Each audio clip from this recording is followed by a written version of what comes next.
As we are once again alive upon the internet after having been kicked off the internet last night, as we lost connection towards the end, or well, at the end. It was the end because we lost connection. And yeah, let's make sure that everything's looking correct with bit rates going everywhere. And everything's being set to public and titles being changed and my audio looking fine. It is. And yeah, as the title kind of gives away, we're gonna go record Character 5's build collection update video, as we've done the other 4. And yeah, I'm kind of feeling good about kind of actually having a schedule going with the videos, which is kind of working out. As I'm kind of ahead of the curve for now, at least. Let's see how we do. Because I'm gonna keep a schedule going of kind of every 2 days something comes out. Although yeah, it's gonna be a main video and then 2 days later a short and then a main video and then a short and then, or well, main video as in like normal video. So we have 2 of each scheduled, I think. Yeah, 2 of each scheduled. So we'll add this one onto the bunch. And yeah, let's take this to the last remaining safe house in New York, which is we've been using the New York safe houses as the background for all of these. Well, actually, in this one, I'm not even sure. Is there even a good spot? Like, there's the spots with like the statue, like here. This is also I'm gonna get bumped into by dozens of people.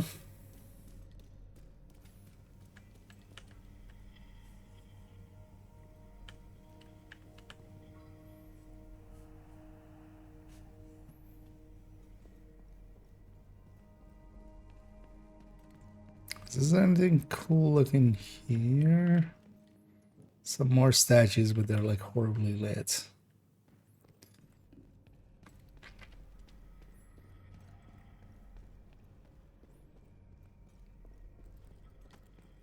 Yeah, I guess we just use her and then try to place it. You can see my footprints. Yeah, let's get an intro in and stuff. Also, yeah, let's make sure that we're going to the right browser here. And hither Andy. There we are. Already opened all of the builds and such. So that's at the ready. So let's check if this is lining up correctly. Yeah. Sometimes it doesn't if I change my browser size. And yeah, this doesn't need to have this. Oh no, this doesn't need to have this. This one doesn't need to. Actually, no. Let's have a circle.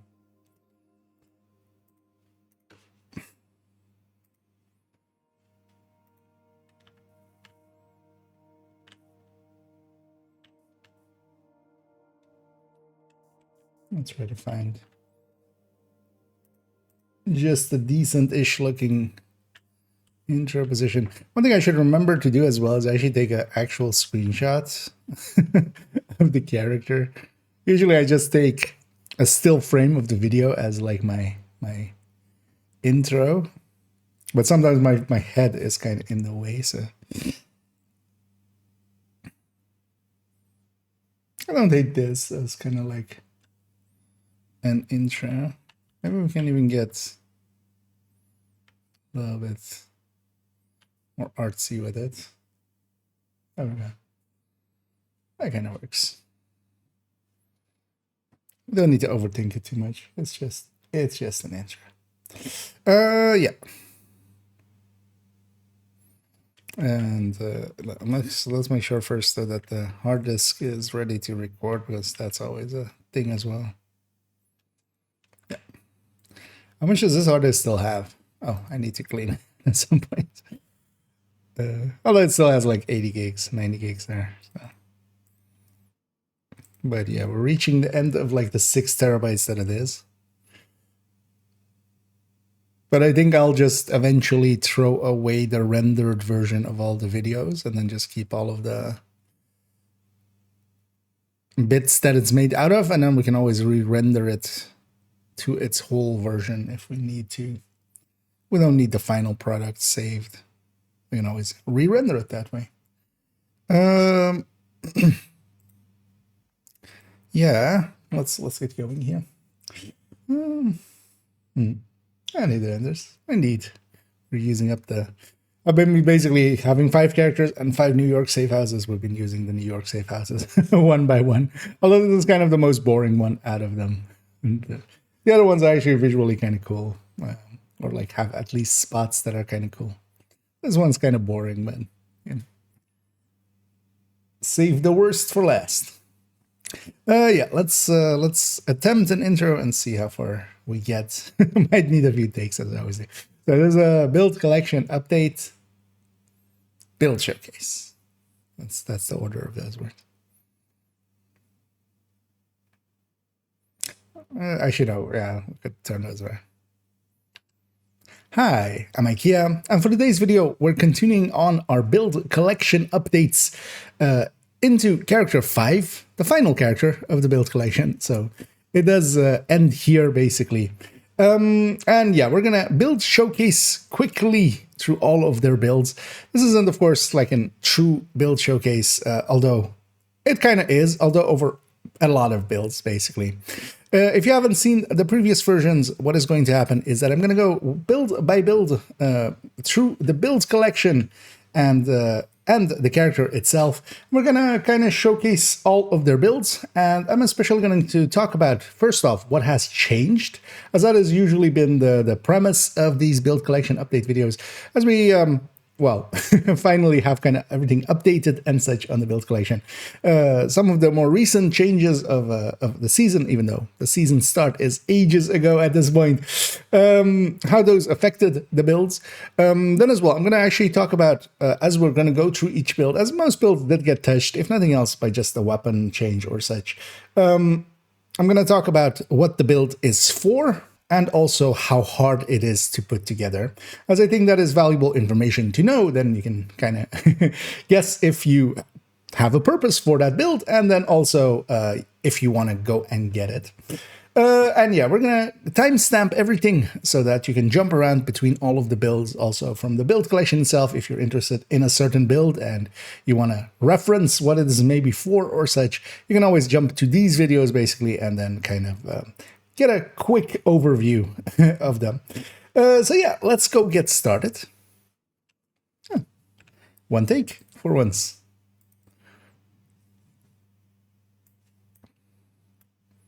One minute 47. That's perfectly fine. We got everything in there, time stamping, and then stitch, and all of the things we wanted to talk about.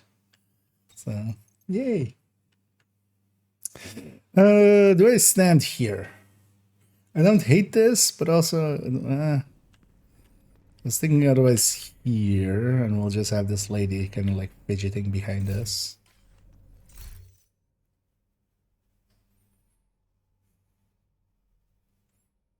Maybe we take the statue.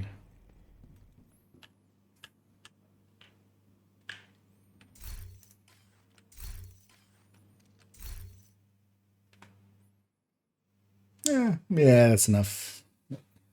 Not to have too much visual there.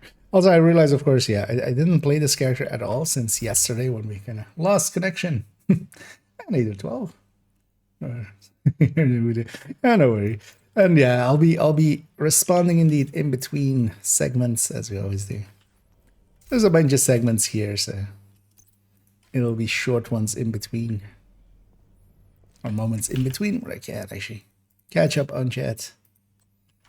I'm gonna keep that snub nose. I don't know if I have a better one or not. This is a character I keep. I make a whole the pistol collection as well, basically. Okay, let's actually clean them up because we don't want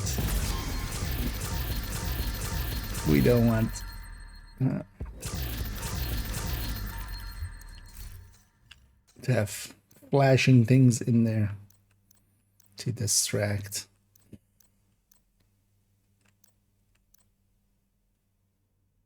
Do I need this more 1886s?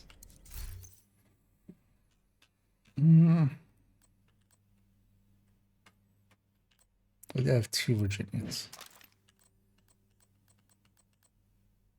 No, I already have one in there. And likely I've already one in here as well. So that can go too.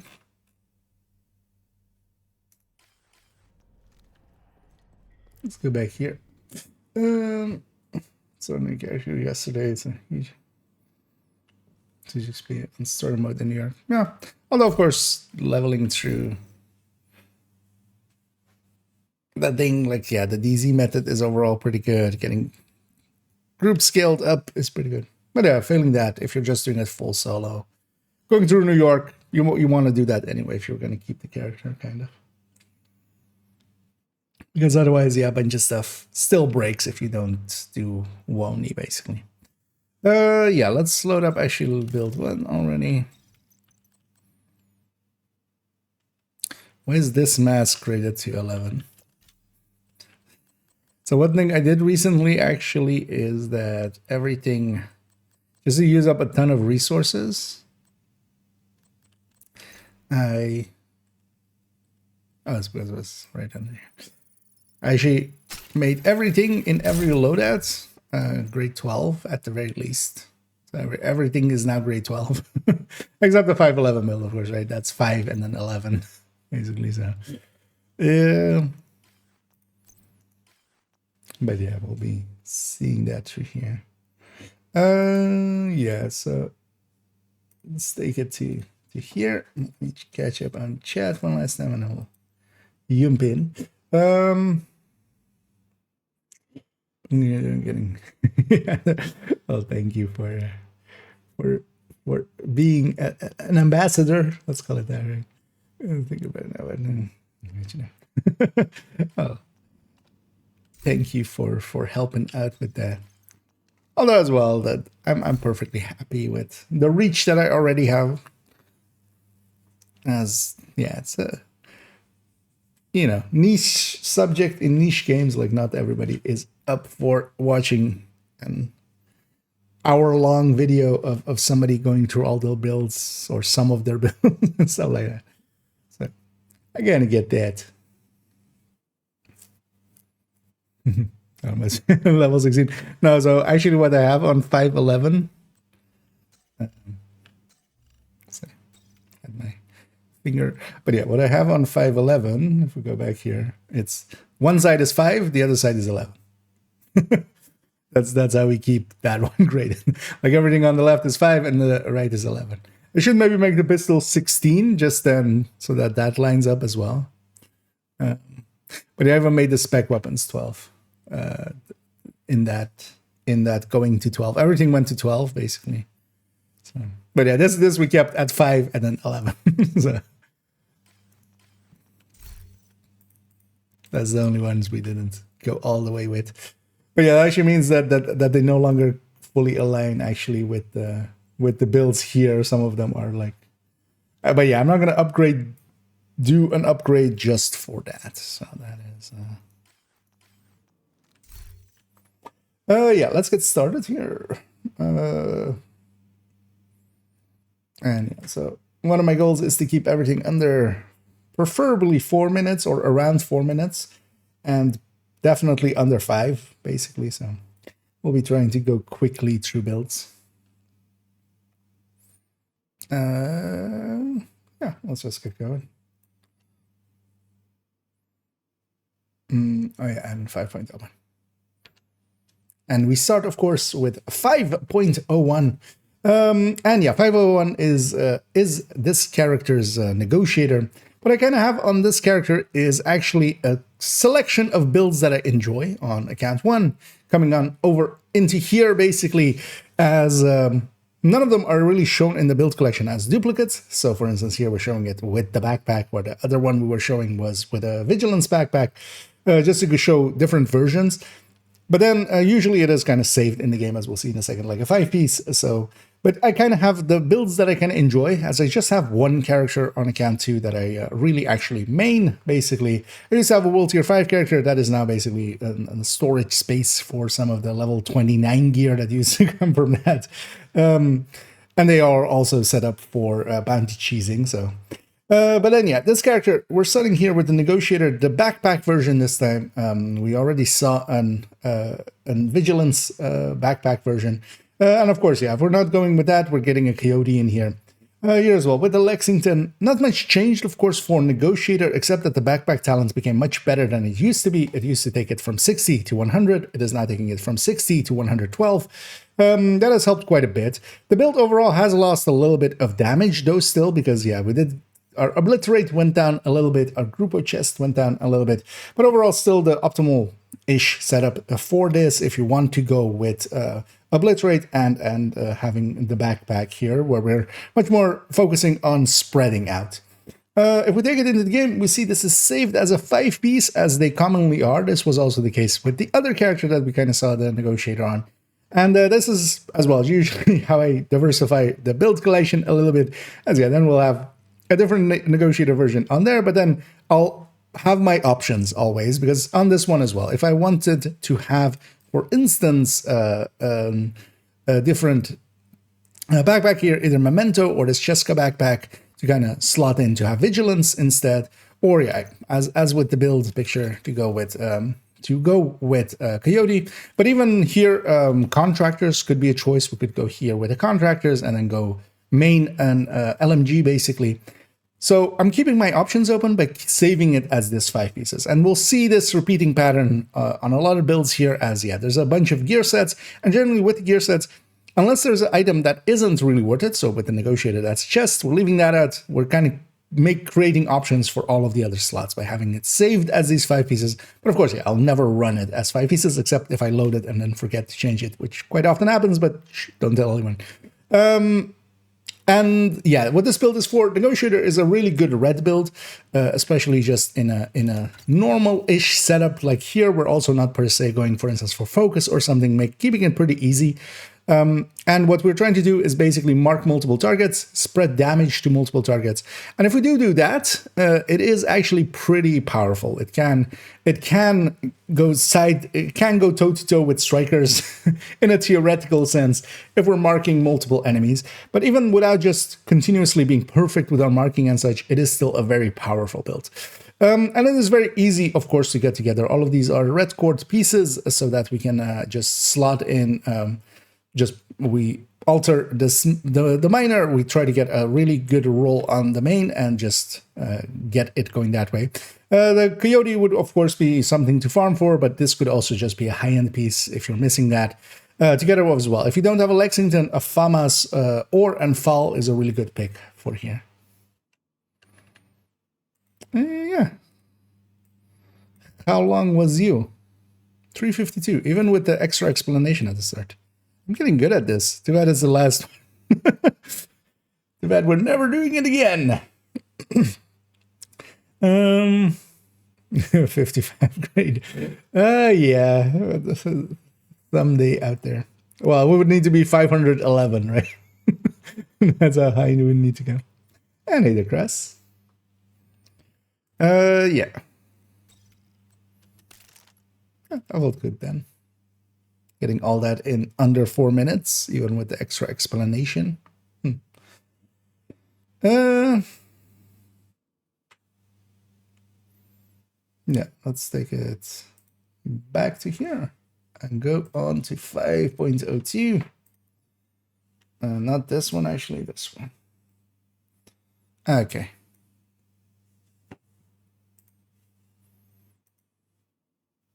Did I actually even have the bighorn on them? They do have the bighorn on them, at least.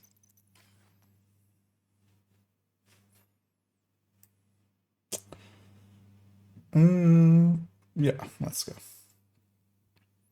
Actually, let's have this fan on a little bit, because I'm already starting to be a little sweaty just by talking way too much. Oh. I had the alarm still on. Took a little nap.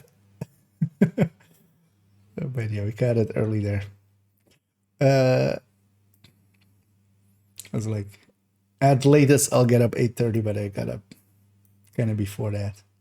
Yeah. Yes. And we come to 5.02. As with all the other characters, the O2 is their striker. It is generally the build that we all need for certain things like incursion, or when the going get tough. When the going gets tough, the tough grab their striker and get their striker stacks up. And yeah, this is, of course, changes-wise, the Bighorn got a pretty big buff. That's why it is actually showing up in here. And I kind of wanted to have it be a Bighorn setup.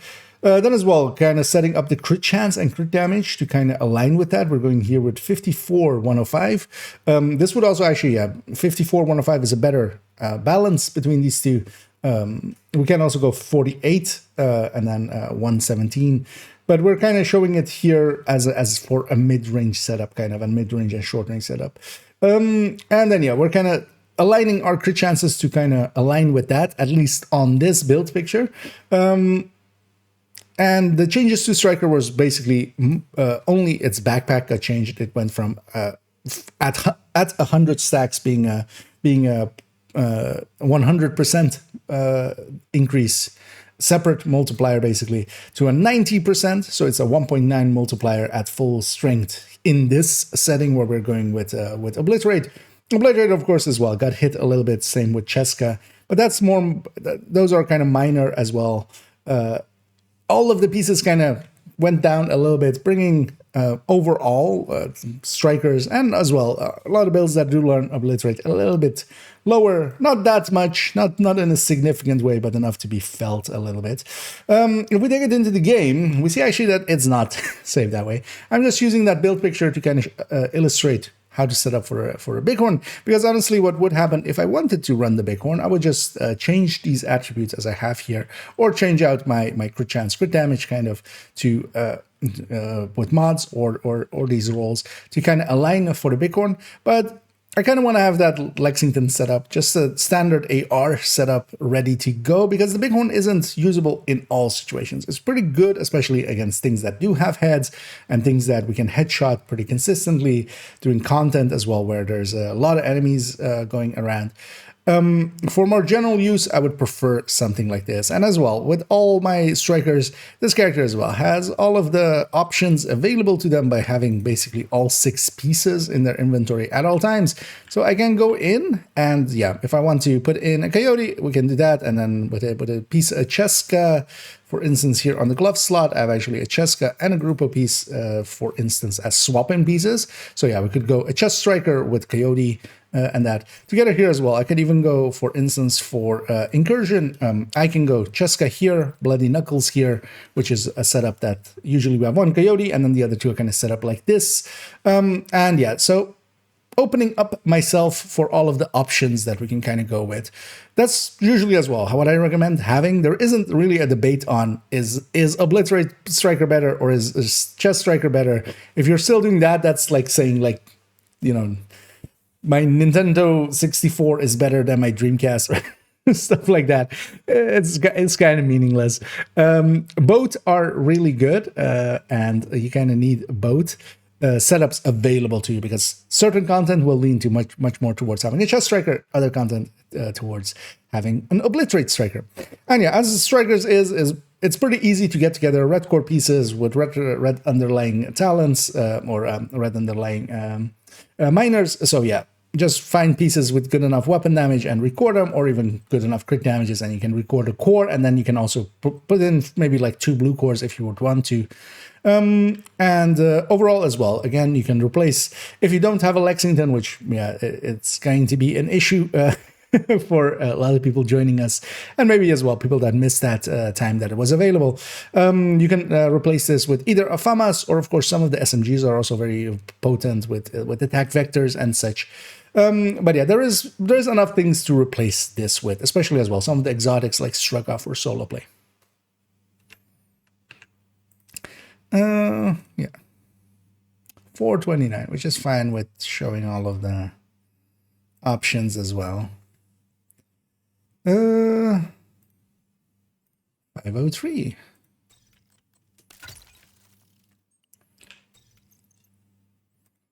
Book standard FI. Why are you misaligned? Is it that? That is. There's a little bit of a gap on the left side there. Yeah. Now let's just get going. 5.03. And on 5.03, we have this character's FI. Just sometimes, or well, with main account, we saw actually the 03s being generally high-end builds. On this account, I'm kind of giving up on having one of those. I actually don't have a high-end build at the ready. I can't always grab one out of my stash and quickly put one together because the pieces are actually in my stash and kind of modded up and ready to go. But here, yeah, we have instead the FI on this character. And this is as well, while it is kind of the same setup as is with the other one. Actually, let me fix one thing here. It already bothers me. Because that at the top. Oh, no, actually, that's why I haven't done it, right? Shit. I got myself out. Because this one, we should show Demolitionist and Survivalist. This one is just pure with Survivalist. Yeah, no, this should be just with Survivalist because this is the raid setup kind of version. Yeah. Shit. I was like, I want to add the demo up there as well, but that, yeah, that doesn't make sense actually for this. And on 5.03, we see this character's FI. Usually on the 0.3s, actually, so far on account 1, we've seen it mostly be high-end reds. I actually don't have a high-end red on this character anymore. I ended up not using it enough for me to kind of have that slot filled in with it. Instead, though, it is pieces that are in the stash. It is, of course, a very easy build to kind of get together. I'll just grab the few parts that I would need and kind of put it together on the spot when I need it. Because we are limited to 16 loadout slots here, of course. So yeah, I kind of need to make some choices. Here, though, definitely want to have an FI build. FI didn't change, of course, not much gear-wise about this change. Some of the weapons did get changes to them, where, for instance, the lefty, of course, got a reduction from 40 to 20% group damage. It is still group damage, of note. Scorpio, of course, became much less of a good damage tool. It lost a lot of its damage, but actually on the utility end, it is still very potent and yeah, can do things that only it can do with stun locking enemies. But especially in this case, would also use it for its 9-shot bonus. And yeah, there, or well, what used to be its 7-shot bonus of applying a debuff upon the enemy for 20% more incoming from all sources. Yeah, that went to 9 shots, making it much more annoying to reach. If you're also, for instance, going for a dedicated Scorpio just for this build, I might actually recommend going with max size. I don't, because I kind of reuse this same memento in multiple builds. But if we wanted to make a dedicated one for this one, we could go actually with max size and actually have, with a tactical reload, then 9 shots in the magazine, being able to get that debuff out without reloading. And then overall, this is kind of, as we already have seen an FI on character 2. This one, though, that one was shown with demo and was specifically as well kind of set up to be with demo for incursion, and that's also how it's in the recommended list. And then this one is in the recommended list specifically without as well having demo as even an option up there for just raid and just general use. Survivalist, of course, a very good healing, as it has a bunch of healing bonuses available for it. As well, we have good tools to get our sledge going and such. We can, of course, as well, yeah, as it shows here, go Technician and then get the setup with a blue core in there. That's mostly there. If you don't have the yellow core version of the setup, you can go with that.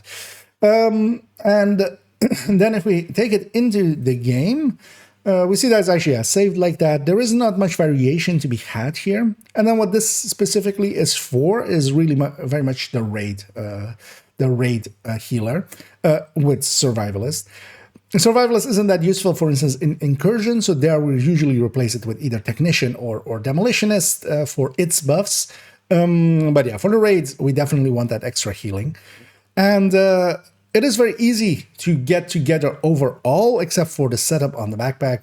Of note as well, quite often I still see people going here with Alps backpack with normal opportunistic or other setups like that, or safeguard as well. Even though safeguard did get a buff, very much not worth it. So this build already heals enough, more than enough, and safeguard is kind of wasted when we have the opportunity cost of this. And as well, same for putting opportunistic on a normal Alps backpack. Getting this perfect opportunistic is much more worthwhile with 5% more on it. Debuffing the enemy is much harder. You don't need that per se, that extra healing. As well as we have it set up here, of note is that, yeah, I have a few skill haste in there, and the rest is all repair skills, skill haste. But yeah, here, for instance, in the knee pad and the holster, we could go repair skill as well, but we don't need that really. We have a healing hive that is already kind of 2-tapping, and this is kind of the way that I set mine up, 2-tapping and a red build all the way up to full, especially as well. Let's keep in mind that survivalist also comes on top of it, so we could actually swap out even maybe a little bit more towards skill haste. Because quite often you will run out of these charges, and you will need to. Then yeah, you're kind of out of ability to do any long range healing. So do think of that, and yeah, generally I recommend having a few skill hastes on it as well. We got rambly there at the end, but it's fine. 436, that's fine.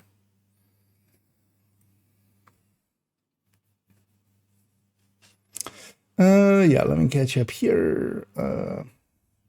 Suppose you don't full send skill haste. And the thing is, yeah, as I kind of said there, I kind of base it on that. So I want this hive to kind of, although actually this one is set to high actually with survivalist. This one's now set up actually to be with demo that way. But for this healing to be enough to 2 charge heal full red instead of 3 charge heal a full red. Although, of course, now with grading and stuff, this is also no longer the case, actually. So actually, we would need survivalist there. But likely, we could have one more skill haste, and survivalist would take us over. And that's kind of my, like... Does that matter? I don't think so. But the thing is, at the end of the day, yeah, you don't need all of the skill or all of the repair skill. Is more the thing. But that's usually what a lot of people go for. Like, all repair skill is just... You can, but it's not that useful. Like this chem already as well. Like heals 4, yeah, more than enough.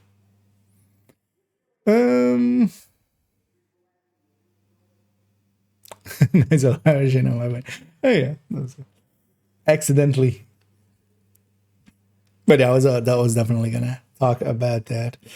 Because yeah, likely FI. I've been thinking of doing an FI build showcase, but also it would kind of be.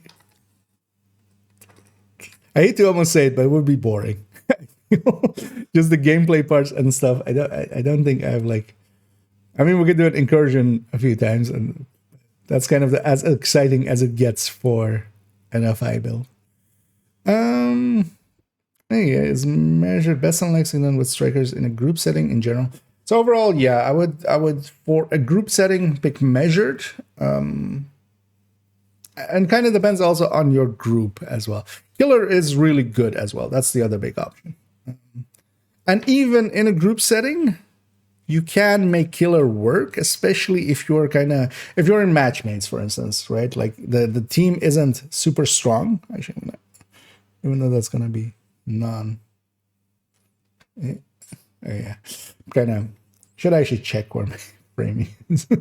But yeah, killer. You can still trigger it, and especially if you're kind of like the stronger player in the team, especially, in matchmates and stuff, killer will still work like better than measured even. But measured will be overall more consistent in a group setting, especially going 8-man basically. Is my feelings kind of on it. I guess FI perspective, yeah. That's kind of because I've been thinking of doing an FI build showcase, but yeah, it's exactly that of just like, incursion would be exciting, but yeah, they can't do just incursions. But actually, with a powerful team, it might be interesting to maybe do it one time. But that would be the thing. You kind of need actual good teammates, because that's the downside of this. And this is also why I like combat medics. It's just like I can affect the outcome still. With this, not so much. With this, like if the team rolls over and dies, still even with the healing, then yeah, I can't kill a boss. So if I can to love, yeah. I mean, solo FI would be just red FI. I've been thinking, although the thing is, one of the ways I've been thinking of doing it is just rolling. Although, yeah, we have so many build showcases already planned, but my idea was maybe just doing all three types, doing just the yellow FI, red FI, and then the blue core FI as well. The kind of build that I have on character 4. I think that would be like the way to do it. Then we have kind of enough interesting things to kind of go through. And it might actually, that would technically be a masterclass. You know, we could actually even slap a masterclass on it if we kind of go into multiple styles of build. But yeah, there's so many videos that I want to do before that. It's still have like a 10 in front of me. Yeah, let's continue on. Yeah, 5.04. Let's load it up in game as well.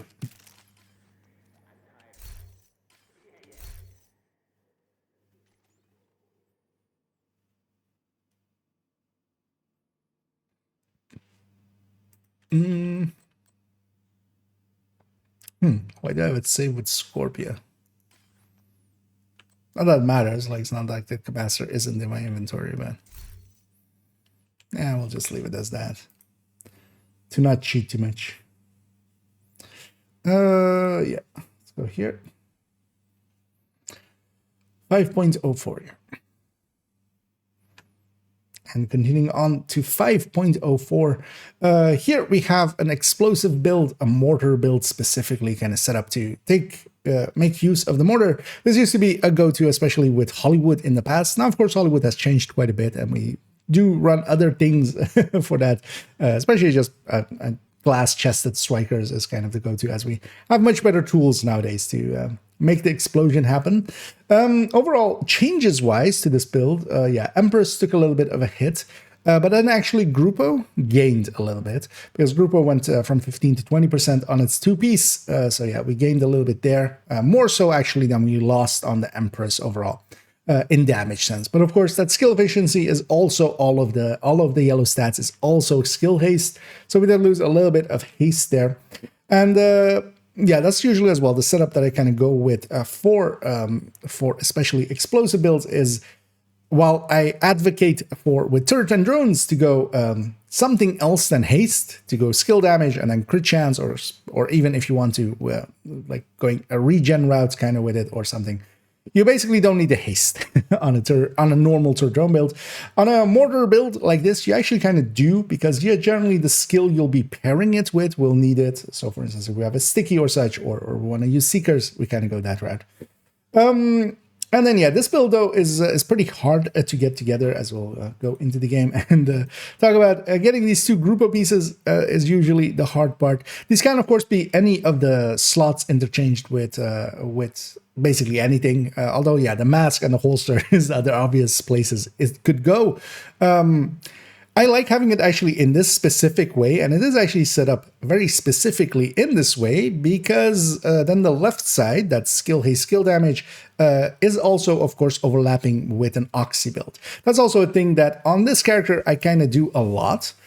For some of the builds that I kind of don't have saved, but kind of want to have access to, some of the builds are kind of set up to be close enough to that. So for instance here, the left side is kind of set up, because of course on the right side, it would be, in that case, it would be either a Costa or a Wyvern bag, and then together with Contractors and Fox. And the Contractors and the Fox would be kind of, you know, they need to be in the slots that they are. That's how it's set up this way. So I do quite often think about it in those ways, and I would recommend as well to kind of consider that when you're doing it. This build then as well, there is of course a somewhat better way, somewhat stronger way to set up for mortars, as we saw on character 1 all the way back. But this one is much easier to get together. That one used a yellow sacrifice basically with skill haste, skill damage, and it's perfect glass, together with Contractors with a skill skill damage minor, and it needed to be recorded to yellow, so also a somewhat harder piece to get. This one is much easier to get together as it's using common pieces, except of course these two groupos. The groupos would still be shared between those anyway. That other setup also uses two-piece groupo. And yeah, the groupos, the two-piece gives us explosive damage, and that is actually a very good bonus to have here.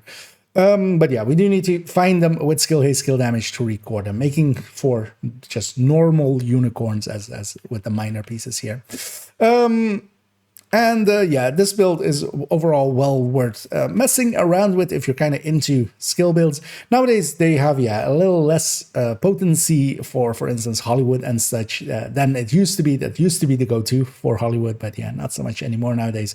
But still well worth having overall. And I do enjoy grabbing it here and there just to do basically a little bit of AoE gameplay and kind of help other teammates, because generally you don't want to run this solo. You kind of need the teammates to kind of deal with the heavies and such. But you give them a little bit of screen shake, and they have to kind of be okay with that as well. But overall, yeah, a build that is still well worth having. That was the faintest of praise.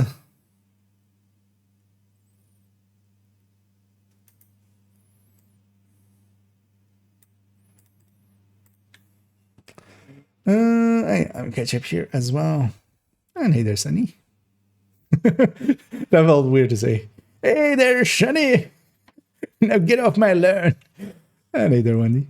Wanda. Actually, how is that? So Wanda. Why, yes. I'll go with Wanda, right? But yeah, hey there. And yeah, I'm recording some pieces for an upcoming video as if you're familiar with my channel, we've done already a bunch of the characters. Characters 4.1 is even in the pipeline already, and will get released someday soonish. But yeah, we needed to still do character 5, so we're kind of going through all of their builds. And yeah, let's bring this up. Okay, and yeah, I'll be just basically recording segments in between, so it might take a little bit to respond in between. Yeah, let's get going with this. 5.05. And on 5.05, as with most of my characters on the 05, is an eclipse. And of course, yeah, this character too has an eclipse. Generally, all of my characters do need an eclipse for me to kind of even consider playing them. I'm kind of an eclipse main, except this season is very aligned to, especially the modifiers, to be about shooting things. So yeah, I haven't been running it much. Overall, not much changed for Eclipse at all. Of course, the weapons kind of got hit, the gear not so much. The Lefty and the Scorpio lost again a little bit of their potency, but nothing too drastic, and definitely still the go-tos, at least for me, especially in group play, using the Scorpio over a capacitor, for instance, which would be the other big pick here. Then as well, this one is actually set up in a different way than most, and kind of because layout-wise, gear layout-wise, below this bar, kind of, it is 3.05, basically the character 3's Eclipse, except we have Gunner here. And that's also what this is named, is 5.05 EP Fire Eclipse Gunner. And we have Gunner for Banshee Pulse. And Banshee Pulse is generally a really good skill to use when you're starting out with Fire Eclipse. Even if you're not proficient with using the Fire Chem yet, or getting the Hive, the Stinger Hive, that I much more prefer, underneath enemies very consistently, because you don't know where the spawns are, because of course that is things that you learn over time. The Banshee Pulse will still let you do things. So you'll see the wave spawn, you can start your Banshee Pulse, get them disoriented, help out your team. And I very much recommend this generally as a starter setup for Eclipse, if you're kind of wanting to get into it, and then learning along the way the chem mechanics kind of. But then you have basically a really strong tool to kind of get you started. And as well, once they're of course disoriented, they're stationary, not fully, of course, but they don't move around much, making them easy targets for the firecam. That's kind of what this setup is for. And yeah, as far as setups go, it is pretty easy, of course, to get together. Eclipse is, you just need kind of the Val mask. You can also forego it if you don't have it. Until you have it, basically, you can just slap in either Golan or just Wyvern piece or a Haniyu piece there as a placeholder. You do want this electric piece, definitely. I generally as well go with status effect skill haste and then skill haste on all the mods. You generally as well, the mods here really only your only choice is really skill haste anyway. Although as well, here you kind of see actually that it is actually saved with Survivalist. So I'm kind of only showing it as Gunner on the build picture. And we're kind of cheating, and I do have Survivalist. Because yeah, in my case, I much prefer overall to have the Stinger Hive. But yeah, we're kind of showing it as the beginner setup there, and that's also how it's linked in the recommended build list as more of a beginner-friendly version to get into. So sometimes I do sneaky things like that. This one isn't set up actually to, for instance, go with a glass chest or something like that, as we have seen as well in the build collection. But actually, I do have a glass chest for it, of course, in my stash, and then together with an Eclipse glove actually at the ready. And also, I have the pieces for it in my stash to exchange in towards becoming a foam Eclipse. Because what we would need is the Eclipse mask. Together with that, then the backpack, the career backpack preferably. So basically I have those two swap-in pieces there, and then I swap around my skills to make this a foam Eclipse when needed. There we go. 342. Am I just talking super fast? I feel I'm talking super fast. which is the point, but I feel I generally can't keep it up that long. That's what she said.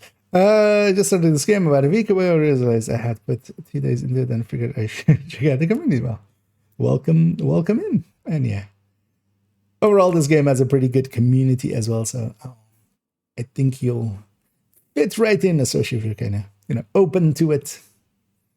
It is indeed a pretty fun game. We found a piece of gold in this here. There's a few more. But also, yeah. Thank you for stroking my ego. It's mostly on PC. Yeah. It depends. We have plenty of also, yeah, people on PlayStation and Xbox and stuff like that. And hey, Bamick. Yeah, let's go on to 3.06. We're making good speed here, which is nice. At least so far. Much better than some of the other times I've done it. Although I feel last time I kind of got just distracted by chat and stuff. But that was a bad thing as well. I kind of enjoyed it. But kept me sane, but... yeah, so Striker Combat Medic...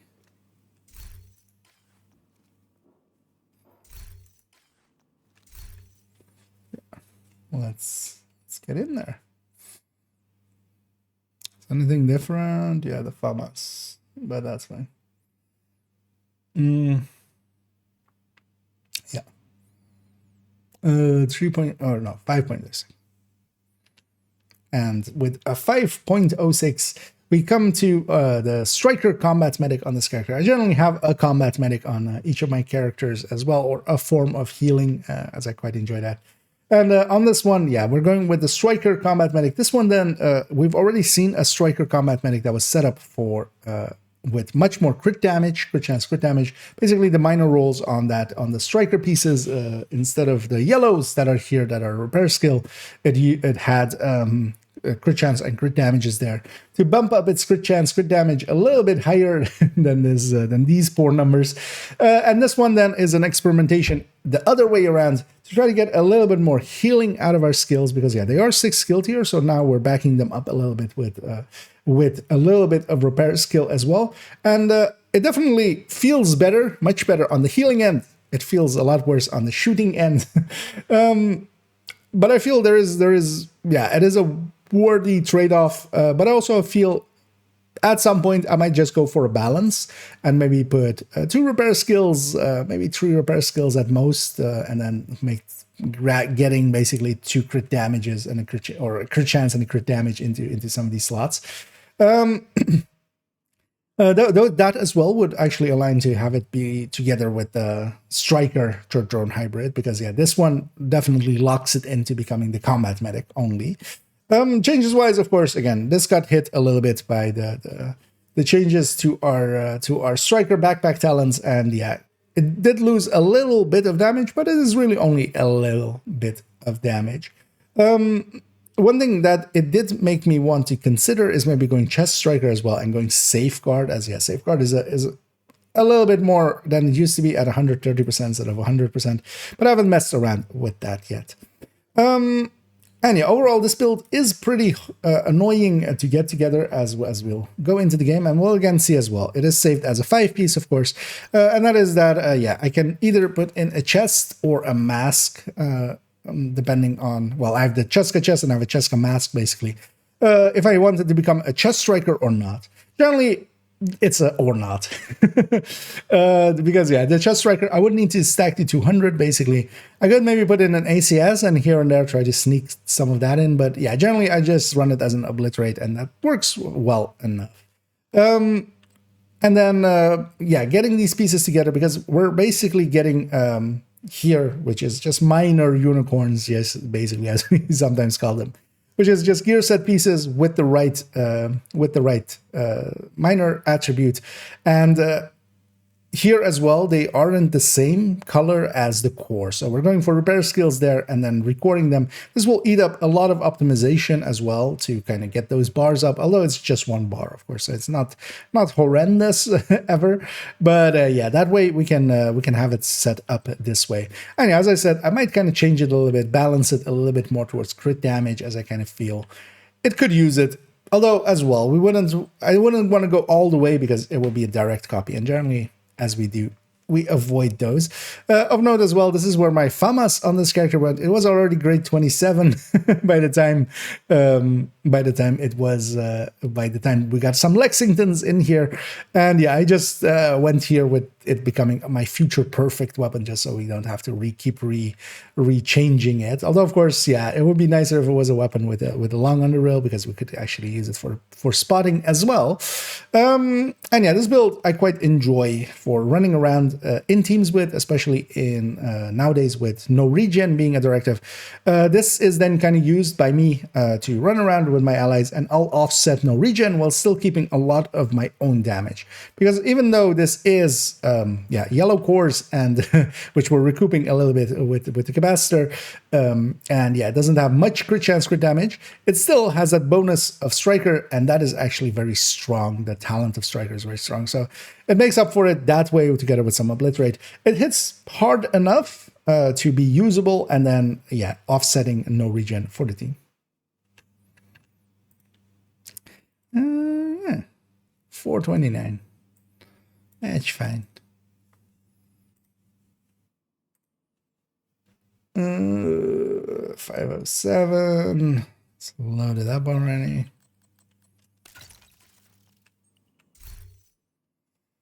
Yeah. And level 31 extra caches? No. The only way to have had it is because even before, it used to be a weapon you could only downgrade. It was one of those weapons that you could have a level 40 version and then downgrade it to 31. Or, well, World Tier 5. Someone doesn't want to 40, so yeah. But yeah, the only way to have had it is because, yeah, nowadays we can't, of course, anymore. But yeah, the only way to have one, because I do have one on the World Tier, like the old World Tier 5 character of this account. But yeah, you had to, it was one of those that was available to be down leveled, basically. But was. Big was. Yeah. Let's go over here. 5.07. Yeah, let's just go right away. And we come to 5.07. We're going to see a bunch of headhunters in a row because headhunting is, of course, very potent. And yeah, generally on this character as well, I can have a few in a row in different setups and they do different things. Starting here with the Hotshot third drone hybrid, the third row hybrid, basically, which is a third drone hybrid where we have all of the skill tiers here needed to have a six tiers turret and drone. We don't have any skill damage behind it, of course, but yeah, they hit still pretty hard and they're very effective decoys. I kind of like this build for that. We've already showcased this one as well. Changes-wise, not much changed here, of course. It became a White Death again, the White Death becoming the main weapon to kind of use with headhunting again. Here as well, we kind of really need as hard of a hit, even though the White Death doesn't hit that's much harder than a lot of the other weapons. We need as hard of a hit as we can kind of get, as we can see here. Even with the Hotshot pre-buff active, we can't actually start on a purple here. But yeah, with the Nemesis, for instance, yeah, we can't even start on an elite as is set up here. Yeah, well, not much changed about this build. This build is well worth messing around with. I quite often enjoy grabbing this, especially for factions like Hyenas, where they have helmets, but then I have a turret and drone that can kill rushers quite easily. So I kind of use those two to kind of deal with those enemies, and then I'll just only headhunter stuff that doesn't have a helmet, making life much easier for me. If we take it into the game, this one is definitely just saved as is. Although I actually have a scalpel here saved as well, as generally I have the exotics in my inventory to begin with. Messing around with the scalpel a little bit because there is definitely an option to maybe lose a few yellow cores here and then use the scalpel to kind of make up for that. But that's just something I've been messing around with. Although with the original build showcase, we even showcased a version where we have, of course, flipped a few of these. Getting this build together is kind of annoyingly hard, as again, we're recoring pieces that were red cores. So yeah, we need 4 pieces that already come with headshots. In this case, though, at the very least, it's a lot easier because it is red minor attributes with a core that used to be red. So yeah, these roll much more often. You'll get much more red minors if the core is red, more blue if the core is blue. So overall, much easier to get than that. But then, yeah, they do require some optimization. I've been lucky here, for instance, to not need one on the glove, but yeah, everything else is optimized there. And yeah, then what the build is for is a headhunter, basically, where we're giving up a bunch of our damage to have, for instance, as well here, the memento to kind of, yeah, have the bonuses of that, some regen and stuff. Although now with this season being no regen, I haven't been using it that much, but especially on the seasons where it isn't no regen, it can deal well with 5 directives and such. And then actually I kind of prefer it when, yeah, as we kind of talked about, going up against hyenas, because this turret and this drone can actually eat up a bunch of, even though they're pretty weak because they don't have much skill damage behind them, they are still 6 skill tier. And because of that, they do enough damage to, yeah, kill hyena rushers, for instance, and I can focus everything else. And then here as well, either I open up on a red, which it has more than enough oomph to go for, and then even the second shot can then be elite after that. If not, I can also, yeah, start up with the Nemesis and then follow it up with another headshot with the White Death. And I kind of like the playstyle of this. It gives me basically 2 very strong decoys to kind of play around with, and they kind of keep me safe while I kind of sit in the back and do some headhunting. Overall, well worth having if you're kind of into those kind of playstyles of having a turret and a drone alongside of you. And yeah, if you want to see it more in depth, the build showcase makes it much clearer. Yeah, I'll get it there. 404. Perfect. Because 4 is kind of the target time. As long as we're not going into like the much longer than that.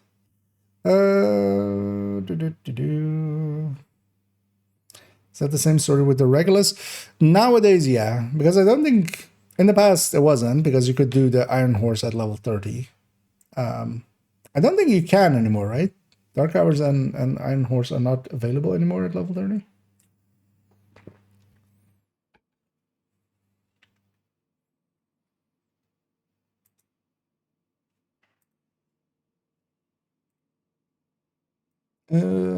But yeah, what most people did was get one and then just downgrade. that's like how it actually got done. But because nobody wanted to run as the level 30 there. Yeah, 5.08. Let's load the build up as well.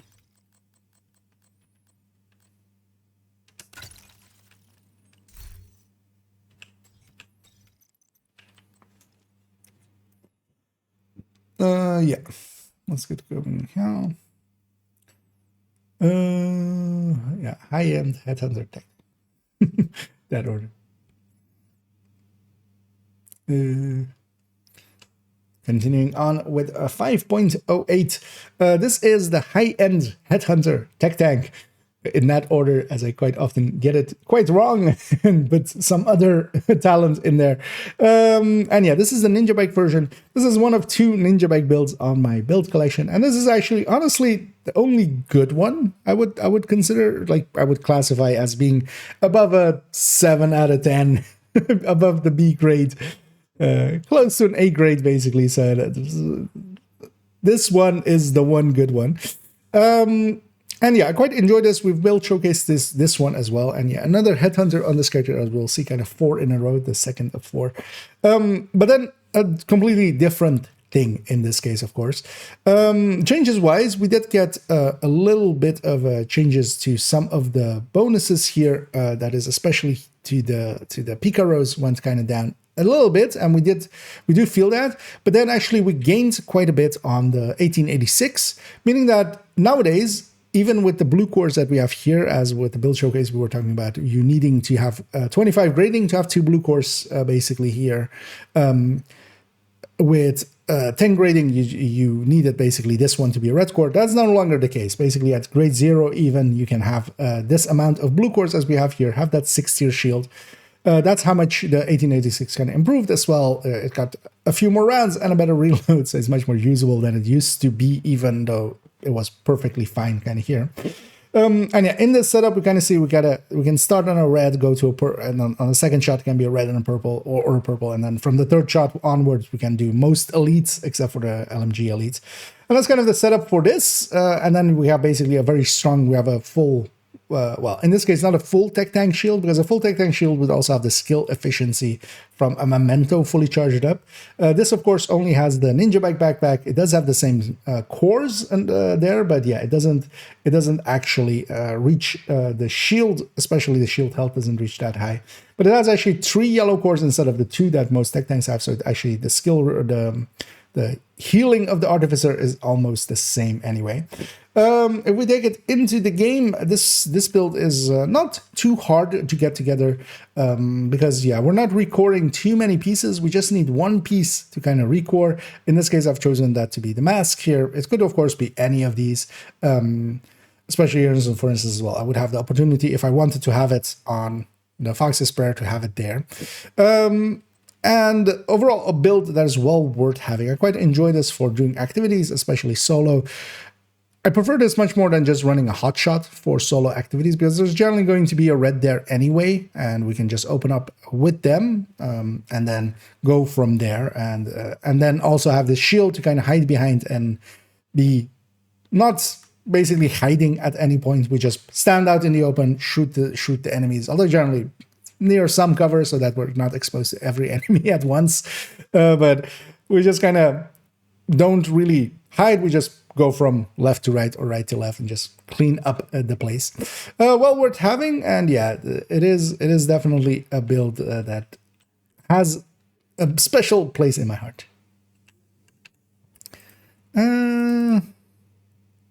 Treater, perfectly fine.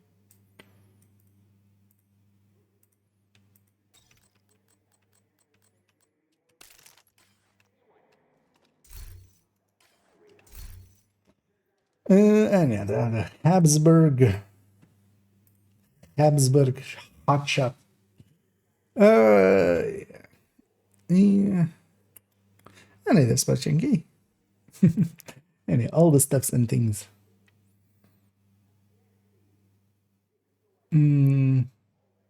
Go back to the head of the ninja. Yeah. Is that a mistake? I'm guessing.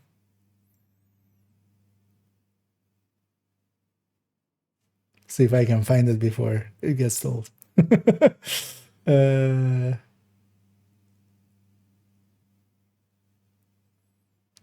Okay. Oh. Oh, it wasn't like. I mean, yeah, we need to build picture because yeah, that's a nice thing. I fixed up all of the chat commands, so you can, if you need a closer look.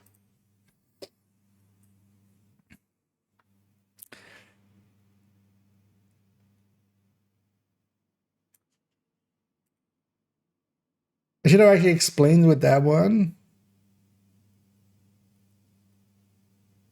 I better re-record it. Should have explained actually that it has a ton of weapon handling. Like that's the thing that it has.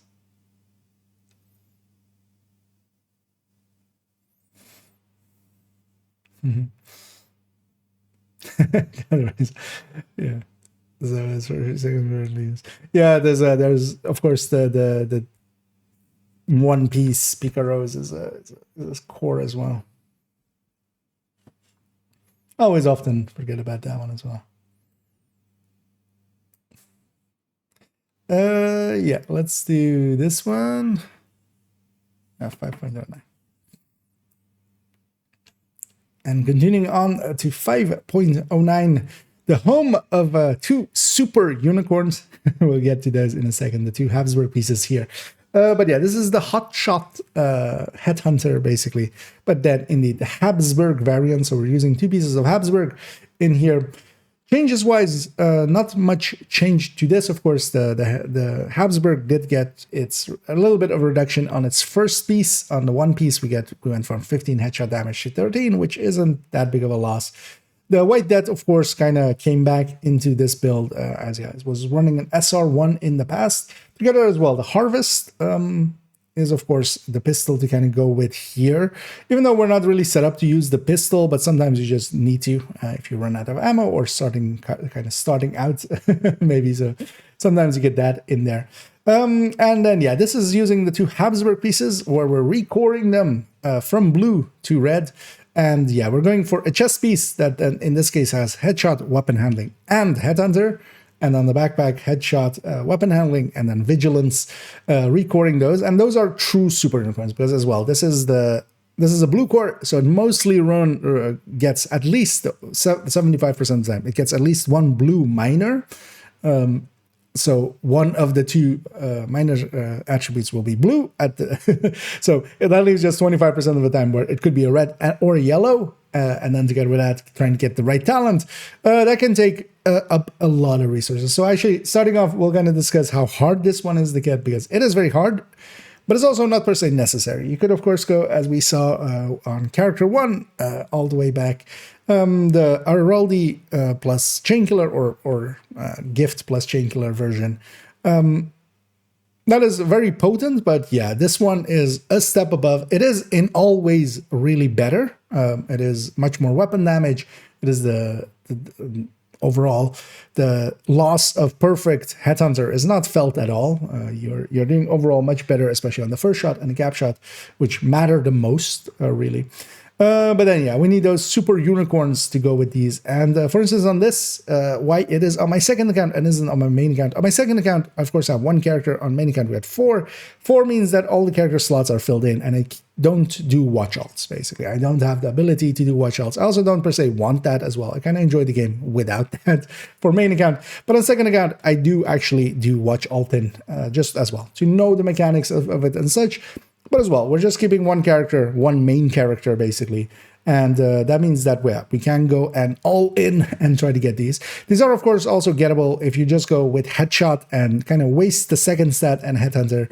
It is still actually an improvement over the Chainkiller Araldi by a tiny bit. But giving up those weapon handlings kind of, at that point, you know, you're kind of, you might as well go all the way. Overall, though, as I've often said, this has cost me around 18k-ish in watch alt points. So that was on this account back when it was like 6k. You know, it was basically, 3 and a little bit of watch alts runs. And then as well, they're sitting there, buying from the vendor, deconstructing that, crafting, and then going back and then, you know, in crafting in batches in 150, and yeah, that takes forever as well. So it's a time investment. It is it is kind of horrendous. But yeah, if you have the pieces, it's well worth using, of course. If we take it into the game, yeah, we see that it's kind of safe in that way. I'm actually giving the SR1 here, as well as, yeah, the Nemesis is going to be in my inventory anyway, and the Mantis as well. The SR1 here with high grading does still feel a little bit better to shoot than the White Dead. So if I don't need the all-out damage, I'll kind of go this route. Although, as we saw actually with the MMR video recently, with this grade 25 and with Hotshot in this setup with Habsburg, if we are cycling Hotshot, basically, if we have that damage bonus up, we can actually, with the White Death at grade 25, we can actually start on an Elite, which is kind of a step up. And yeah, the SR1 actually can't do that. It would need to specifically be the White Death that reaches that point. So this does have an increase as well because of that, because yeah, it can, in certain situations, in certain setups, but it's not that hard to reach, start on an Elite, and that is actually the big jump up for it. But it is, of course, the Habsburg, the pieces are horrendously hard to get, but the Hotshot pieces aren't. And yeah, if you want to just mess around with it, yeah, start out with the Chainkiller version. And if you kind of go like, I run this build a lot, like I kind of did and also still do, yeah, maybe consider upgrading to this. 5 flat, but yeah, that kind of, with the whole story of watch alts and stuff, that makes sense. Is this the last sentence? Oh, yeah.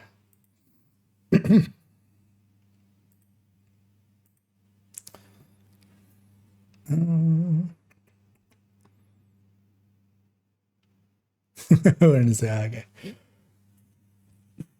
Oh, that's also the nice thing generally. Although I sometimes get them wrong as well, but quite often it is. I'm just taking the pictures out of the game, basically. So it's whatever the game says it is. A bunch of people standing suddenly. That's fine now. Yeah, that's something else. It's actually better than Honey Badger. It seems to go around the same damage. Yes, the Badger is a lot lower than the Lexington. The Lexington, of the high-end ARs, nothing really competes well with the Lexington. And the Honey Badger doesn't really have anything over it. So some of the weapons you could say maybe are more accurate, for instance, a Cetar or something. But no, Alexi will outdo a Honey Badger by a lot. Actually, what I can do as well here for you is, let's see. I'll link to the DPS tables, which will get you to this folder. If you actually kind of go in here and here on AR on Striker, so this is comparing them on build, because one of the things is as well, the Honey Badger loses a mod. So the Lexington here as the 100% point. Am I showing this actually? Yeah, it's kind of gotta. We need to be here. Yeah, it's the other one was for. But yeah, the Lexington is kind of the 100% point here in this AR thing, and then the Honey Badger is way down here. Honey Badger, you got to remember that it loses that one mod. So in burst and sustain tables, and just full burst and sustain tables, it's losing more than that just because it needs to give up that mod. So actually, it's kind of pretty far down. Also, I still need to add in a bunch of the. We cut down I cut down a few of the lists, and we restored a bunch of them, except the Sadist one, which doesn't have all of the ARs in there. I kind of actually at some point need to fix that up. I realize now, seeing it here. But yeah, basically, Honey Badger gives up like a little over 5% burst and a 6% sustain.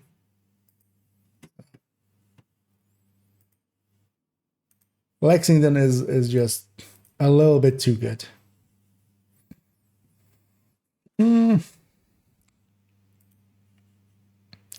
Yeah, so let's load up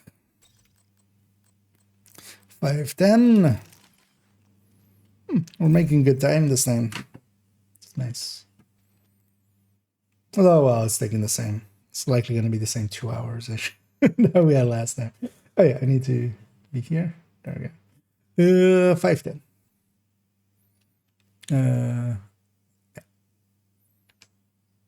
And 510 is the final of the Headhunters here. We had a quartet of Headhunters. All of them kind of doing different things. And in this case, this is a pistol/shotgun Headhunter, where we're going with Hunter's Fury, the Headhunter's Fury, as it quite often gets called. Changes-wise, not much changed for this. Of course, somewhat recently, the Harvest got added, but that was actually before the start of this season. So yeah, we are definitely going with that if we are going to go with for determined. The other option, of course, in this kind of setup would be the Regulus. We've already seen a similar build to this as well, which was on Character 1, which was also a Headhunter's Fury. There I was kind of showing it with a Chainkiller plus a DNH backpack, a much more standard setup for it. Here we have it in its memento layout, where we have a memento and then we have a DNH chest with Headhunter instead. And yeah, the memento version, of course, has a much better shield, has better survivability overall, especially, well, not in this season when there's no regen, but in places, in times when, it wasn't no regen. The regen of the memento is really great. And of course, those pickups giving us bonus armor by itself are also pretty good. And we have, of course, it feeding into our shield, making that a little bit more potent. The White Death came back in here, of course. This could also be an 1886 nowadays, as 1886 actually has such a high base. It isn't like truly in the MMR category, but yeah, it is closer to the MMR category than to rifles, honestly. So we could definitely go with that as well. But of course, the weapon choices are kind of up to you.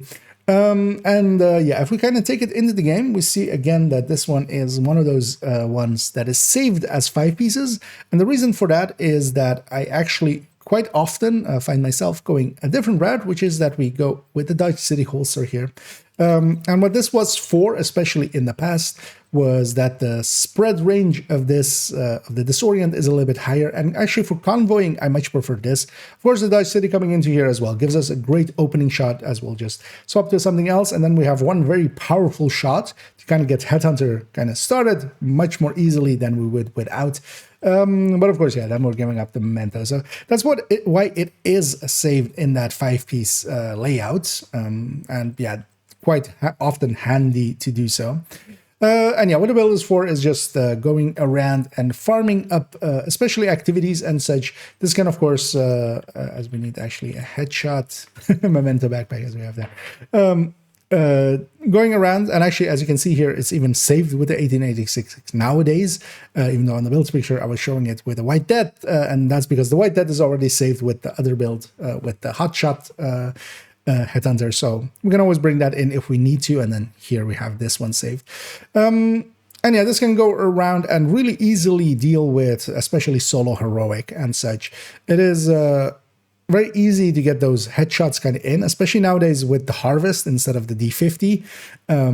Once you kind of get a headshot in and get a Headhunter stack in, you can kind of just, especially with Determined, kind of just roll through enemies, especially if you're not going up to against things like names, because you will actually, against names, you will kind of struggle. But as long as you're doing red, purples, elites, it does fine. It does perfectly fine against those, and we'll drop them in one shot.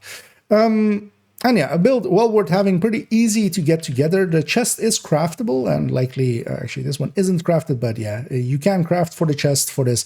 You would prefer actually, to have the DNH, because the DNH being 20% pistol damage instead of, for instance, with some of the other things being 10%, like with Araldi or something.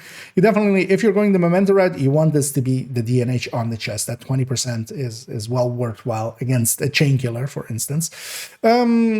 The rest of it is, of course, we can just keep the weapon damage and kind of optimize the weapon damage core and put a headshot next to it. One thing you could do as well is find a few pieces that have headshot already and then record them to maybe go a few more blues. And that can be actually quite handy, especially with a bulwark. But you are then giving up your killing potential at the start. But for instance, especially during reanimated, that works perfectly fine.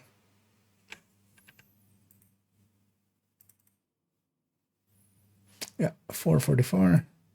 Some of these add-ons need more time anyway. That's understandable. I need a bamboo. Let's go to... We have finally reached the bestest build ever.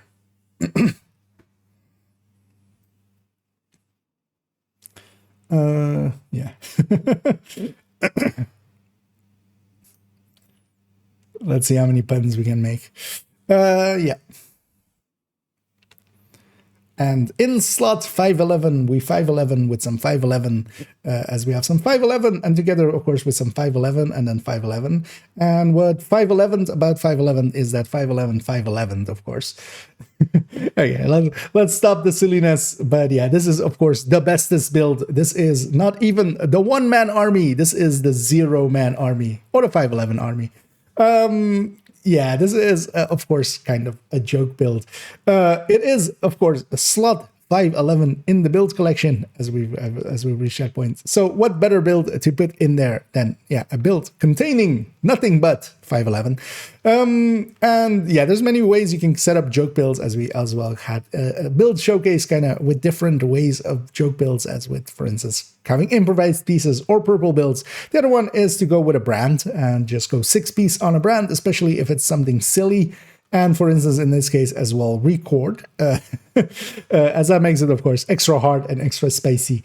Yeah, changes wise, of course, we did gain a whole actually, we did gain a 10 hazard protection on the end of on the end of 511.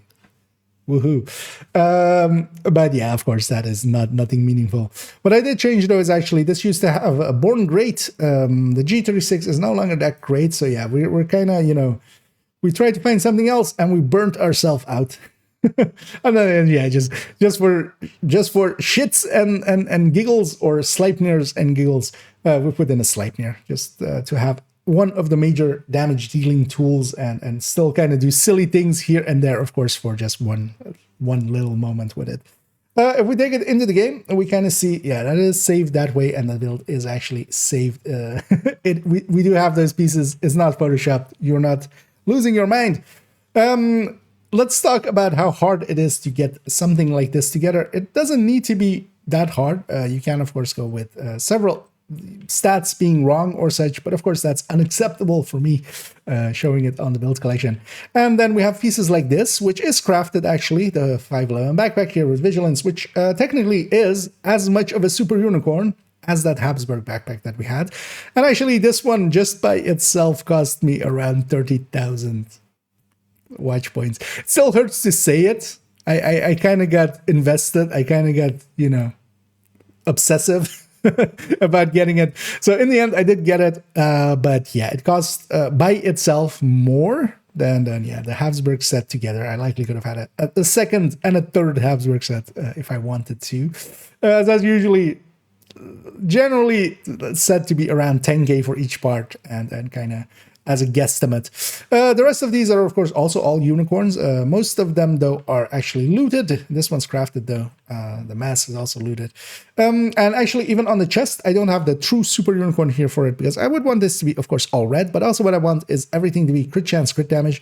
Nowadays as well, actually, we're going to put crit damage mods on the weapon, as we're, of course, going to kind of over crit if we were to put everything into crit chance as the way that we are.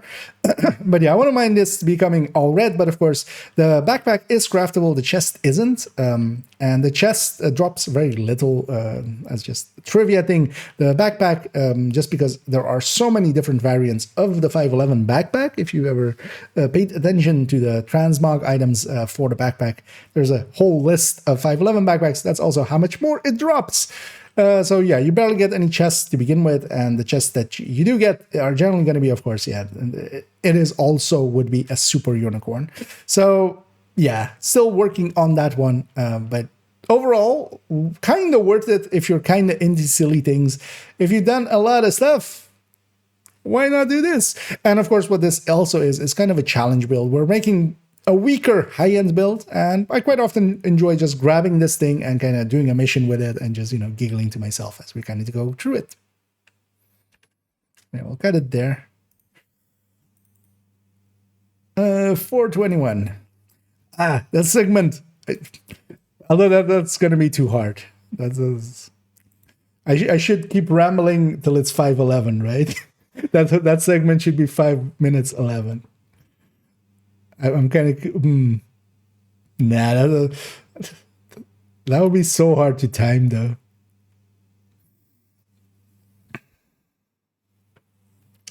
Let me catch up here. Muhammad has again found the fodder. Exactly. What does this build still exist? Why wouldn't it? For the mission kills. Yeah, I mean, just have a. Sometimes it's handy to have silly things. Just to have silly things. Why not? Yeah, I should just have some maniacal laughter there at the end of it. Just still file. Yeah, that would be interesting. But as well, as said at the start of there as well, it's in slot 511. So there is of course there being a 501 to 516. There is a 511. But yeah, I have a bunch of joke builds also in the collection because, for instance, as well.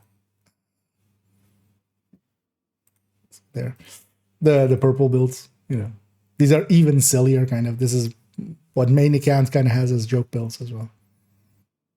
It's even harder to kind of run.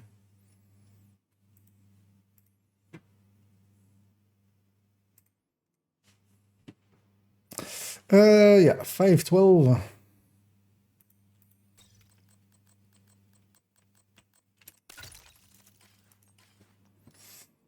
You know what I could do? I could actually just drag the segment till it's 511 and it will just slow me down. Another agent is now in your group. Why is another agent in my group? What? I'm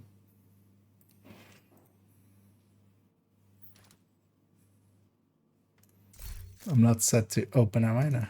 I mean, I would have already. I'm gonna guess they are.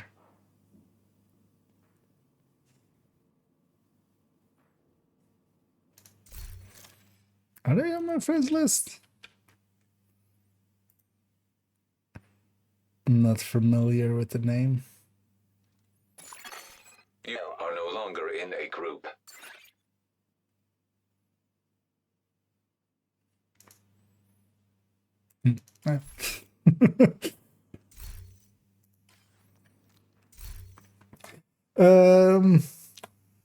It's weird. Yeah, let's go with this.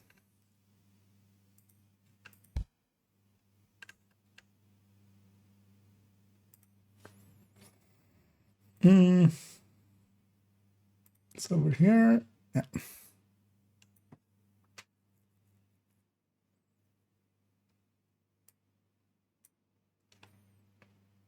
Yeah, 512. And 512 is a red FI on this account. We've already seen a red FI, of course, on character 3. Here we see kind of another one showing a little bit different. The other one was showing with Vigilance BTSU. This one's showing with Vigilance and Coyote.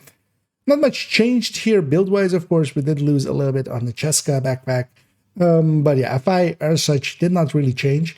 The Bullet King, as I'm kind of showing it here, I kind of just wanted to include it somewhere in the builds collection. And the Bullet King is not per se a bad choice for this. The Bullet King, we can get a lot of crit chance out of it on a build that actually is kind of crit starved, as this of course would be. It isn't the worst choice because, yeah, we're going to go crit chance third stat and then also have 15 crit chance from mods from it, which is actually kind of a pain to sometimes put into other builds. So yeah, we're kind of putting it in here, and actually it is kind of handy to kind of remove that reloading from our thinking at all, and letting us focus much better on our healing and such.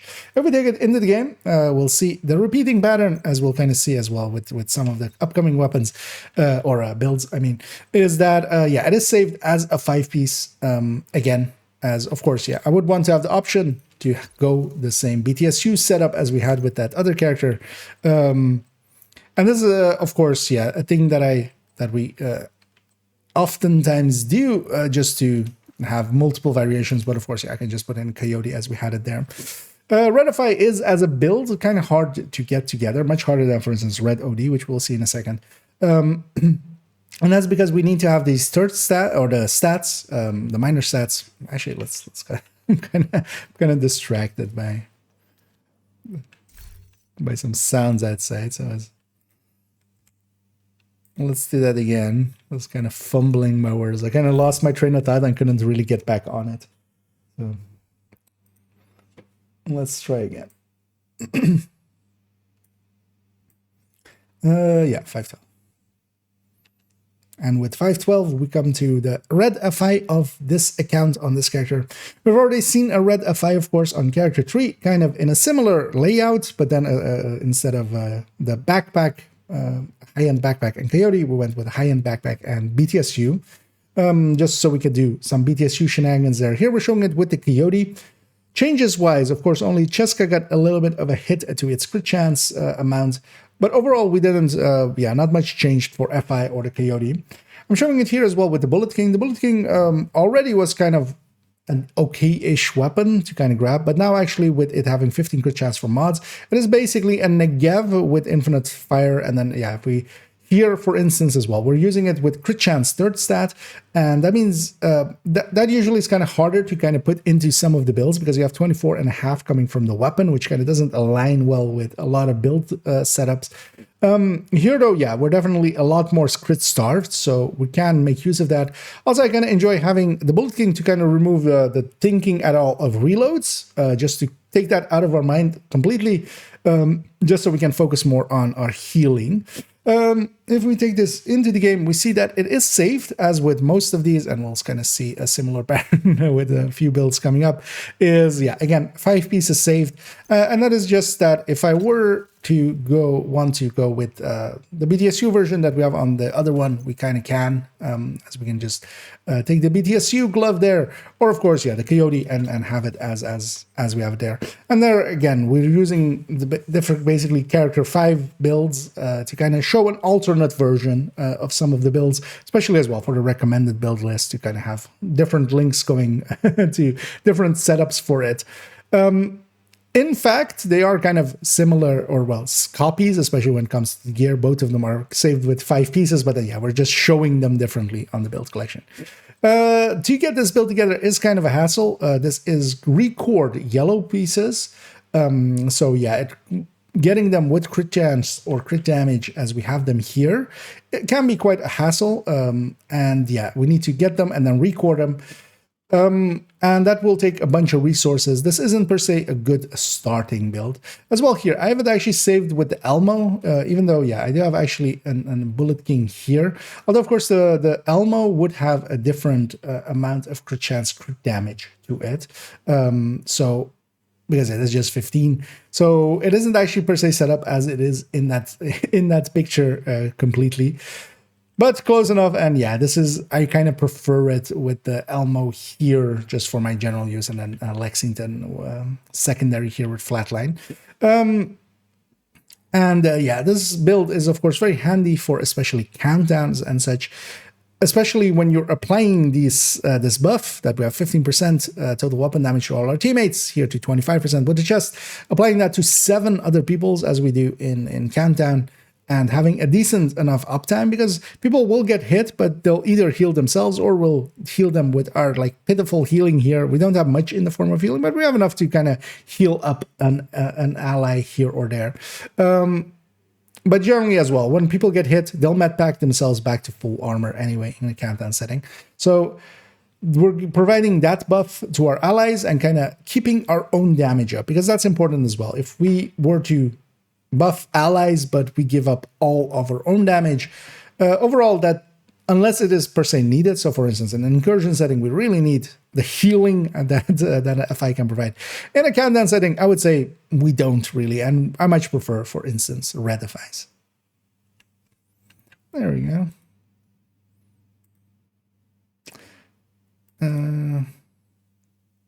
Yeah, 357. Oh, god damn it.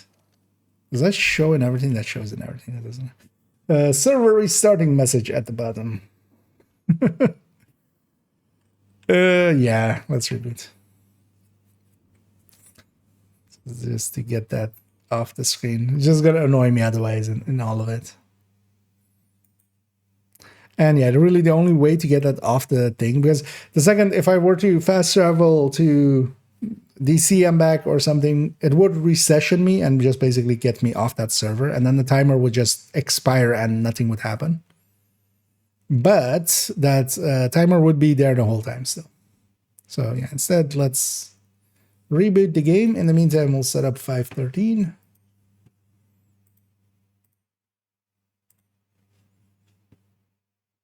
I should check that well, I should check once we're in game. I don't think that broke audio. You know what? I'm just gonna. We'll just apply the fix.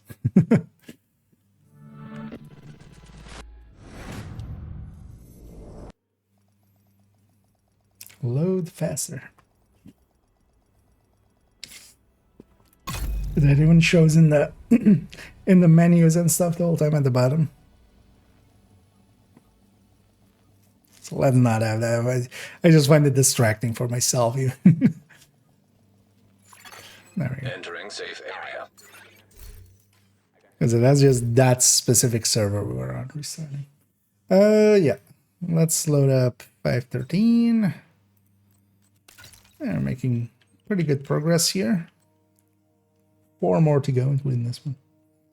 Yeah.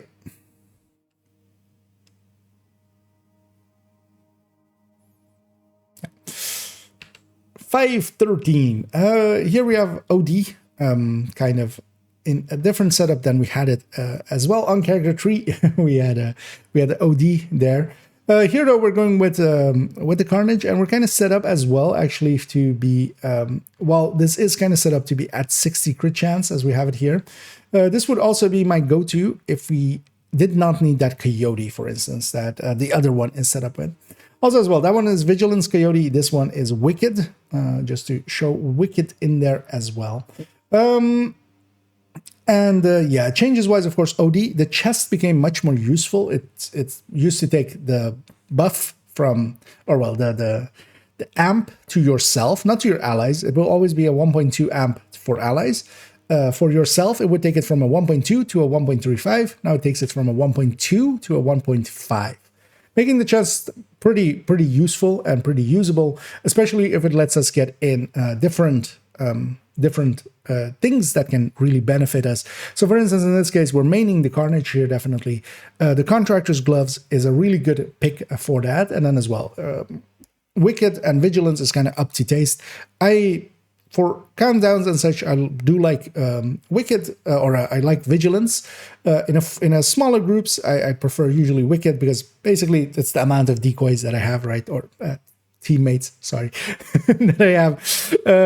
If there's 7 decoys / teammates, then I'm much less likely to get hit. And yeah, Vigilance does have more damage just outright.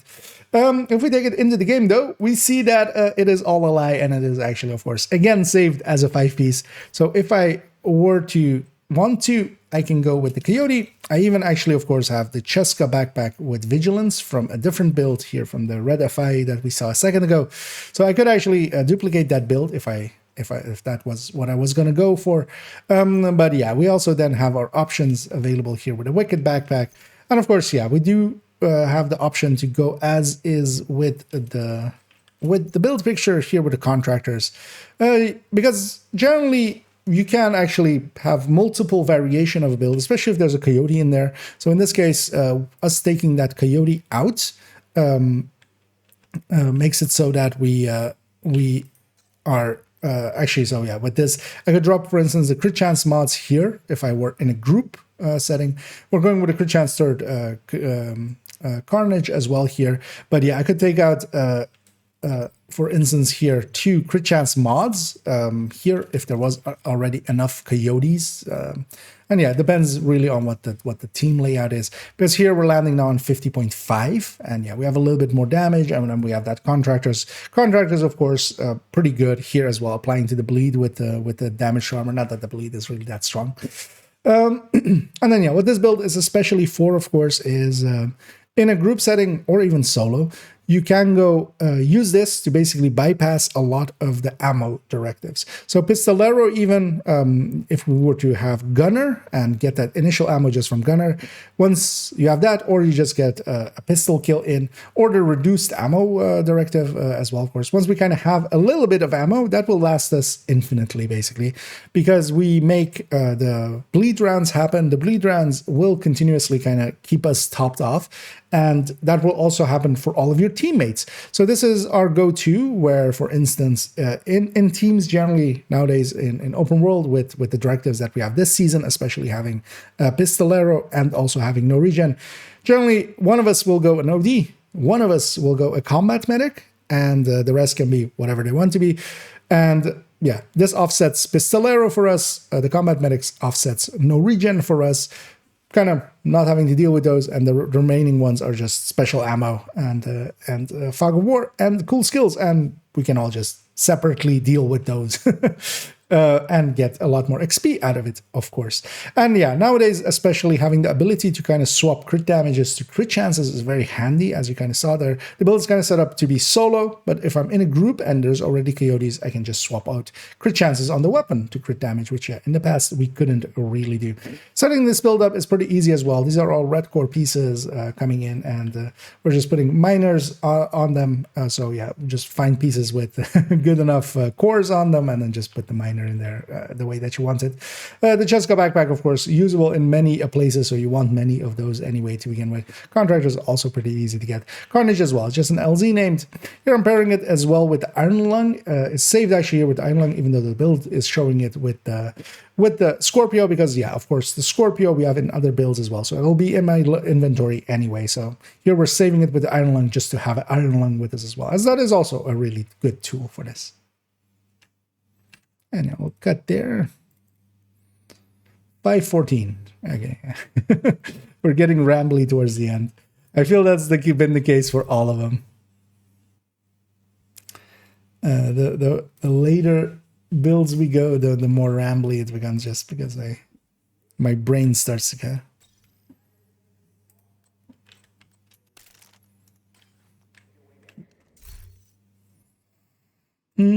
Yeah, 5:14.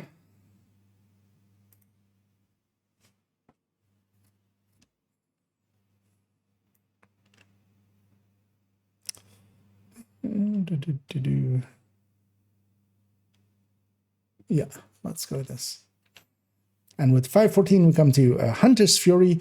Here set up just as a bog standard-ish Hunter's Fury, with just going with SMGs. We're not headhunting or anything like that. In this case, we're going with SMG. Here, though, we are going with an alternate setup. We already kind of saw an Obliterate Vigilance setup on character 3. Here we see an Ridgeway plus Wicked backpack version, together, of course, with Sadist. Changes-wise, Hunter's Fury didn't get much changes, neither did Ridgeway. The group, of course, got a little bit of a reduction. Wicked stayed the same. But what especially kind of changed for this build, and why it's much more potent than it used to be for the Ridgeway setup, is that Sadist went from 20% on the normal version to 30% as we have it now. And actually, 30% and kind of having a consistent way to apply bleed with the Ridgeway actually makes for a decent choice.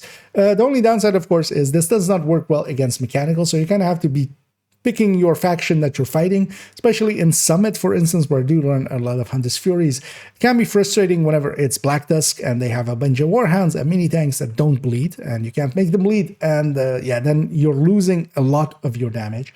And of course, what we're really getting is that regen from alongside of that from the Ridgeway.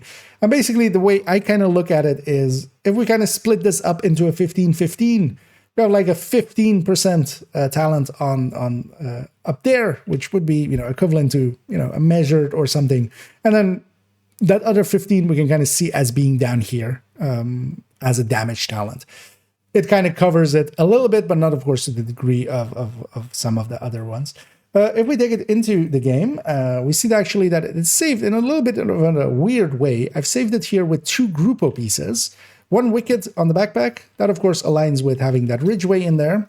And yeah, then we have the build as we had it there on the build picture. But then if I load the build again, actually, we have, of course, this Grupo chest as well. And we wouldn't, this explosive damage, it makes no sense, of course, here. And that's also the case. This one then is set up that for the other option, we can go with a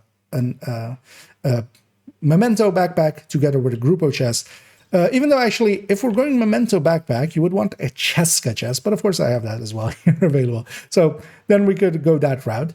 But yeah, the Grupo chest is in there as well, just so we can go many different variations, basically. Also having a Grupo chest for me, myself, to have there, just to, yeah, go different variations if that is our choice. That's also why the second piece here saved is a Dark Winter. That becomes the main if we're not going with the sadist route. But overall, I do quite enjoy having the sadist version.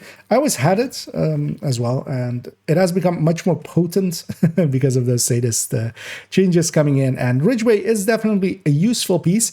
Here as well, actually, if you play it right, you can quite often mark a bunch of enemies and getting that disorient in, and then marking those disoriented enemies, especially if you got hit going into that.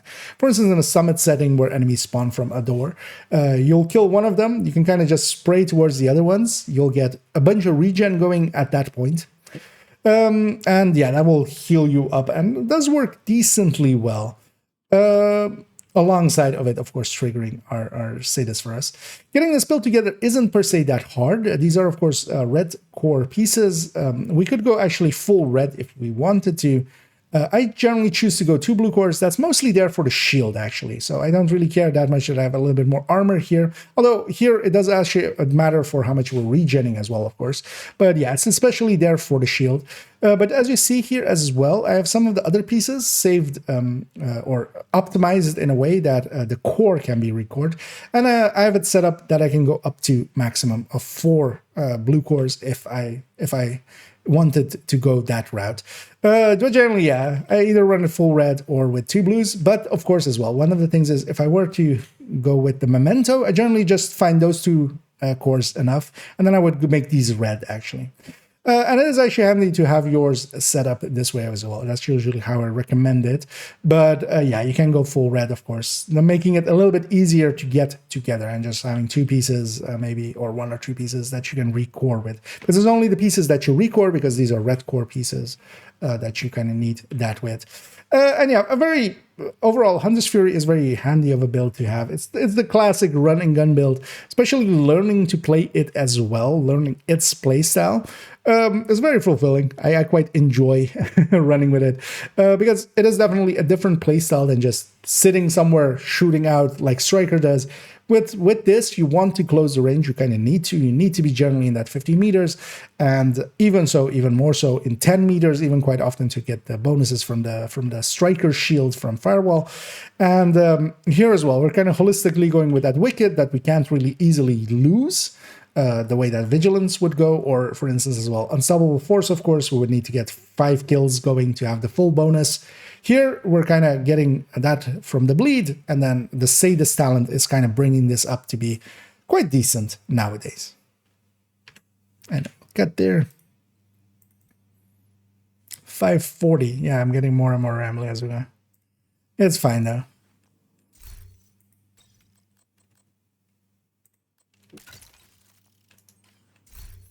It's fine. Yeah, let me catch up here. I just try to hatch a turbo. Yeah, it's well worth trying out that one. That one's also not too hard because I also have a different version of it, which is with high-end pieces. So if you're not familiar with the build collection, I mean, actually, for those as well, maybe just joining us and not familiar with where all these build pictures are.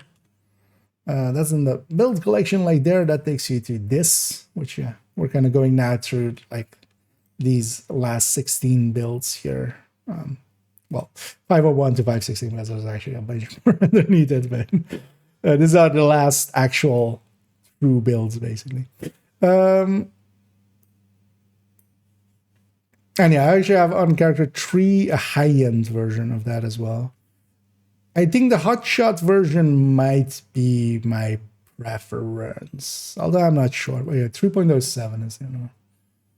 We just kind of lay that like this. because it is also much harder to get together. We have record hard Habsburg pieces and stuff. But I always like that one anyway. It's well worth trying at. It's also it's on that character. What's the difference between incoming repair and repair skills? Incoming repairs is skills applying repair to you, either your own skills or others. And repair skills is how much your skills will repair. The two of them are separate multipliers. So if you're healing yourself or planning on healing yourself, you would want to have a combination of the two, because each of them is basically multiplying against the other one. If you're just getting healed, then yeah, you want incoming repair. If you're just healing others mostly, like with FI, you would want a repair skill. But the incoming repair is just a separate multiplier by that percentage increasing additively, so it adds together. But only from skills. Although as well, it should be only from skills. There might be a talent here or there, but most of the talents you would want, like, catharsis or stuff like that, or anything else that heals, doesn't apply with incoming repair.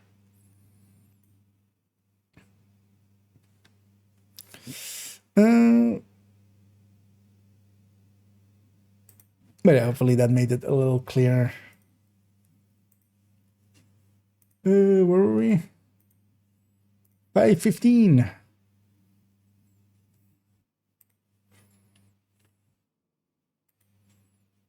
But the easy way to kind of look at it is repair skill just applies to your skills repairing you or others, but it applies to the skill. And incoming repair is on yourself and then from skills applying to you, either yours or others. And then it's important to know, especially like if you're just doing it for self-healing, that, yeah, you want to have a combination of the two, because the 20% would then go on the skill, and then another 20% would then apply when the skill is healing you, if you're like self-healing yourself. So you would want to, if you're doing like 3 or something, you would have like 2 incoming repairs, and then the watch repair plus the one repair skill. Just to kind of balance between the two. Oh yeah, let's go with 515. And on 515, we see actually a build that, at least on the gear end, for once, as with a lot of the other builds, I went like, we slightly changed the build to make it not look exactly the same. I copied somebody else's homework, although it was my own homework in the past, basically. But, you just changed it so people didn't notice. On this one, not so much. It is basically gear-wise the exact same thing as a 4.14, the Heartbreaker Tech Tank. And in this case, though, on the 515, we're showing it with a Lexington instead, which is not really, honestly, a change. But then, what we have is the Lexington version of the Heartbreaker Tech Tank, basically. The Lexington, of course, came in. It does displace basically all of the other weapons and all of the other high ends that could be picked for this, especially because it does also have a long rail, so it can do a flatline. It does beat out the Kingbreaker on burst and almost on sustain. The Kingbreaker can out-sustain it, but of course the Kingbreaker is such a worse shot than this, a worse tool to shoot, basically. It goes all over the place. The Lexington is much more stable and such. Especially with the little bit of weapon handling we get from here as well. So, yeah, the Lexington is basically just the better version of the Heartbreaker Tech Tank, but then, yeah, I'm showing it with other weapons on 414, just because, yeah, not everybody will be able to get Lexington. Changes-wise, of course, Heartbreaker did get a little bit of a buff. Its bonus went at 100 stacks from being 100%, basically 1% per stack. It went to 1.1% per stack, a total of 110% increase, a 2.11 multiplier. Or a 2.1 multiplier. One too many. That was a tongue twister, kind of. But yeah, in this case, it does give us a little bit more damage as well. We got a little bit more damage by having a weapon that overall, actually, the Lexington is higher than all the ARs beforehand, basically. So we have actually gained a little bit of damage against previous seasons. getting this build together is not that hard. This is also the recommended kind of tech tank because of that, as we're just recording one piece to be from a blue core to a red core. The rest of them are actually done in a way where, even though I actually on this one have a bunch of places where I've recorded the core and optimized, that wouldn't be needed. We could just have it be a blue core as we've kept it the blue core basically, and just roll the minor stat on here as well. And yeah, this is pretty easy then to get together. You do need to unlock Technician. That's usually, of course, for newer players, a thing that they still will need to do. You will need a memento. This is kind of core to this. But it isn't the hardest farm overall. Just spam priority objectives, spam some countdown with targeted backpacks, and you might even also get it from the caches that you can buy from countdown. If you don't have a Lexington, the replacement weapons would be a Kingbreaker or a Fall or an M4 with Flatline. That would be the alternate pieces instead of this Lexington if you don't have it.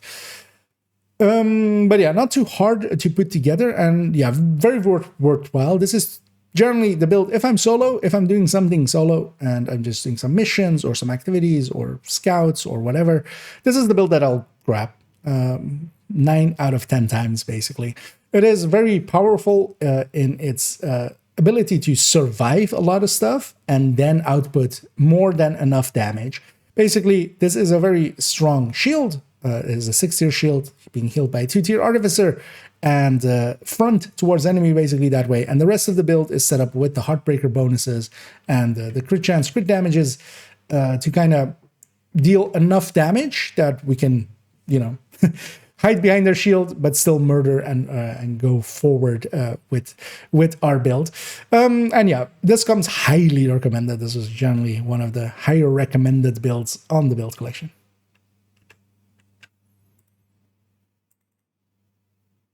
Mm, 423, that's kind of fine.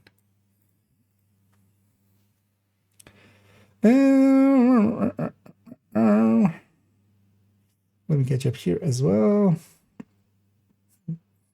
I need already. No, good one so far. Still thinking. As well. And yeah, welcome in. And yeah, we're doing basically recording character 5's build collection updates as I'll turn into a video and go up in a few days. It's the last character, and then we're kind of done with the build collection updates. And also, yeah, we've already as well recorded all the DPS table videos, so yay! We don't have to. We're done with them finally. They took forever, but also well worth it. So also they were all well received, which I of course also kind of like. Listen, is this AR tech tank? The last one was basically the Heartbreaker tech tank. It is using an AR as well. But yeah, most of the tech tanks do generally.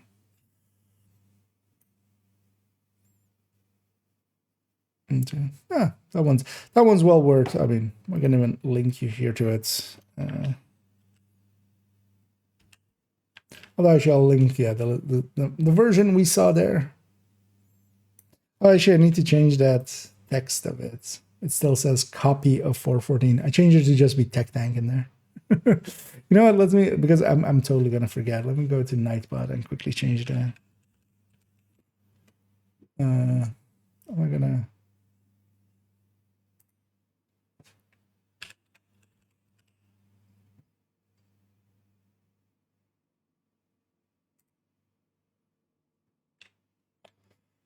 Uh, 5.15. It's gonna bother me. So. Because I used to have a bunch of builds that said copy of this, copy of that, but that was the last one. So, seeing as it's the last one, let's not have that in there anymore. Let's just call it Heartbreaker Lexi Bruiser.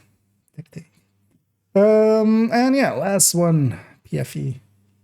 Puffa. The Puffa build.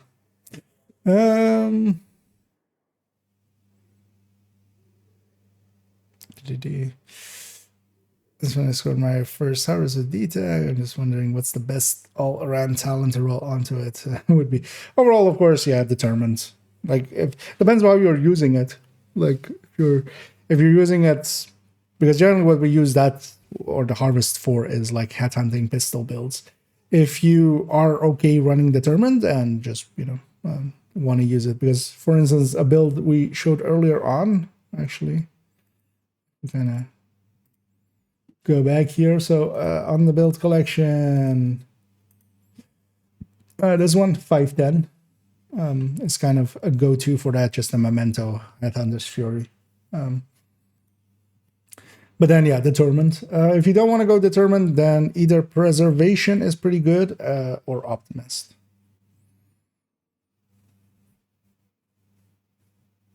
So anything else that would be really good for it? Not really, right? An optimist over ranger generally because, yeah, it's a pistol, so we're using it close range. But also optimist would feed into the weapon damage and increase the cap, basically. But yeah, determined. Yeah. Let's go into here. We're using a red build, finisher. Because it is actually also a pretty good finisher weapon. Although if you're going finisher, it's, yeah, orbits, of course, exists, and it's kind of the same weapon, right? Oh, well, it's not the exact, but yeah, the harvest will be hit harder, but it's close enough. But you get more bonuses. Yeah, let's go with this. They're loaded, yeah. 516. And in the final slot of this character, we see 516, and that is the high-end PFE shoddy. PFE, of course, protection from elites, setups that we use for PFEing, and yeah, we use that, of course, for going up against. Actually, yeah, I should just first explain changes and then go into what it's for. I kind of went directly into what it's for, which, nah. Wait, let me actually put away some of the videos and not have this segment in there. Also, so far, yeah, 15 items. One of the handy ways is it's 16 builds and 16 segments, so I need to have 16. Because actually I did it almost wrong with character 4. I was just checking like how many segments I had without the intro and outro of just the builds, and I had 17. I was like, oh, I had one too many. And I did have one too many, which was just one that I kind of had trashed, but not actually. Yeah, 516. And on 516, the last one on this character, we see an PFE build, a protection from elites, as these mods are called, of course. Yeah, that is a setup that we kind of use against some of the fights like rogues or hunters, and certain situations also really do call for it, and it works really well there. Changes wise, not much changed here, of course. We did lose a little bit of crit chance basically off of that Cheska. We used to be on a really beautiful 60, but we no longer are, but still close enough in this setup. This one did actually get a little bit of a change. Just before the end of the season, we kind of went with Cheska Badger, and then here the Catharsis. I've been finding the Catharsis actually pretty useful in a PFE setting where we do get a lot of hits on us, and eventually we'll kind of hit that healing basically, and also the purge as well for status effects and such, which is kind of nice. But yeah, not much really changed about this build. The Scorpio that we're kind of maining here as well still. Even though the Scorpio kind of got hit hard, overall, we used to main the Scorpio. We generally actually don't now anymore. I will still use it if I'm in a group setting or such, but if I want to do damage, the light glue that I have here in the second slot will do that much better overall. We could also go with a Tsunami, but I go here with the light glue, because generally when I'm pulling this out, I'm fighting enemies that will not quickly die, and then the light glue, at least after the first shot, you kind of have a bonuses going. So that does help out quite a bit. But yeah, not much in the form of changes. In getting this build together, it will generally be pretty expensive, as it always is with PFEs, and that is these improvised pieces that we have here. To get these improvised pieces, they come from crafting. That means crafting, and generally they will be pretty low in their stats. You will definitely need to optimize at least something. Sometimes they come pretty, the bar will be like 3/4 full, and you'll get a little bit lucky. But generally, yeah, it might be a lot less. So it will cost a lot of resources, making it not that new player friendly, especially if you don't have the resources to kind of splurge on these. Yeah, it does a lot. It does a lot worse, basically.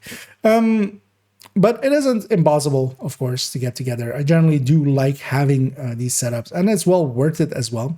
Here as well, I have 13 PFEs on this account, as we had 9 on main account, so I have a total of 12 spread over both accounts.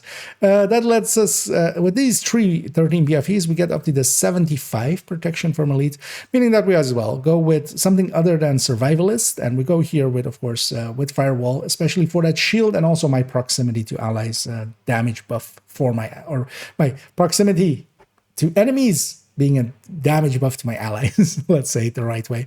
But yeah, this build is a little bit, of course, harder to get together. Catharsis as well is a really annoying item to get still, because you need to have the blueprint for it to drop from targeted loot.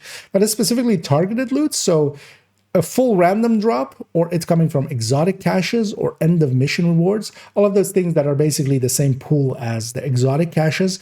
You can get it at full random from there, but you can't, if you don't have one yet, you can't use targeted loot masks to get yours, which makes it that it will take a bit to get that one. It is one of the more annoying exotics to get. And actually one of the last exotics together with the blue screen, even though, yeah, the blue screen, we can do the Captain Willis mission in Jefferson Plaza, and Jefferson Trade Center, where we can get the blueprint for the blue screen, and then it will actually drop in target loot. The Catharsis does not have equivalent. The Scorpio, yeah, as we kind of talked, got a little bit hit, but yeah, still worth having in this setup, because yeah, we can stun lock enemies, and that's what this is for, especially against rogue fights and such. We can pull this out, and as well during extraction in Countdown. This can be a very powerful tool. This can in a group setting, for instance, we generally, if we're going into a rogue fight, we'll just go, who wants to go PFE? One of us will go PFE. Generally, the others will stay whatever they are, or just go full red strikers just to output a lot of damage. And this can basically run interference, run into the enemies. And as long as everything is elite, it really is hard to be killed by enemies, basically. Unless there's a lot of them. And same with Countdown. At the end of it, this can run into the hunters basically at the end, and just kind of run in and kind of deter them from shooting at allies. And together with that, we're still trying to keep up our damage up by going crit chance, crit damage. I do always prefer to go that route instead of just going, full survivability. That's not needed. We have enough survivability here just with these 4 blue cores, with Adrenaline Rush, with the Catharsis here. That's enough survivability. Then it's better for us to do a little bit of damage, and we do that, yeah, with the crit chance, crit damage that we have, and as well with Adrenaline Rush together with Intimidate, giving us a bunch of damage. 518, it's fine. And yeah, let's outro this.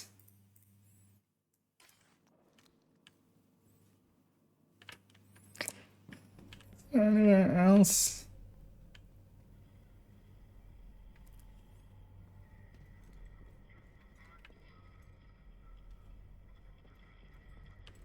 Yeah, let's have this just Marauder thing. This was my original idea as well. Although, can I put you somewhere in this? Wouldn't mind having the flag there as well. Yeah, I'll use this at the outro. Yeah. So what's following this up actually?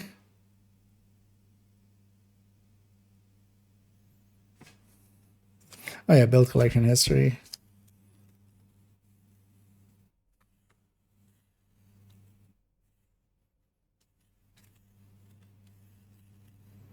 Oh yeah, actually, yeah. So, yeah. Let's say it that way. Yeah. And thus we come to the end of character 5, and with that as well, to the end of the build collection. We went through and got our fill of all of the builds, the main builds on the build collection. We have, of course, skipped a few as well. We did do 501 to 516 here. The collection kind of goes a little bit further. We won't visit those in a video sense because just to explain, yeah, we have a few other joke builds as the S builds are. Basically, those are builds that live in the stash. We have some purple builds and some brandless build here as a full improvised build. Then we have a bunch of X builds, and the X builds are basically yeah, they are X builds. They are builds I used to have and for some reason no longer do. Generally, they've been superseded by something or just I didn't like them. But I still wanted to keep the build picture around because it might have been an interesting idea or maybe worth revisiting in the future. So I made the build picture, might as well save some of them. Although sometimes builds do get just tossed out. This isn't all the builds that have been removed over the days because yeah, we try to keep that short list a little bit short there, of course. But yeah, we have reached the end of the main characters of the build collection, basically, with this character 5. And of course, as we kind of saw with character 5 as well, it is a selection of builds that I quite enjoy, having, some of the red builds in a negotiator and a striker that I kind of like, having OD and red FI as well there, having a good tech tank, having a good PFE, having, of course, Eclipse at the ready, together with an explosive build and a bunch of different, as well, headhunters, and even, of course, a joke build in that 511. That's very much what I do on the second account because yeah, I just keep one character there and we kind of saw what the results there were. And yeah, that also then gets us indeed to the end of these build collection update videos. I hope you did enjoy them. I kind of enjoyed going through all of these builds and kind of explaining it.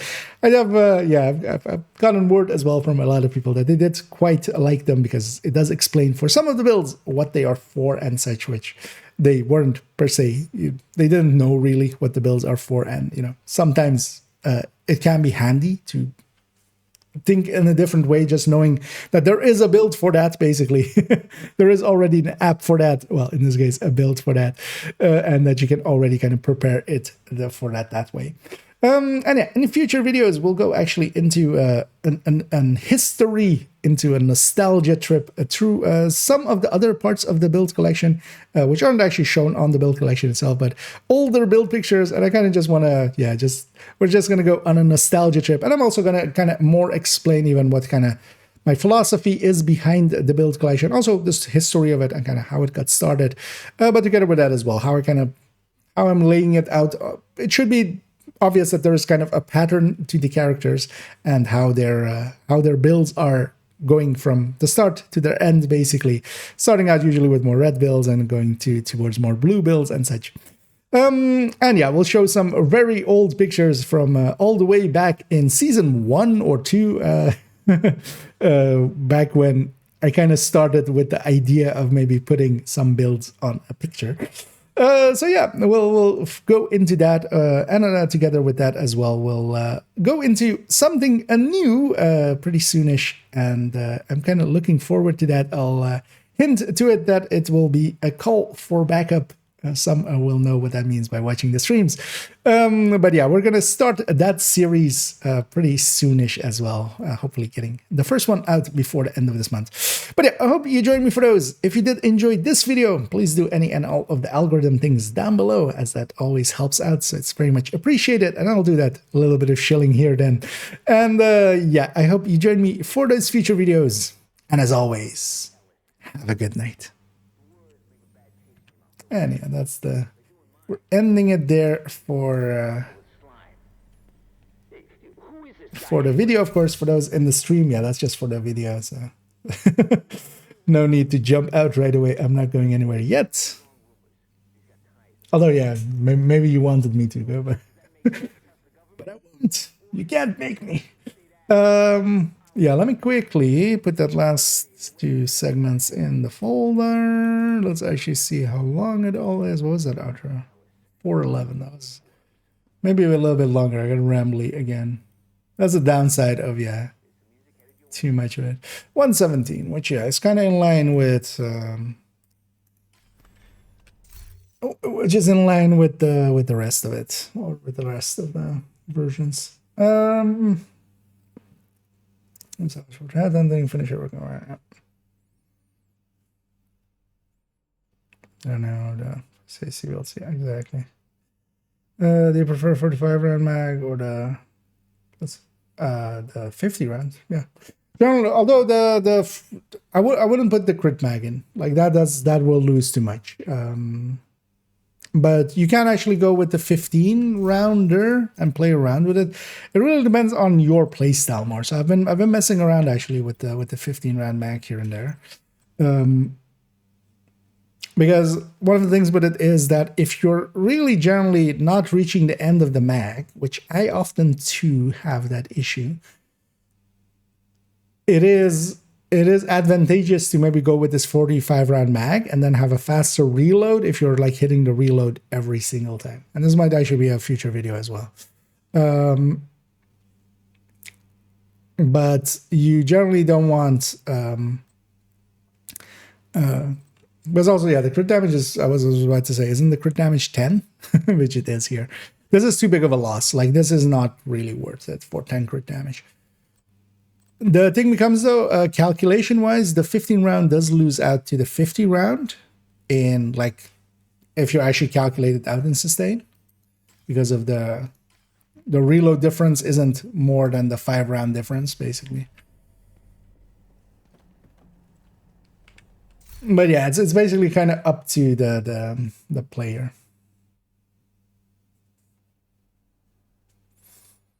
But generally, yeah, the main pick always is still usually the 50 rounder. Amazon really was too big of a penalty, but I didn't want to reload. But that was just the same devil for that. Yeah. Although, yeah, as I kind of explained, both are actually, I think both are viable, especially depending on how you play, right? Actually, I think for my playstyle, I should actually go 15 rounder because you don't lose that much if you're actually just unloading.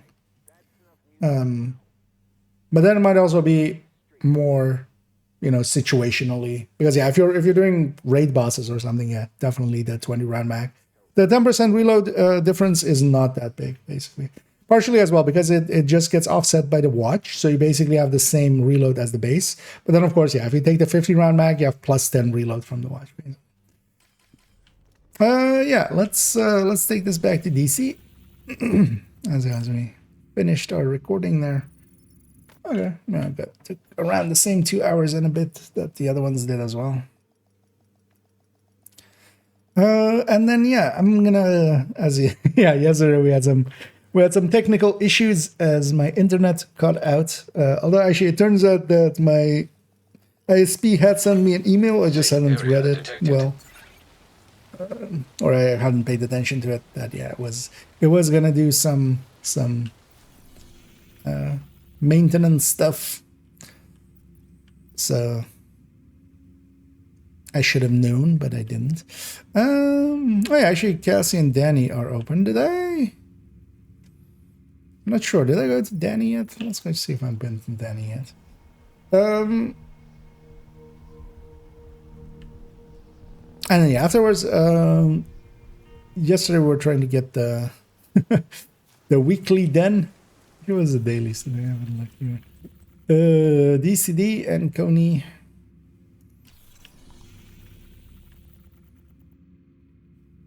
Neither target loot worthy. LMGs here is not the worst. Neither is gear mods there. ARs here as well is not the worst.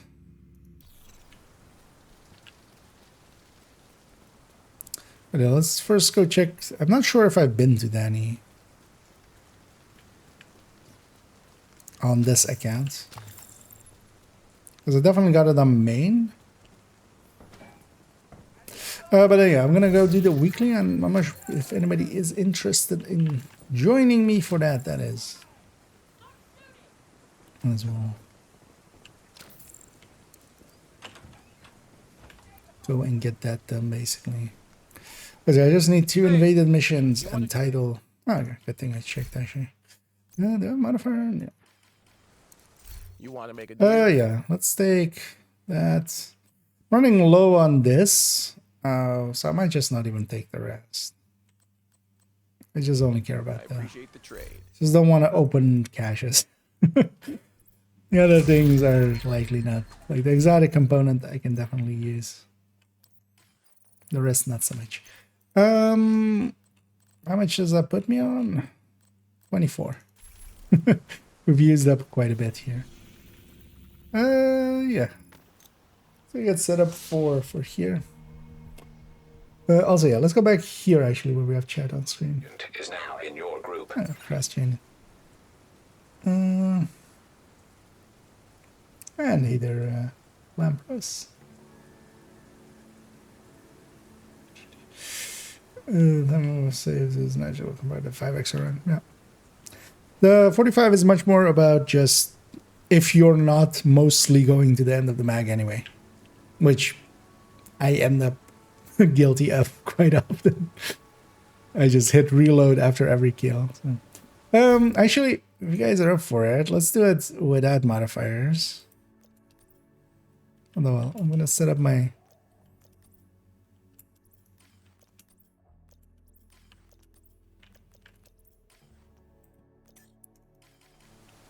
And we'll do it kind of old school. Mostly because I want to run Eclipse a little bit. So... yeah, Crass I think is okay with it. Actually, yeah, what are you running, Chris? Just see. Okay, you're running OD. Yeah, let's take...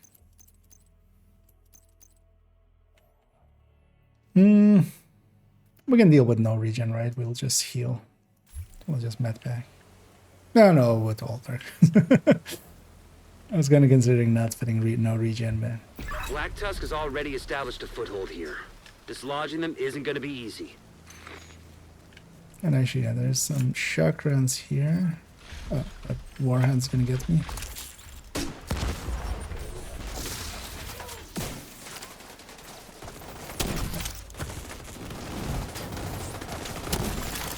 An agent needs assistance. Serious trauma detected.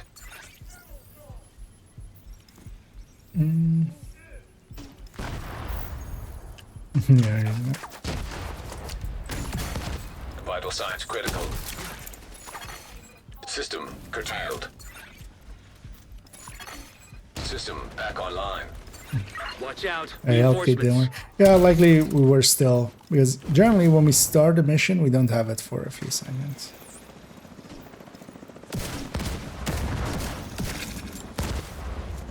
Let's get this Warhand out of the way.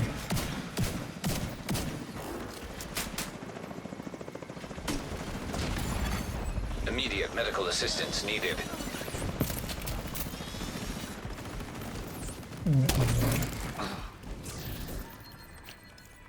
I don't know if anybody else wants to join us for some of the missions of the weekly, because we did some of the other parts already. So yeah, I just need 2 invaded missions and invaded stronghold.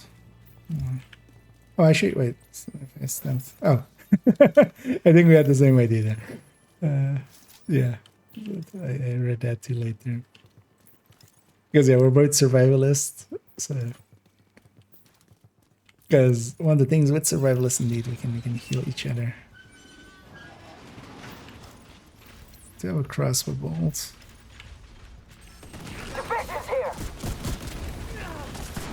Especially watch out for the two those. Ah, missed my second. Tree there.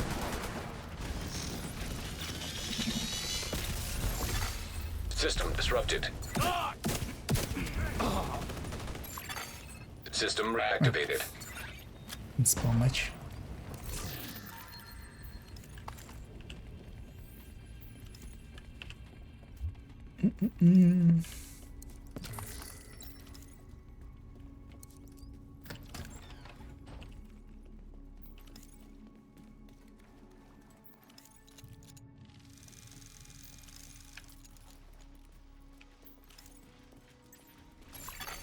Local area network detected. Check any terminals or laptops you find. The more intel we collect on Black Tusk, the better we'll be able to counter them. Our Warhammer just doesn't care that he's shocked. Could add some. System curtailed. Forgot about the disrupt. System back online.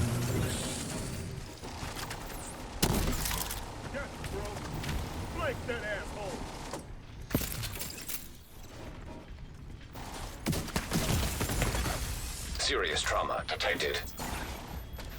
Here.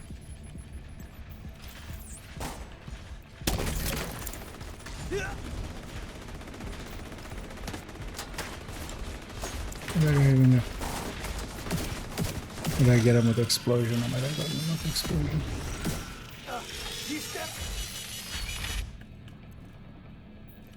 Launching.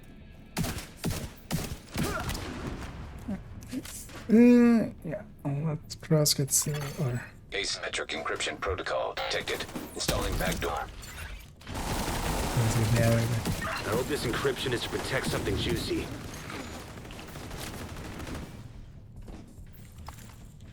What a dog that. Let's. Can't this. Also, yeah, if, we have no takers. Let's actually matchmake for this. I'll get what we get.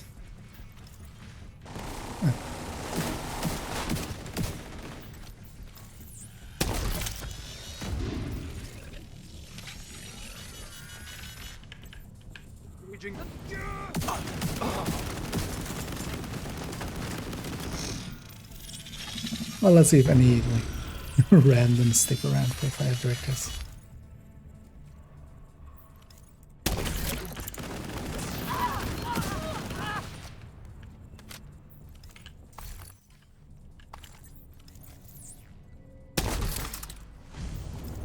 And generally, if it hits or lands on a body, well, that one should have. 75% complete. That's right.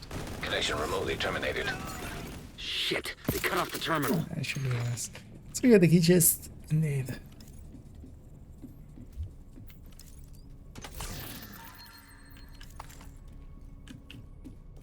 So the reward, why do melons have big weddings? It's the cantaloupe. Badumdish. That was the sound of a cantaloupe, or a watermelon being smashed. Badumdish. Humanity has been observing the planets for millennia, but we are only now beginning to uncover some of their secrets. Earth, the third rock from the sun. Our home may not be the center of our universe. And instead of smashing pumpkins, So we're far, smashing it's them. the only planet life as we know. That bounced weird. In the vast Oh, well. Stop bouncing there. think that our little planet is the only place capable of creating and sustaining life. We know that Mars once had vast oceans. It's been a while actually since I've Many of the elements found on Earth I've done a bunch of only be created Eclipsing. from the sun. This season, of course, yeah, it's very like the modifier makes it While very. no other planet in our solar system sustains life, it's possible building rocks that A allow weapon organisms damage to based. evolve from single-cell amoebas to Oh, random is gonna complex instantly living go through, beings so like we should you and go. me. Started as nothing more than And I'm gonna set the first wave of star fire. light years away.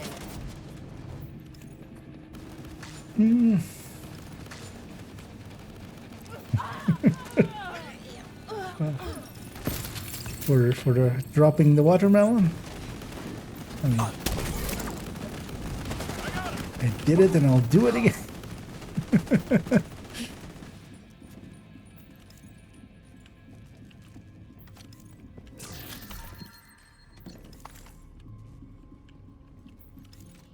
Not a party, what the critical rainbows got to reflect on things. Did you buy one of those like dad joke books or something recently? So is that what happened here? 1001 dad jokes.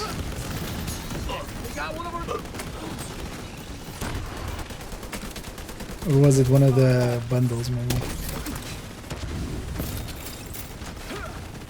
It was a dad joke bundle.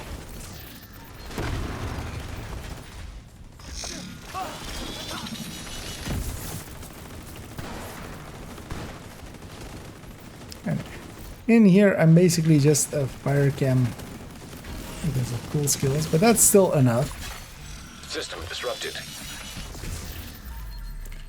to be useful. System reactivated. Mars was I'm once gonna home to flowing do water, one of those. as evidenced by these images. At one point, more than 3.8 billion years ago, Plus for that one. Martian surface could have been I'm curious what our allies are. Martian exploratory Uh, has sent back evidence of more recent completely water nothing. as well, ranging And a glass from rat, dry although river systems headshot damage, shield splinter, crit chance. There are also minerals present on the surface of Mars. Wait, there was a headshot here somewhere. Headshot damage, crit damage. Water What's that? environment. I don't think they really understood how to put a crit chance, crit damage all together. Although small quantities exist as water vapor in the thin Martian atmosphere, But yeah, the other one is much worse. soil. He gets a pass because there's another ass.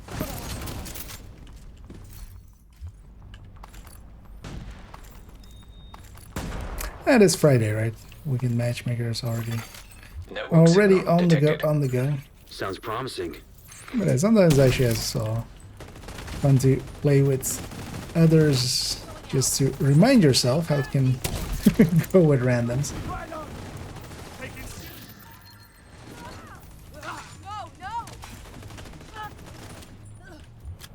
One of the things here I would normally do is toss down on my hive, but won't here. I'll do that though.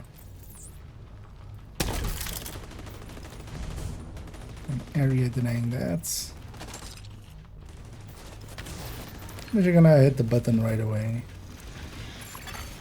Data corrupted. Damn it. Guess we keep looking.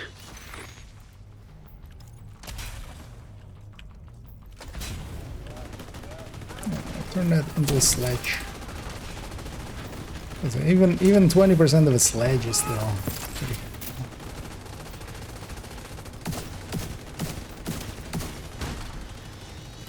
Secure the final hall. Maybe you'll find a terminal there. Maybe we will. We won't tell you, then. Yeah, you guys go get set up. Okay, come in last. I should use one of those grenades here. So this doesn't start until the last person is in, and we blow those up. Or you're gonna come in. Finish mopping up these assholes and let's see what we Do can one of find. these, do one of these, sledge it up.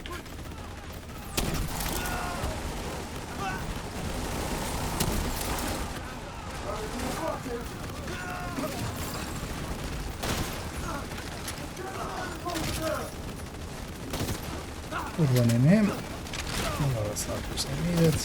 And the crossbows, even against names, they will heavily damage whatever piece they hit. Whatever armor piece they hit. So.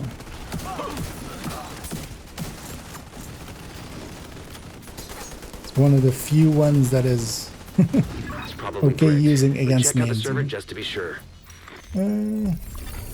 Reformat cancelled. Attack data 0.7%. It's Friday. I'm ready to get I'll cookie. send the data you Wait, were able to couldn't you be recover ready to to our get tech guys, just funky? in case. I feel The museum is secure. missed some Well synergy done. there. Here's hoping we get some value from the data you transmitted.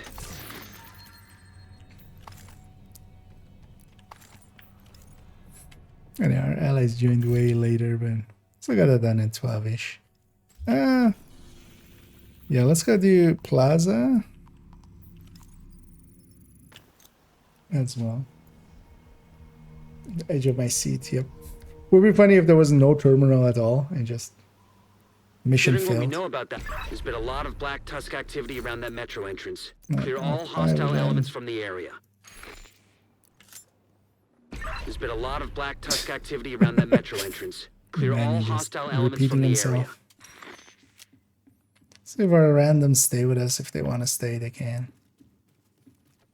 Unless there's somebody out there that wants to join us, because if there is, we can always reform for that.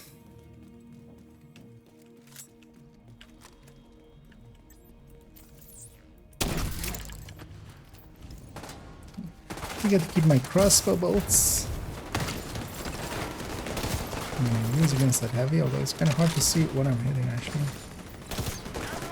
Because if it was unfamiliar, the crossbow breaks whatever armor plate it is hitting. Oh well, heavily damage. An agent has left your group. With just these guys, they will take off the chest. And one of the things we can do here as well is actually bounce off the ceiling.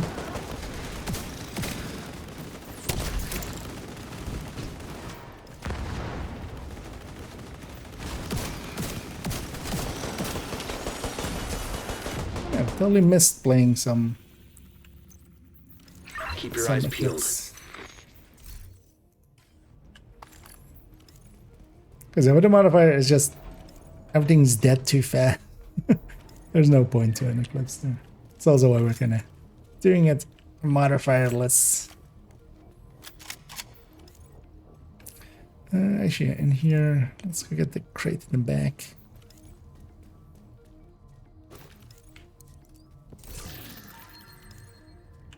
Curious if our random will kinda pay attention.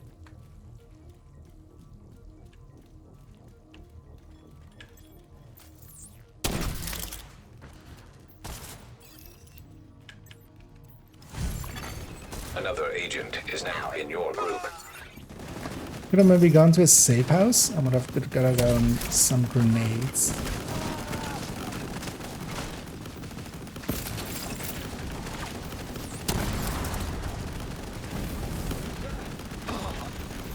Some grenades can be kinda handy. I guess. Two dogs. Immediate medical assistance needed. 3 dogs even? Agent incapacitated. What even got me? Oh, the grenade launcher. Agent down. CV.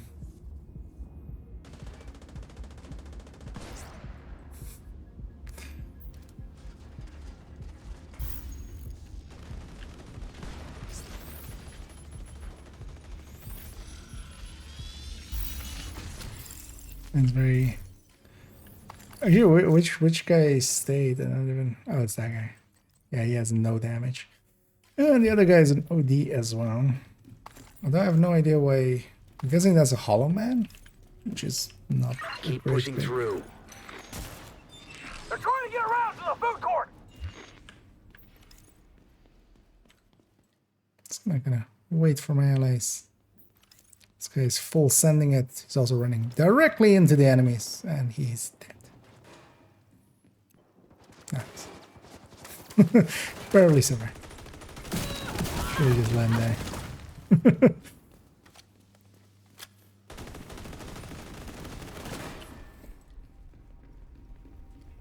Because yeah, rushing is always one of those things. I feel as well. It's yeah. Especially random matchmates is.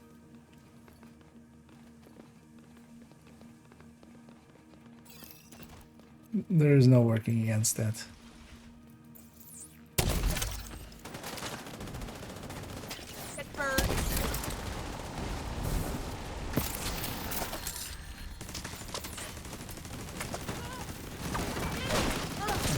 So, and that's a nice thing with having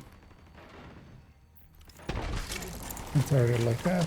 Also, yeah, watch out here that we do get back spawn basically.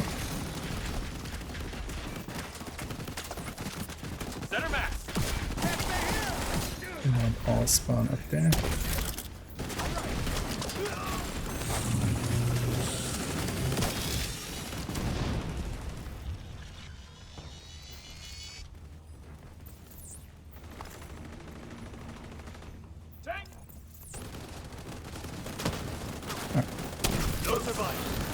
Missed that wave spawning.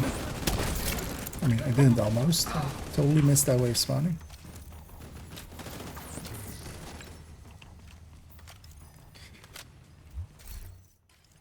And yeah, let's get the crate in that back.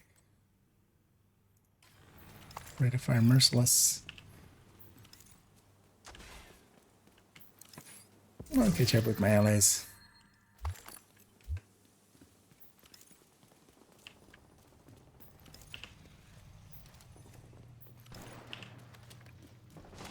And I made this fight much harder than it needs to be. Because I could have caught most of this at the door if I was here. Could have rushed, of course, but okay. He's not important enough for me to rush. One thing we do want to do is not stay back here. Back here is very dangerous. I want to be up here. It's a much better spot.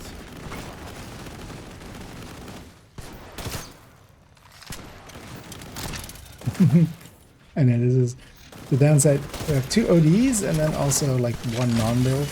And yeah, the ODs don't do much against the warhands. Oh well, they do a lot less damage.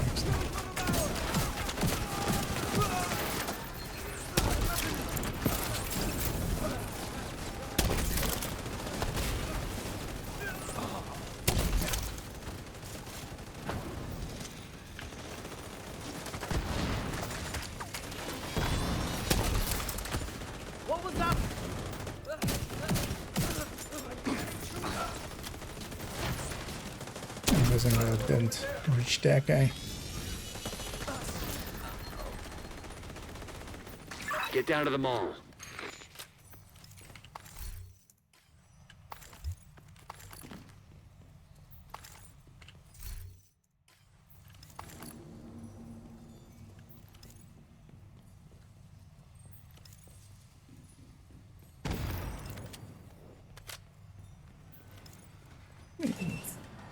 Keep it going. I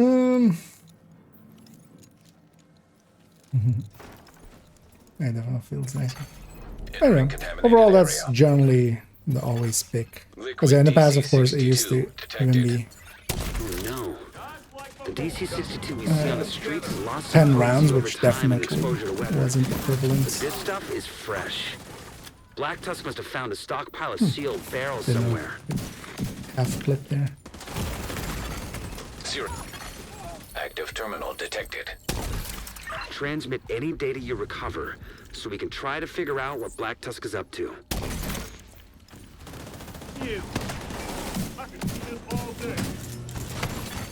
An agent needs assistance. One job behind us. Vital signs critical. Alright, cross.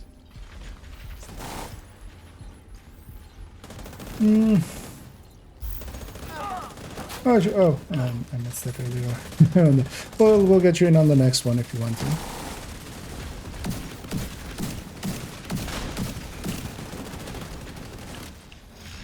Well, the next up we're gonna get the title. We'll just reform and just get rid of our dead weight here, kind of.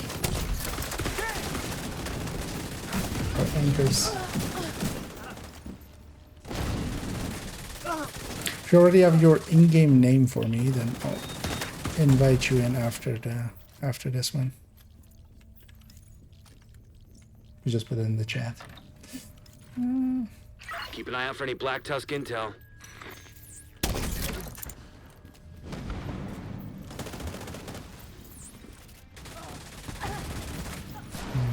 I can spawn that. And this warhand. Oh.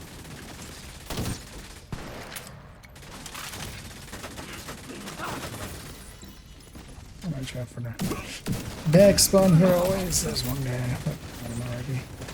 Let's turn that into some sledges as well.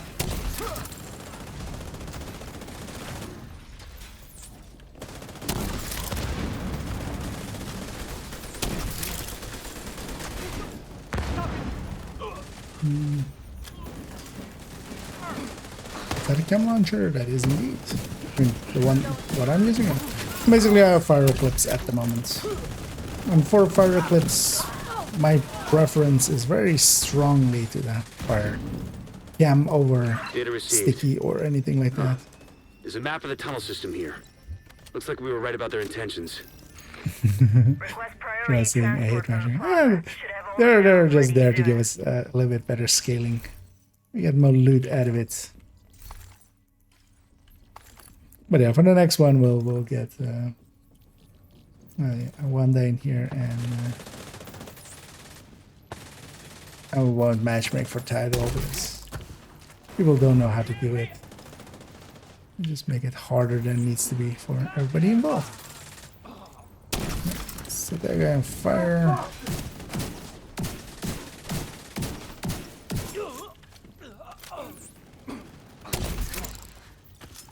It's already gonna get the key chest here before I forget.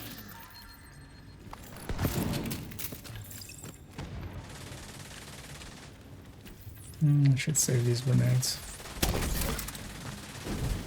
Doesn't really take. Move and fire! Serious trauma detected. Get to the plaza.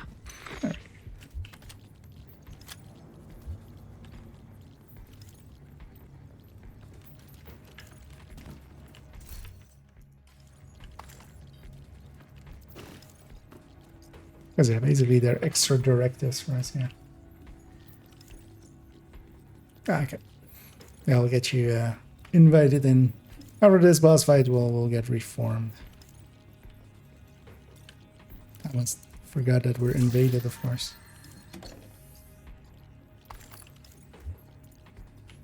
Also, actually, I'll do a heal here. Secure the area, Agent. You got out of range. Exiting contaminated area. I only have one grenade. Let's not waste it on this.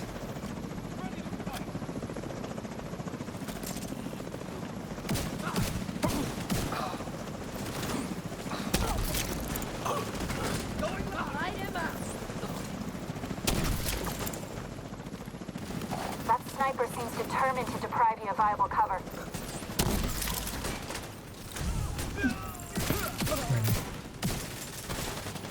She's gonna check for the side spawn. Sorry, this happened. Nate's thing is as well. Ross is helping out by being a good teammate and actually spreading my fire. The other two are not really helping out that way.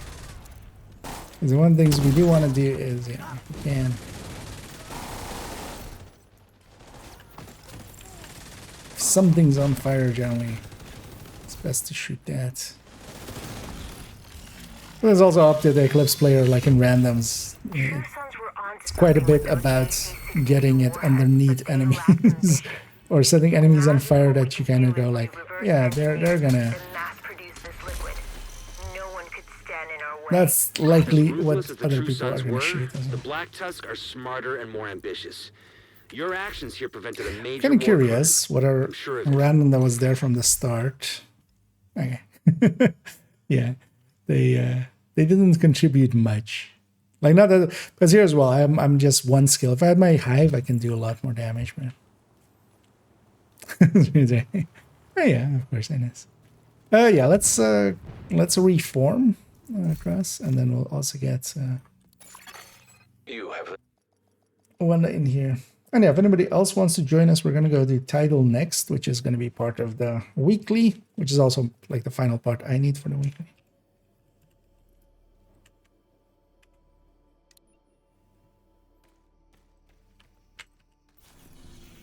Should actually gone to here already.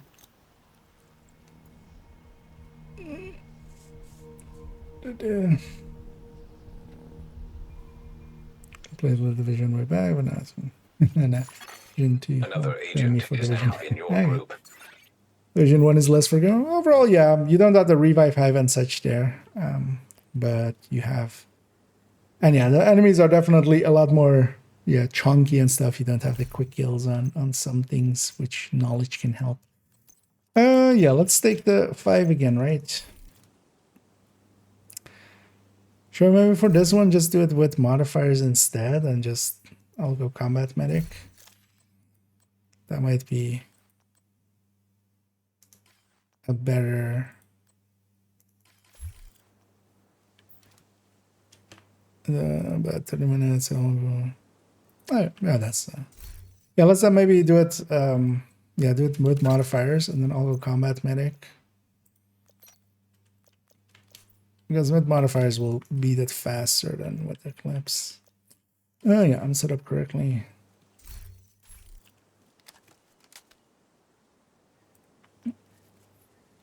Whatever, is there any? Oh yeah, if anybody else wants to join us, we won't matchmake for this We need one. to We'll retrieve just the run a antivirus before 3-man. Black Tusk can move them somewhere safer. Head down into the sinkhole and locate the maintenance pump room. We rigged explosives there that should get you inside the perimeter once you detonate them.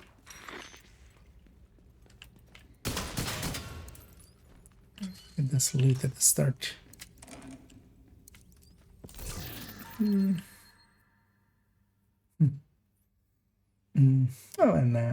and Heather Lampros, and also thank you so much for subscribing there. As always, much appreciated. Thank you for enabling my crippling addiction to buy all the apparel. That's not usually where those funds go to, but yeah, very much appreciated, and yeah, thank you. And then hey there as well. Okay, now find the detonator. The explosion should cause a cave-in that'll put you just inside the wall of the base. Let's see if I get this right for once. Last few times I've been a step too forward.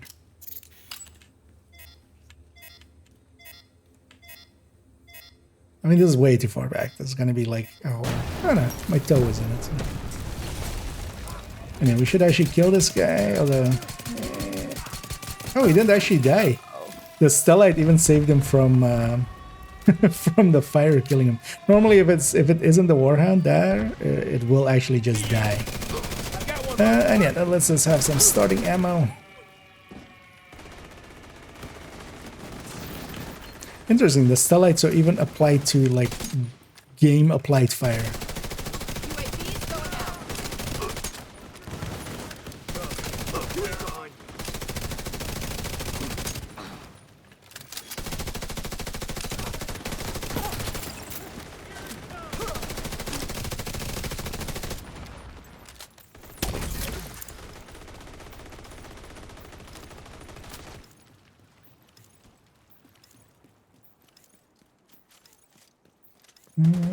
Something like that. And then we can go on. And again, if anybody wants to join us, let me know. We do have a spot free. Most likely we'll do this mission and then maybe source detected. do. That sounds promising. I think maybe we'll do summits or countdown. Let's see what people are up for.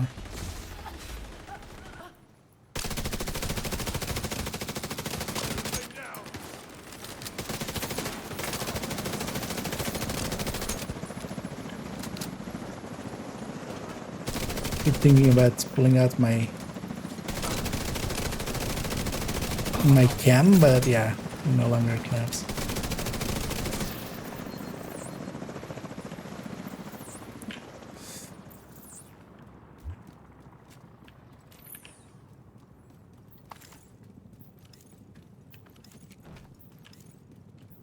Kinda you, not very useful. All healers in between whenever we're kind of out of combat. So. And yeah, here Look for a terminal that you can we can patch Isaac already into. blow that up. Oh, somebody ought to do it. No, I think that shot's missed. It's always very annoying. Enemy transmission intercepted. Oh, we don't have to get this. This is Wyvern. Prep the helos. We need to get these antivirals out of here. The division Yeah, let's is get the inside loot the upstairs as compound. well. You need to make sure none of those And of birds get course, airborne. at the rest key. Wonder what that unlocks. That's awesome. Keep an eye Just out. here. Some more loot there. Then we just hop on down and break our knees. The entire team is down, Manny. What did they do? They jumped off of a second floor balcony like idiots. And everybody broke their shins and Containers are ready for pickup. What's the status on those already helos? shattered their Gonna be a ankles. few more minutes. We're working on it. Shit, copy that. Find a way to keep those helicopters grounded. Yeah, it's one of those places. These choppers aren't that important. We just want to make sure we murder everything else.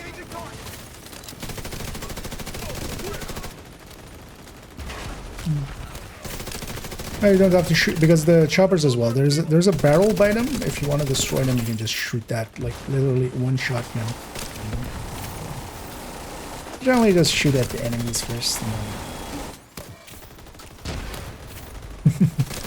I'll go kill that chopper.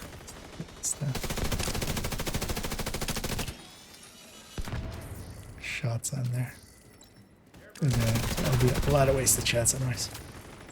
Wyvern, the helo's out of commission. There's always a barrel next to How the them, fuck did and that shooting happen? that is This insta-kill. situation needs to get locked down. Now. See to it personally. Copy that. Sounds like you're gonna need all the help you can get. I'm gonna leave my hive Support team back is there at the standing start by, of the next but one. you'll need to I'll figure out a way to get them through the do a main super gate. challenge.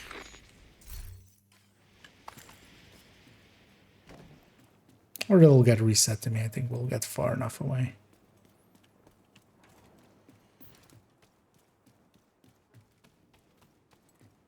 Oh, no, let's get the one back here as well.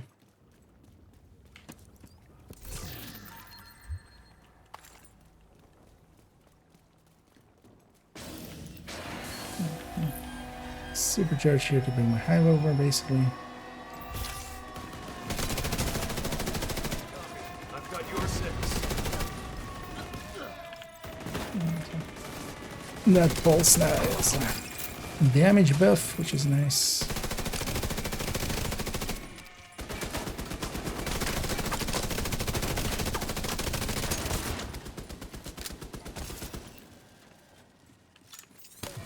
They're healing up.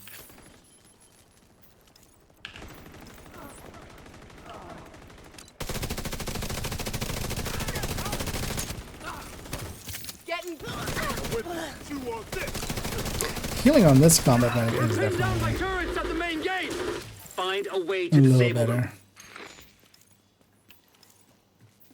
But if that is worth all of the damage we're giving up, Actually, I'm gonna set up here. This will be long range. We've been compromised. Reinforce the main gate sector.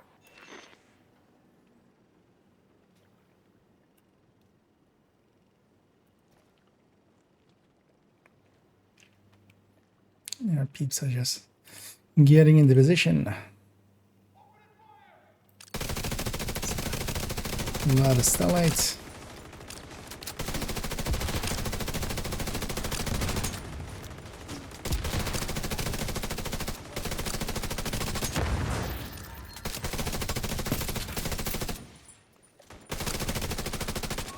They're likely spawning on the other side already.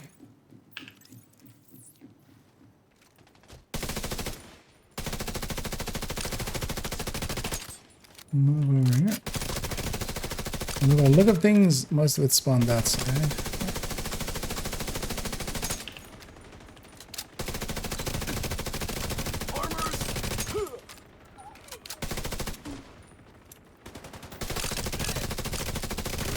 Well, nowadays, it used to mostly spawn on the other side. But nowadays, I feel it does it much more. On both sides. Although this might be just facing based. Wouldn't surprise me if it was.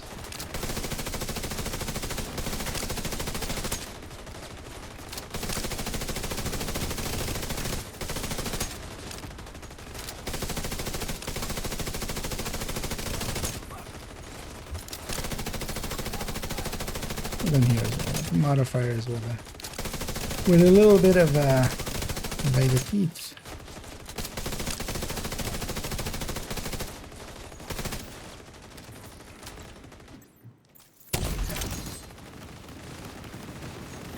Okay. That's a warhound.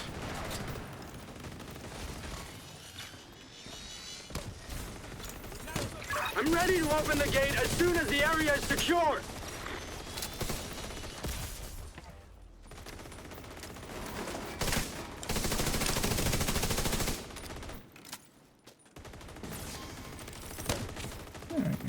Now locate those antivirals.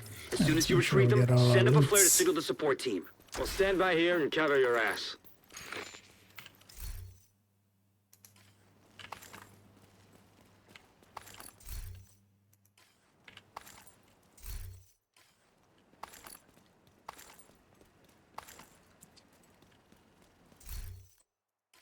Yeah, one of the builds I'm considering actually pulling over to this account, and I might give up some one of the headhunters, or maybe.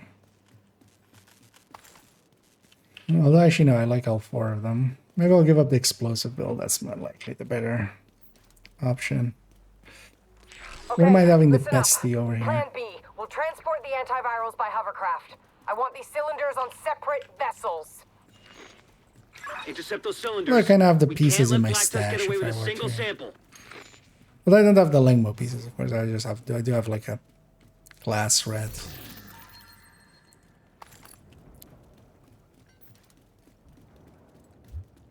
And nowadays we can only jump down there.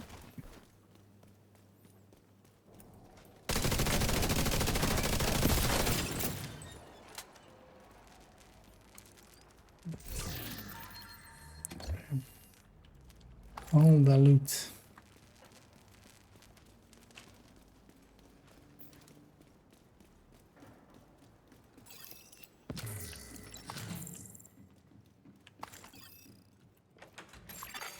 Cold storage device detected. That's got to be the antivirals.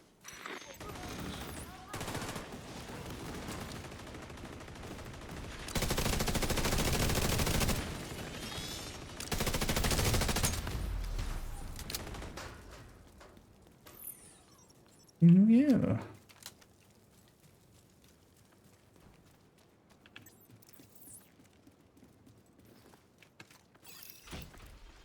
We're bringing a cylinder on board now. Going in.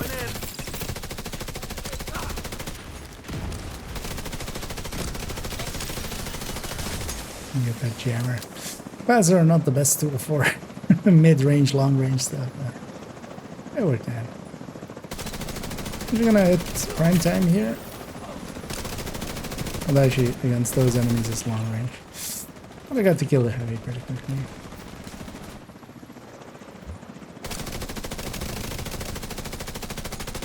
And actually, yeah, now prime time is in my way. So, sledge is always very annoying.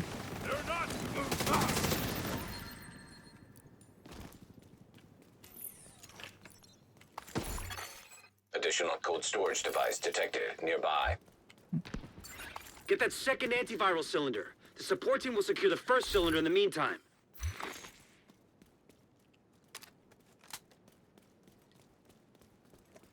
What they'll do, run as modifiers and meta choices, or is it preference?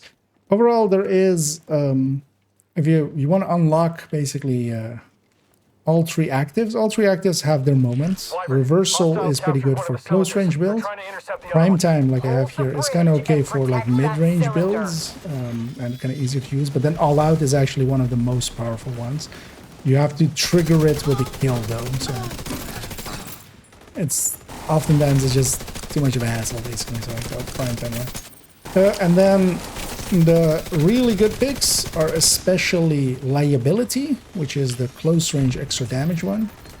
Retribution, which is the mid-range extra crit chance one. And then By the Teeth, which is the long-range super damage, basically. As long as you're doing body shots, basically. Request denied. We can't risk those But then antivirals. situationally, you also have Impatient, which can be very powerful. Which is extra RPM, but for instance, in combination with prime time, bringing it to mid-range, making it much more. And together as well, it takes away max size and stuff, but like let's say you're running a Bullet King and you don't have max size.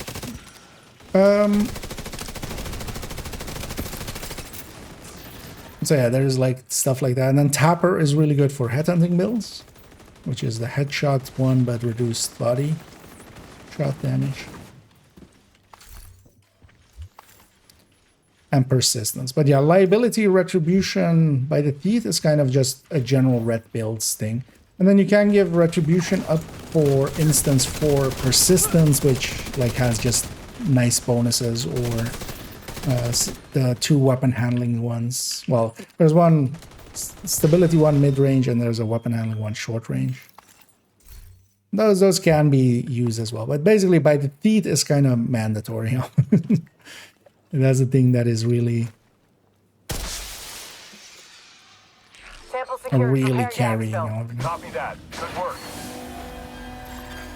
Portable canister detected nearby. That's kind of as well how we use the active, like with reversal for short range builds. We're switching long range and short range basically, and because of that, then by the teeth is suddenly short range. So then we can use it with, you know, That helicopter took out the turbines. shotgun We're builds or fucking SMG stranded. builds. Wyvern, you need to exfil on foot right fucking now. We need those goddamn antivirals. You want me to run away? I thought you knew me better than that. This is an order, Wyvern. Wyvern, you copy. Get on board the hovercraft and secure the rest of the antivirals. The support team will protect the cylinders. And yeah, really the only dangerous enemies remaining is Stellite, like these guys. They just take forever to kill. So they can catch you out. Because yeah, the enemy modifiers, they took out the shock, which yeah, definitely was a good choice on their part. Like, that didn't need to be there. But they also, requital, like these guys, they made it basically not as dangerous at all anymore.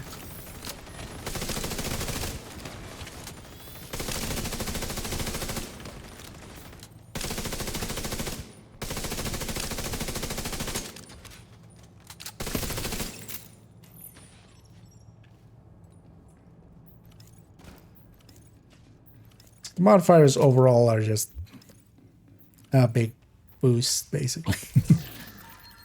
Except for the few rooms where you get some Stellite enemies.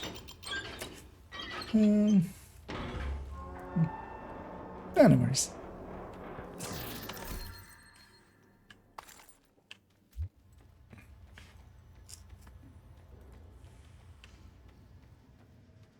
Get those rocket launchers prepped. Talk to me, Wyvern. What are you doing? Might still I'm on gonna main blow up the account at some motherfucking point White House. make a real Are attempt you at out of your getting that goddamn address to mind? you. We need to cripple these assholes. So that's what I'm gonna do. Doing multiple characters Christ, she's insane. running title Agent, do whatever you every can day. to prevent the launch of those rockets.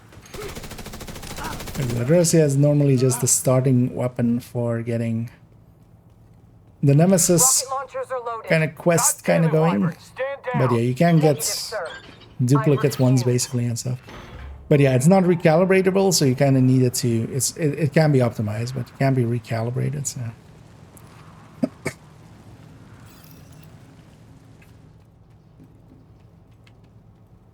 let's get this started. I'll say here at the start, just leave the generators. We'll kill everybody else. See the fireworks? I wonder if she, when she respawns, if she'll have Stellite Won't again. be disappointed. Let's see. Actually, I don't think they keep the entity. So, Target locked. but yeah, we want to clear out all the ads. Launch sequence. Because yeah, one of the things that Jesus Christ. is actually Everyone, not this in is not our a drill. favor We need to evacuate the building right now. Repeat, this is is not a going drill. after the Jennies way too much. Randoms it usually. Because yeah, we can blow them up basically after we're set up. We have a minute. This as well. Let's go. I'm gonna go set up on this side. Let's see, maybe I can set up on there. Alright, let's blow them up now. We have no regen here, but yeah, it will be. Actually, if you guys want to sit on that side, like I can cam you from here. Like, it's actually not a bad idea to not be all on one side.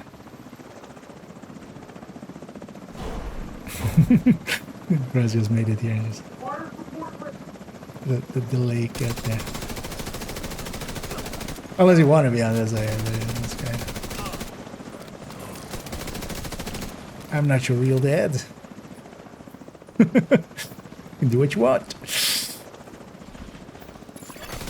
Rocket launch backup power activated. Launch sequence initiated. So we need to get that shock that's ready there, right?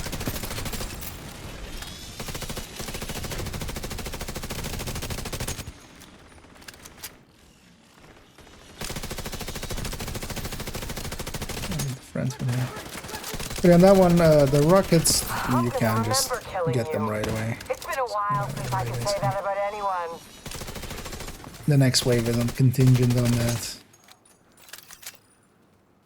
Come to save the day, huh? But you're a real goddamn hero. Actually, here she'll be unimmune in a little bit. Enough small talk. No. At least I don't have a fire. Serious heat here. Rocket launch backup power activated. Launch sequence initiated. Another one here. Agent down. I can get you there. Rocket launch backup power Oh, you're activated. crawling Launch away from me. sequence initiated. Because I could get you there, actually. Yeah, watch out behind us.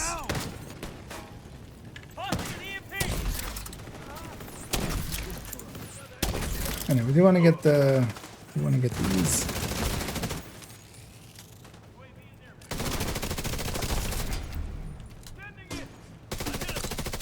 That's kind of the reason we want to have that upper side there. Nice. In some way.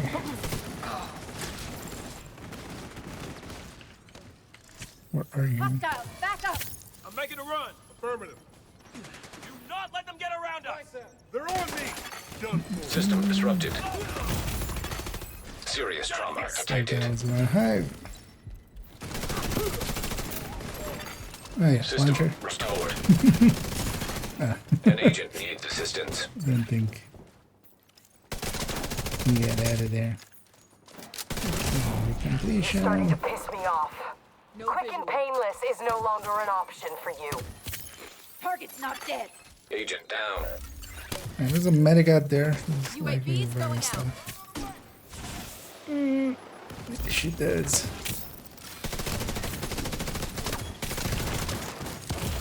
I don't need to not be bunched together like that. Yeah, watch out for the dog wave. Just now.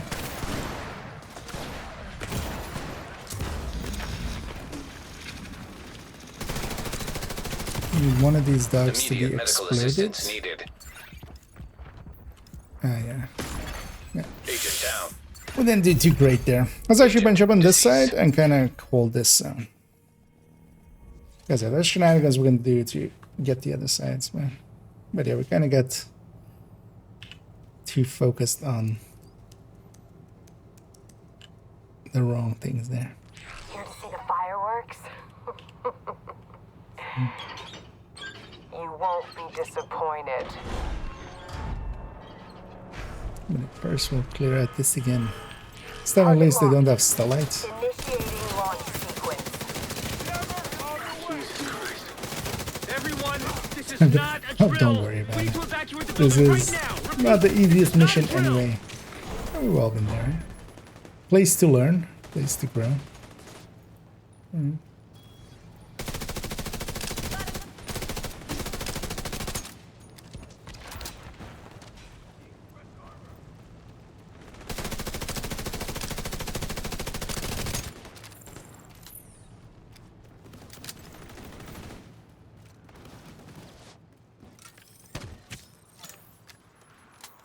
If you don't stop those rockets from launching, a lot of people are gonna die. And one of them is gonna be me. Yeah, let's start blowing these up. But now let's just bunch up here. I'll blow up the other sides now.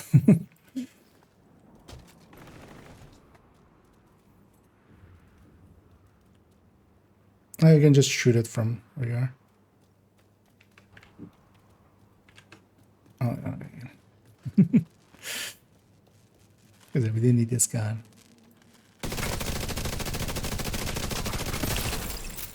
But yeah, let's bunch up there.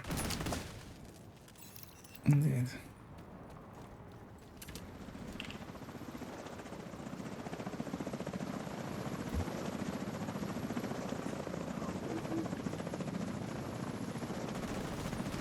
Yeah, I was basically jammed that whole time.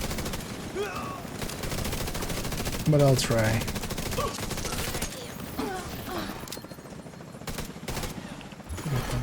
Rocket launch backup power activated. Launch sequence initiated.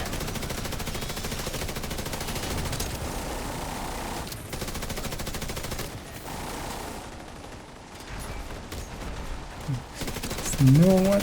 Oh, we got the back. The front is just shootable from there. One of your shoots it.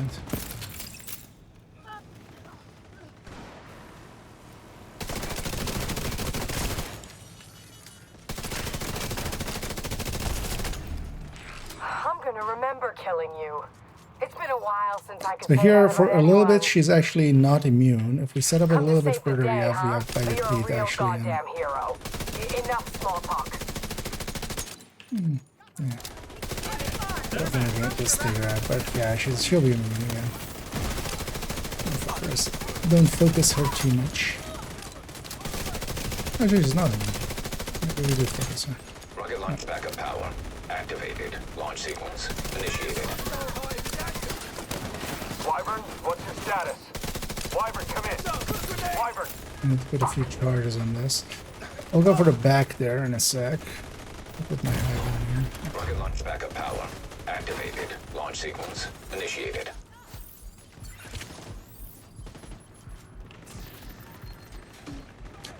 But if one of you guys shoots the front there.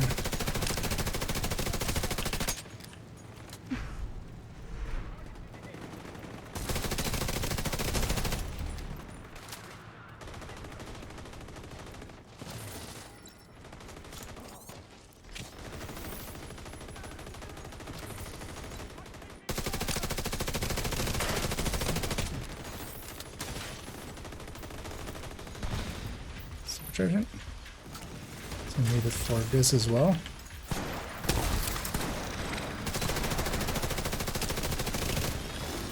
This one's dice. There we go. A lot smoother. Really? Can't. Out of range.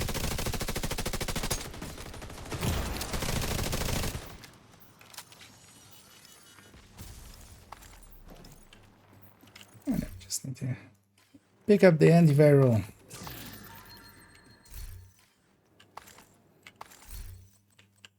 Alright. The antiviral cylinders are secure. Clear We'll make sure they for get safely extracted. finishing the mission.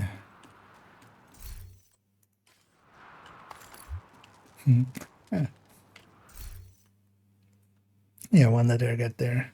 T-Rex Black. In the, Sir, we've got enemy helicopters on approach. as a Should we knock them down? Negative. Hold your fire. as an item, which is, yeah, you get that for your first heroic idol Well, that's a clear. bit of luck. Agent, you managed to secure the antivirals and shut down a key Black Tusk stronghold. Not to mention preventing a rocket attack on the base of operations. Is that Incredible being work, sarcastic, Agent. or- Truly incredible. But there's still more to do. In a real way. Kind of like this end boss fight always. It's kind of hectic. Let's make sure we get all our leads. And we got project completed there as well. Getting the weeklies in. Yeah, let's take this over to the White House. Let's get cleaned up here. And then we'll see what we wanna go do from there.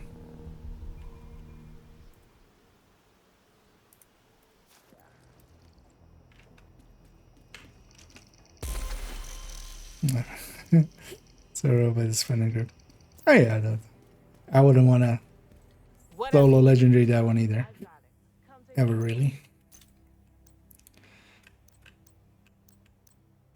But yeah, it actually does have a few Thanks for your business. cool fights.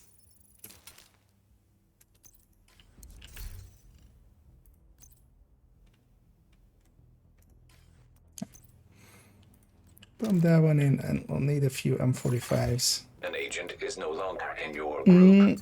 Oh, yeah, and cross at you. Jump out, which he is. But then yeah, I know one that if you're sticking around, hey, really? I think, yeah. I think I was running the wrong chest there. I think I forgot to put in my Jessica chest. Don't tell anybody. Nobody knows, so.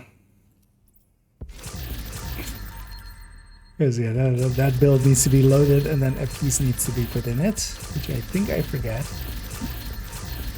Would have cost me a ton of damage there, actually. Yeah, let's get ourselves cleaned up all the way.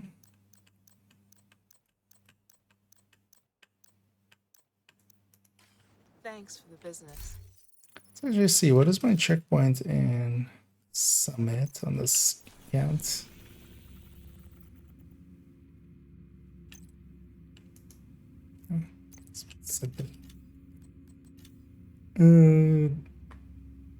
Oh, 41. Okay. Now, you up for some summits? One? So you're Glad to cleaned see up. you, Agent. Guards are requested to remain at their posts. So we'll take just the standard 4 directives there. Nice and easy. Right. Give you a little bit of time to get cleaned up. Yeah, once you're ready, let me know. Well, I could eat a horse. take us out. 2K saved up here as well. Actually, in the meantime, let me go check. What did Descent become?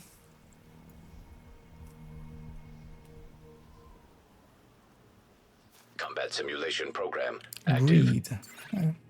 Yeah, greed isn't that great, sadly. Another agent has joined your group. I haven't rejoining. Yeah. Yeah, let's take it out to the summit. Get our summit project in as well. Get that done.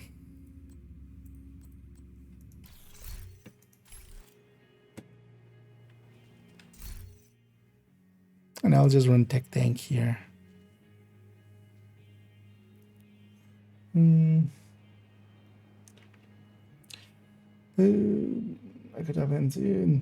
Are you on PC as well, Matthew? There's no cross-play, sadly. But if you have just your in-game name for me, yeah, you could join us. We need you to secure a skyscraper. Because I could This may invite you take with a that. while. Hope you cleared your schedule. Yeah, that's the normal 4.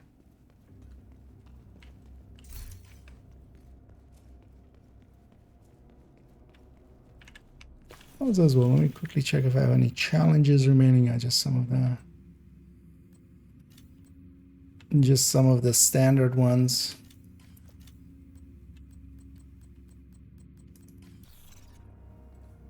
And then we'll just run these simple 4 directives, which lets us run whatever builds we kind of want, kind of whatever style we like, without needing anything too special. Alright, yeah, let me. And either gate out. Yeah, let me do that. What that is. Well, let's go up actually, because that'll save them a loading screen. Oh, you're still loading up. Okay, yeah, let's go upstairs, and then we'll get them in when they're. Try again in a second. Okay, what is being ran here, just out of curiosity? Yeah, negotiator. Oh no, another Tech Tank. Yeah, let me know when you're in, Matthew, and then. Yeah. Hostile striker drone detected.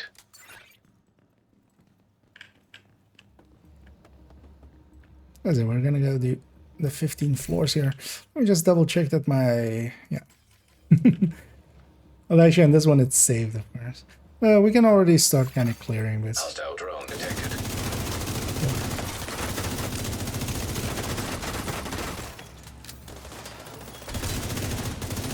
Likely they'll be loaded up before we finish a floor, and then well, even as well if they need like one more floor. I'll just get in. Anyway, we want to rush in and get these triggered. And once it's kind of triggered, Oh, make sure to actually hit the laptop, please. What is it? This doesn't end until we have. Agent needs assistance.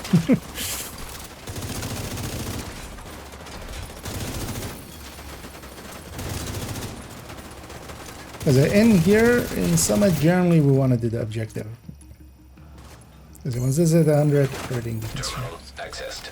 we want to hit those as soon as possible.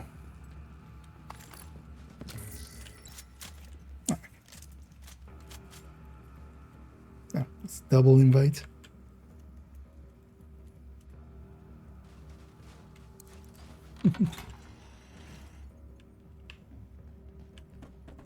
I know, of course, we're checking every corner for the key. So I should wait for them to load up. Another agent is now in your group. Just out of curiosity, what's being ran here? Ah, a striker.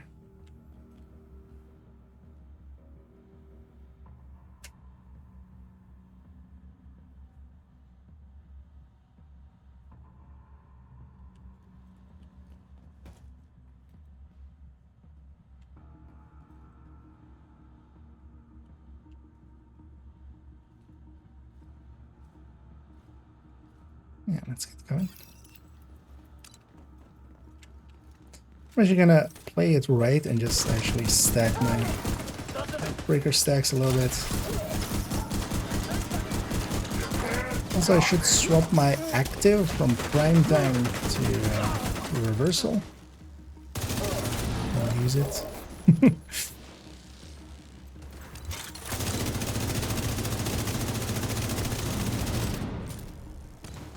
Enemies with Stellite take a few hands.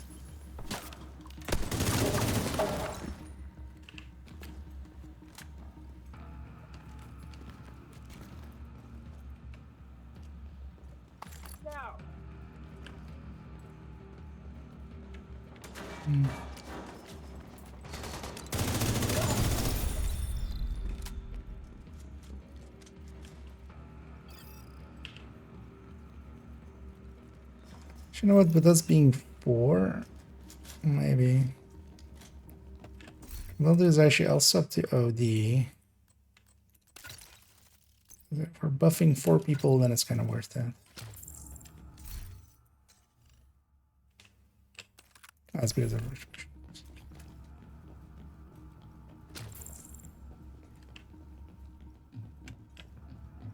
Then as well, I'll have a pulse. Yeah. Pulse away.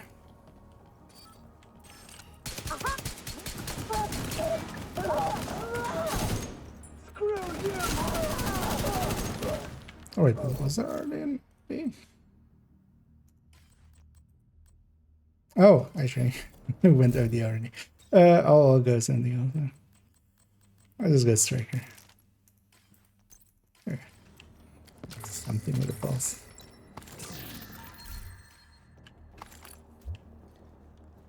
Oh, fix that out. Yeah, did you guys get the crate right there? Yeah.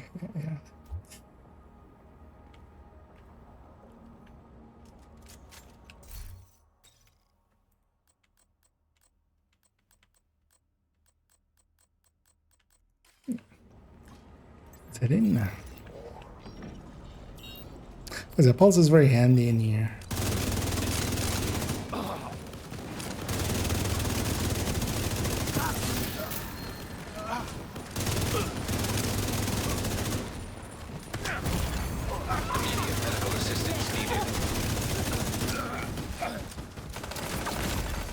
Agent incapacitated. And we don't have skills or anything here, so I just work.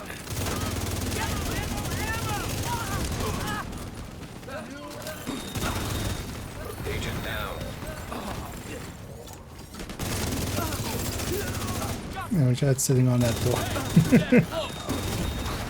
Serious trauma detected. And quick heal saving me 2 times. An agent needs assistance.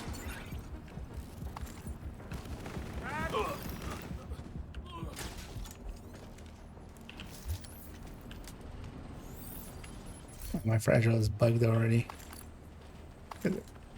quite often bugs when swapping builds a bunch.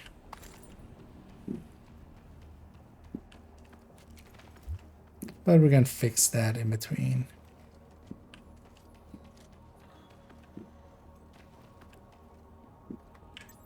Yeah,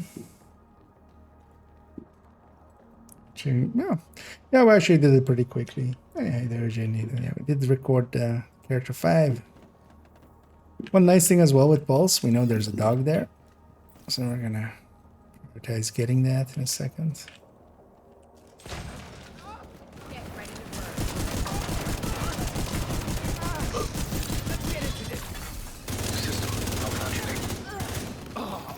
So we do want the extra loots.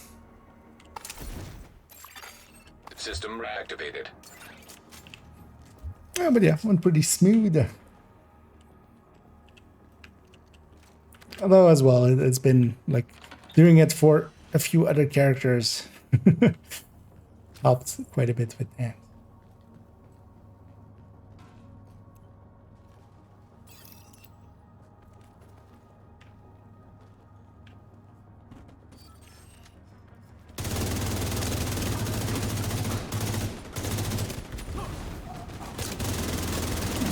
Key in the corner there.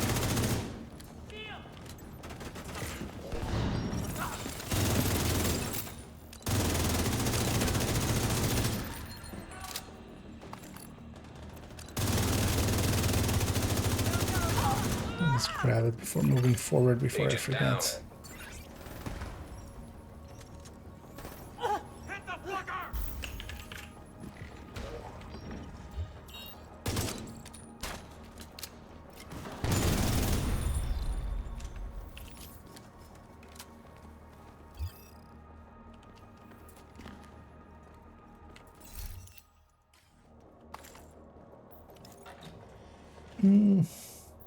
We will play Division 1 again and make videos.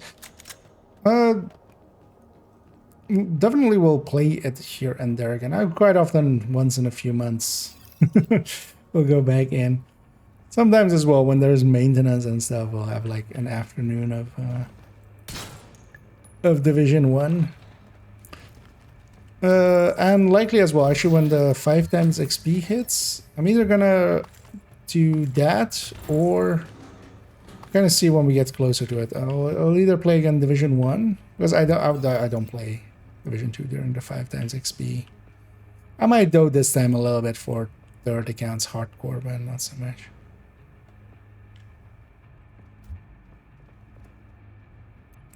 If I'm gonna get the rich one. Oh, actually, I could do that indeed.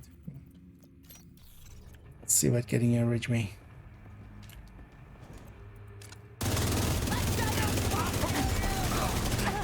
Because I'm not indeed farming anything in particular.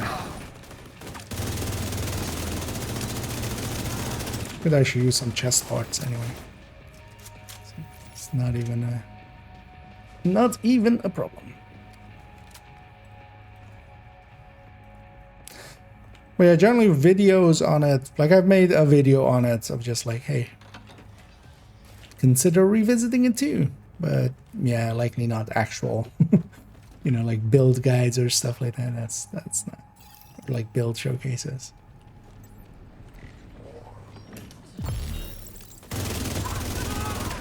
One of the things is as well, I do have a goal in there, and that is to get, there is a piece that I've been hunting for quite a while and haven't gotten yet, which is a striker, classified striker backpack. I don't actually have a full striker setup in Division 1, which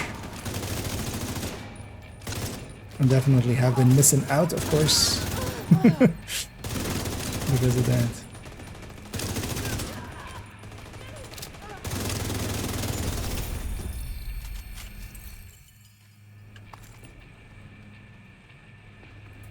Oh yeah, we got the key right here. Also, yeah, in a second, we'll do it by the elevator.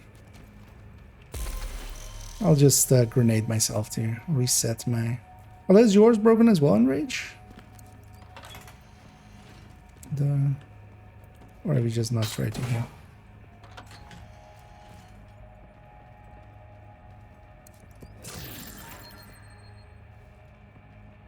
That is a fragile armor bug that. Okay, so the easiest way is just, yeah, what we generally do. So we can just go down to lobby, reset it, but the easier way is just, I'm gonna toss my hive there, I'm gonna pull out an explosive grenade, and I'm just gonna grenade myself. It's kind of harder when you're not full red. But anyway, if somebody can pick me back up. Agent down. Because it just resets that. So now, if I heal, it goes away. But yeah, it's kind of harder with a tech tank because you have too much armor for one grenade. But then maybe get downed against some enemies in a second on the in this first room. Also, this elevator door, a little misaligned. It's going into the wall. Basically, get downed at some point and grab you up, and they'll fix it up as well. Is Eclipse in heroic solo effectively? It's not per se a solo build. You can, and you can make it pretty effective. Putting a firewall on it, putting a capacitor on it. It still adds parts, kind of, yeah. It runs into just being very slow against, you know, a bunch of heavies and stuff like that. It definitely can. But yeah, it's much better as a group support. Terminal and hostile control. Ecclesi. Got him! I need a fresh blade in here. Love the servers. Get your hands out.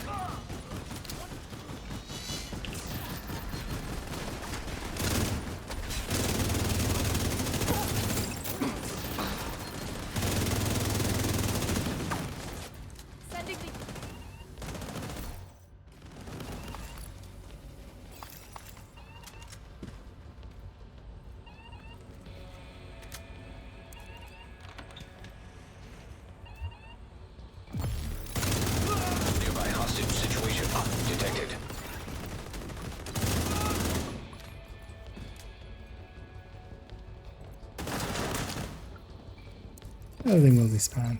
So there's resources in. Check all the corners and move on in.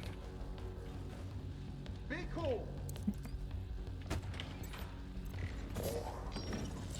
And a pulse in here is always very handy.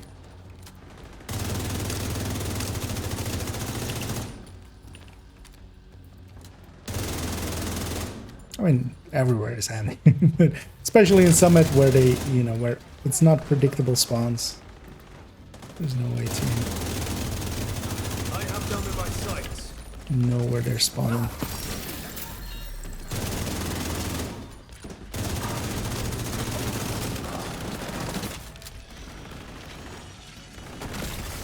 System curtailed.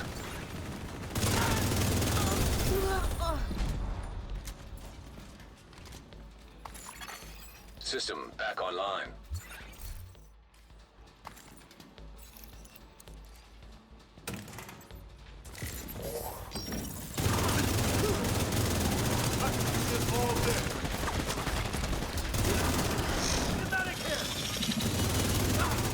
System malfunctioning.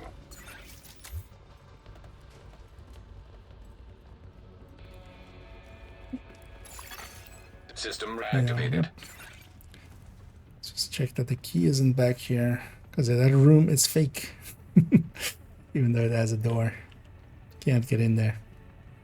One second, let me get you. Spent tournament taking down a bank bounty. Accessing server. Oh, yeah. Field terminals detected nearby. Especially as well, like the armor plate stuff is kind of nice with this, with Division 2. And let's make sure we get all of the laptops along the way. I'm gonna go get this one.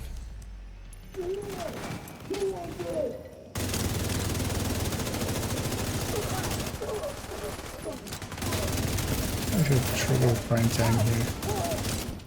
Things in mid-range, so.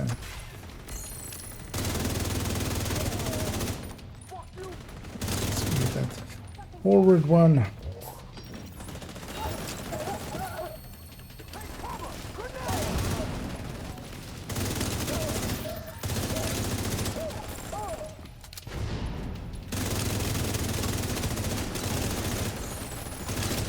Terminal controlled. Nice. Just gonna key check this. This, and then go.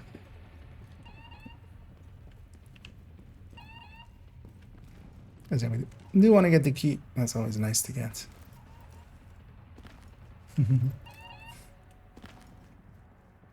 To get to us for the big ones because we've done. Okay, yeah, just the bat. Yeah.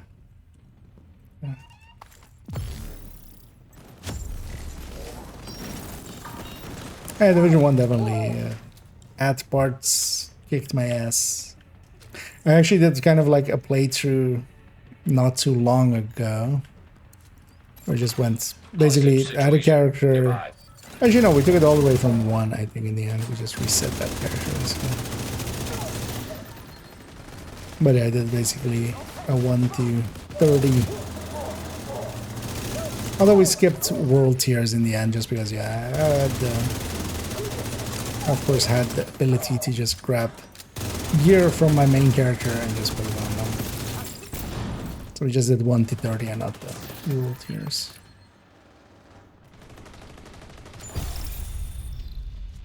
But definitely in a few spots it did actually become a hard fight.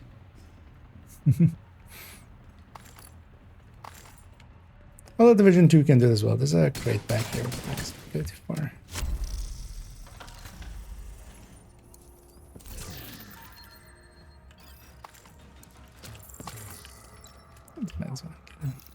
And we got the key as well.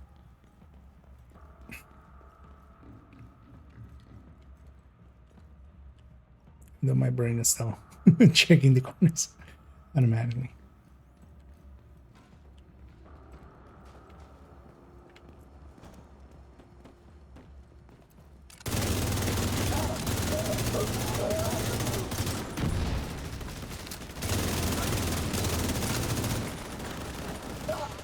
Some of these corridor fights are generally pretty easy as they are mostly red enemies.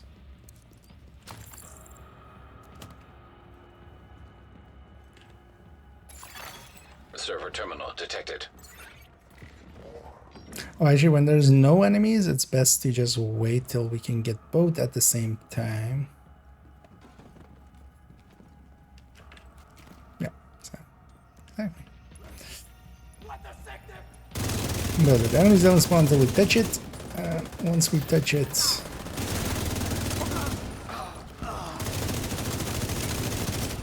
we'll basically go faster.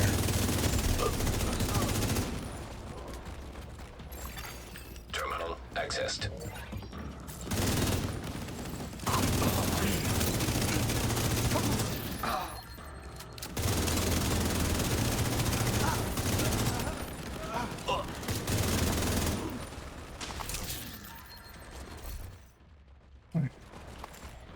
That was something else there. A good thing we have the key. We don't have to search all around here. Right now, let's go upstairs.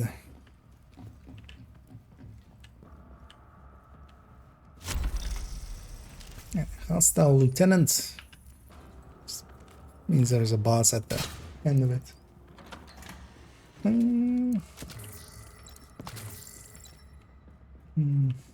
Raining. Interesting.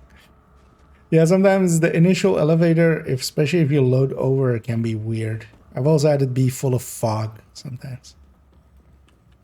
There's another door back there.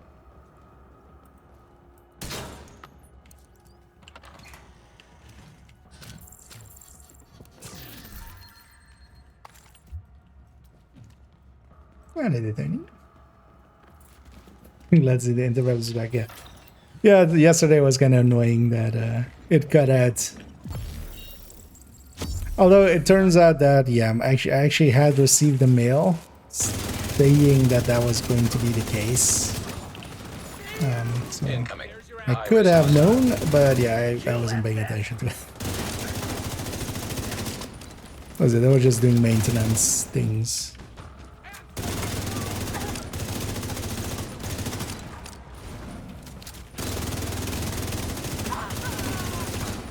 But yeah, it kind of came in a bad moment.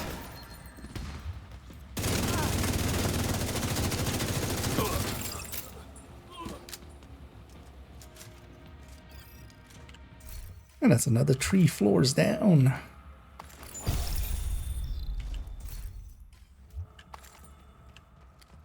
Actually, here as well, there's a crate on the left before we go to the big box on the right.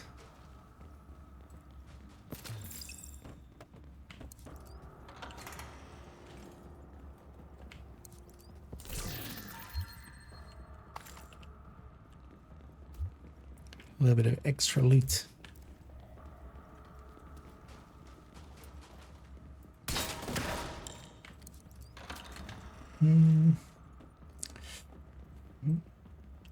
I don't know what the conditions are for the Warhound convoy in total to keep spawning. So let me just 1-2 wave just now at.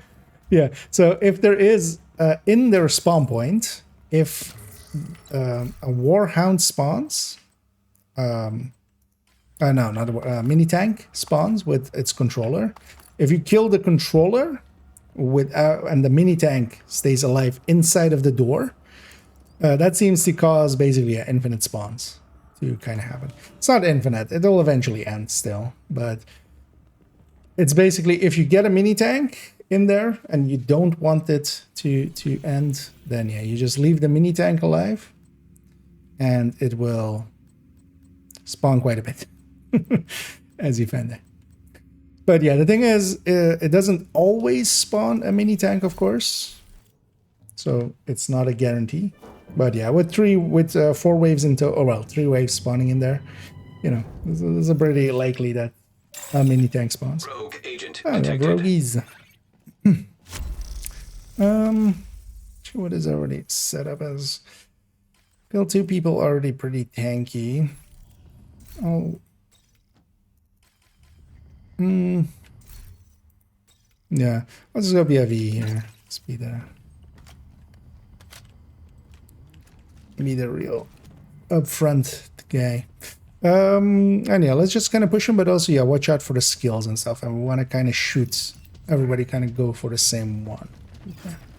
I'll get that agent. For as much as we can.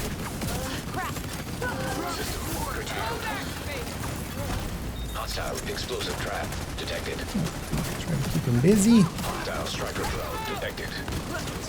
Blow that up. And watch out for skills, especially. Skills can be very dangerous. Gonna An agent needs assistance. get that hive down like that. Agent down. That is as well. Oh wait, that thing get you.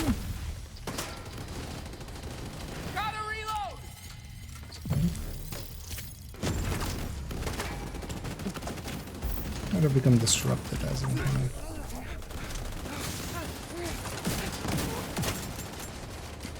This variant is pretty annoying.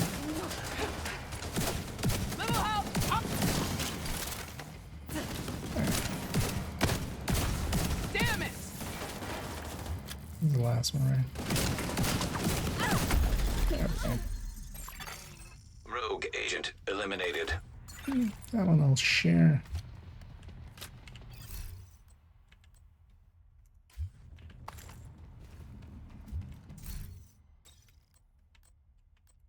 Go back to Striker after.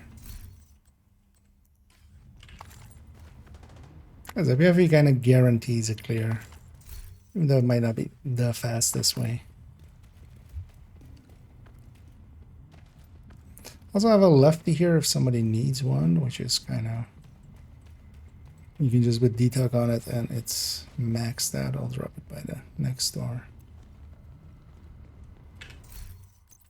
Before I forget.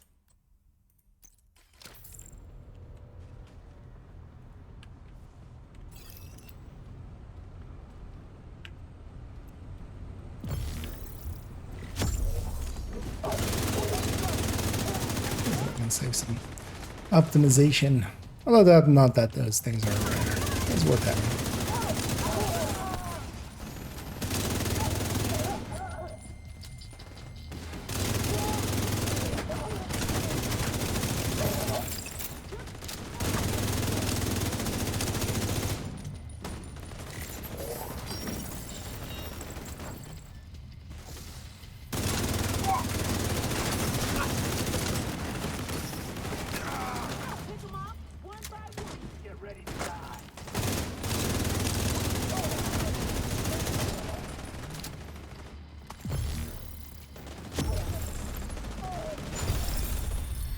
It's been actually a while since I've just been a red build, just to be a red build as well.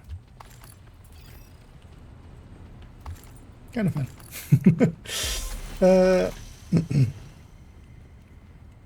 You know, when I decide to kill them, yeah. So many things will also just self-deconstruct after a long enough time without their owner. That's usually what ends it as well. But yeah, if you just leave it alive, then you can have, if you want to, you can have a ton of, yeah. That's actually a very handy trick as well for if you need black dust. Although, well, we don't have leagues anymore that have that, so it's no longer really a thing.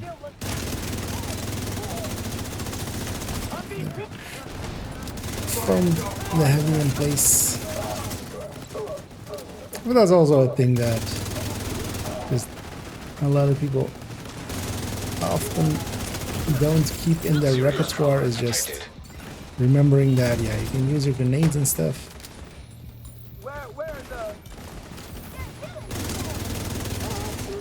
Especially at the start of fights.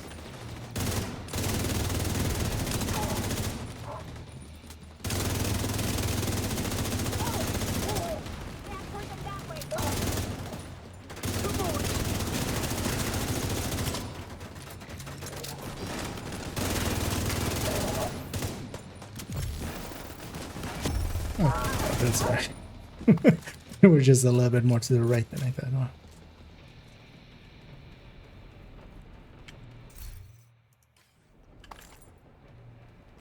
Nice. Grabbing the lids and on we go.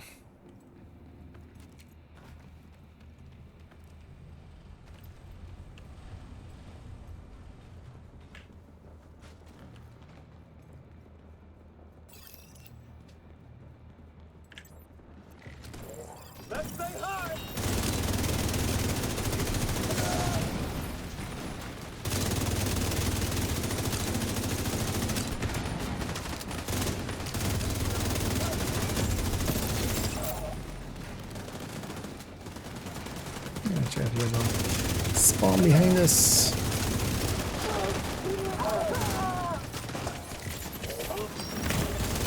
Immediate medical assistance needed. I've been health gated already, so I need to watch out. What else have we got? We got a murder there.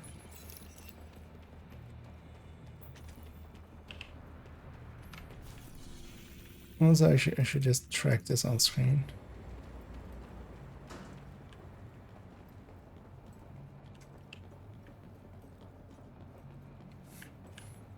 Oh yeah, actually we're doing a bunch of hostiles bled because of the because of the OD.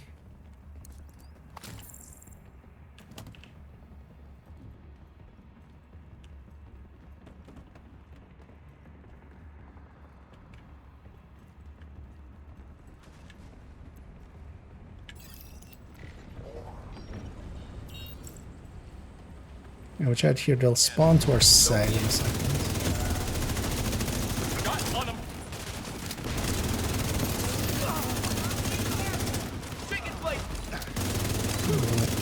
Usually go over here and on here.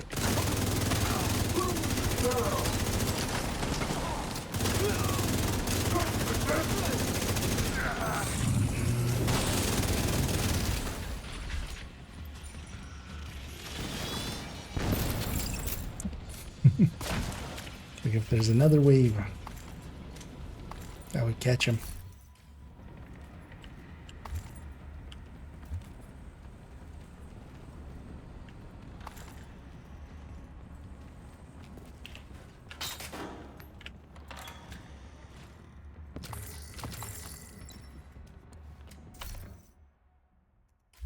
That's unusable. And either plum. And yeah, I'm doing pretty good. We're just finishing up some weeklies, including, for instance, here the summit on second decant. Good as well. I just recorded their video, build collection update video, basically, just before that as well. So Destroyed. we got those out of the way, so I'm happy about that. Vital signs critical. Agent out of action. How can I not? Oh, okay. It's because of the rest. But yeah, everything good as well. I'm looking forward to the weekends. Oh yeah, actually, tomorrow I won't be around as I'll be working. As that quite often happens on the weekends for me. But I'll of course be back on Sunday and we'll continue on then. Oh yeah, next week as well we have Reanimated coming up. And likely though, this time again with the 5 times XP, I'll likely be not playing Division 2, but basically as long as it's 5 times XP. Well, also I have to see actually, so it starts definitely on Friday. That's when the timer is set.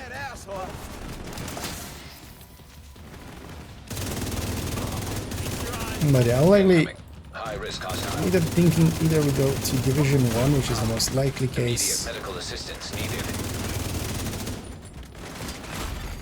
Agent down. Got the edge of it. Wait, was there something else? Oh, was there assault run? Might have been it. Cool. Agent down.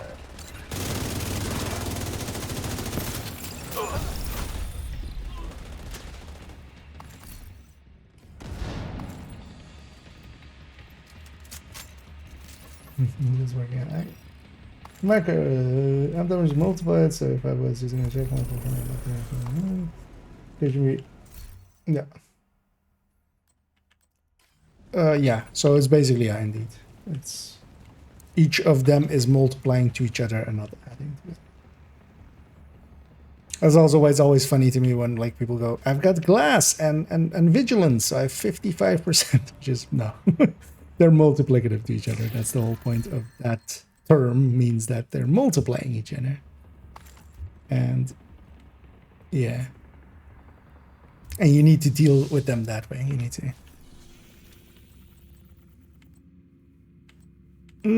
Let's put on Steady Stepper. Anyway, we have a boss floor here. Let's go. Do floor 50 in a sec.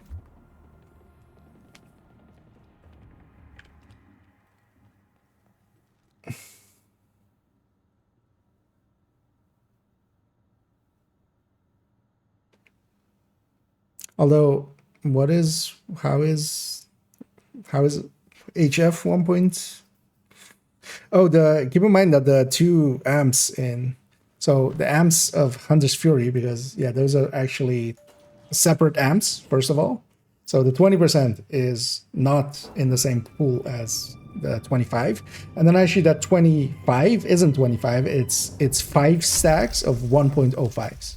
So in the end, it's a 1.2 times a 1.5 times a 1.5 times a 1.5 times a 1.5 times a 1.5.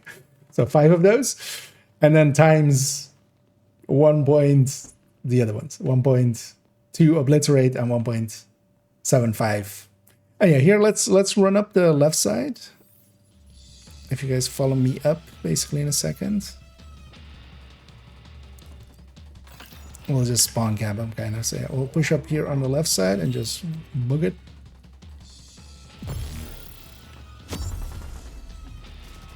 This is kind of the smart way of dealing with it here.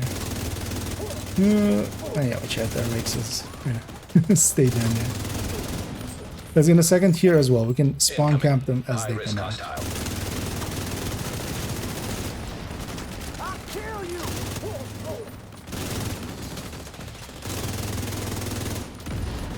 Which works pretty well. Critical. Fuck! Grenade! Take cover! Oh, Agent out of action. I have a hang side. It's fine. Anyway, watch out, they'll spawn from that same door in a second as well, so let's stand in front of it. Because this way it's much faster. We just deal with them quickly. Some loot downstairs, so let's get down. So no, and a 3.04 or 3 point whatever multiplier would be 200%, because you always start with 100%. That 100% is always there. So a 100% increase would be 2.0 multiplier. And then like a 200% increase would be a 3 multiplier, and so on and so on. The multiplier is always basically an plus 1. 1 plus. Multiple separately, yeah. Is there a special guy using the values to get the maths and defense? Yeah, I mean, I have my own basically calculators, although they're mostly just also as well. They're set up to have multiple builds and then compare them. So there's a damage count. No, that's defense. I put it in both chats there for those curious. But those are the calculators I mostly use. But mostly it's that multi-calculator where you can compare a bunch of builds against each other. And then you just put in the separate ones. The one thing you have to remember is for the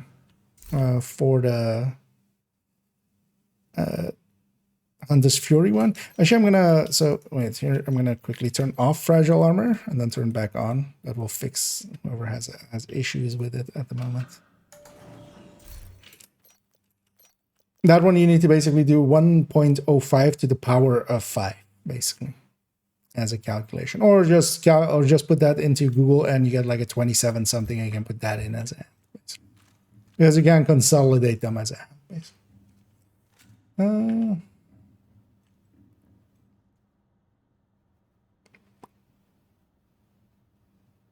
So no dance.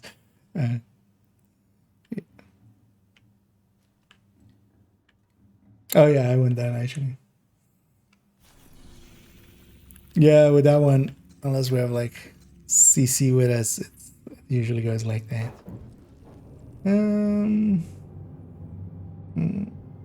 Let's see.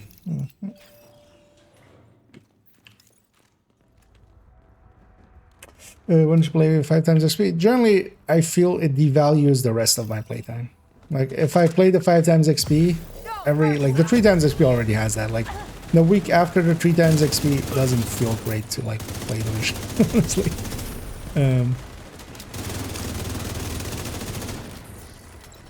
Because yeah, drugs are a lot of fun, but also yeah, coming down from drugs is Airborne toxins at unsafe levels. Filters failing. Isn't the greatest.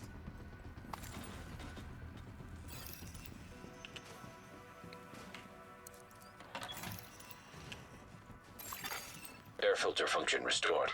Air quality. So generally, the last time 5 times XP was around as well, I just played mostly Division 1. It's only also for a weekend anyway. Well, actually, I think I'm free that entire weekend though. Last time as well, I was away for like 2 days anyway, so it was just 1 day. But don't take that as well to mean that, you know, I like don't play during the nah. This is just me being, you know, particular and yeah. EMP jammer destroyed. Well, I still might. The thing is, though, I might just spend it on third accounts hardcore that time. Oh, there's a second gem. But we had them all. And these things are the line of sight. So yeah, if you are in the circle, basically, not in line of sight. Basically, whenever jams, just find yourself some cover.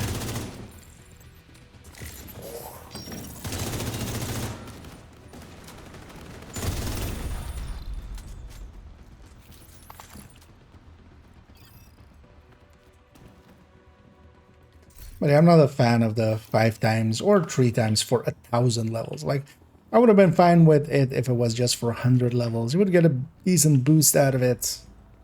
I'll make it even 1,000 levels for maybe new players. Up to 1,000. But yeah, just 1,000 levels, like, not my thing. I don't want to overdo it as well. I can definitely in 3 days get like the 200 levels you would need for that. I don't want, not when it's kind of mandatory. I don't mind grinding for myself, but I do mind when it's kind of forced upon me.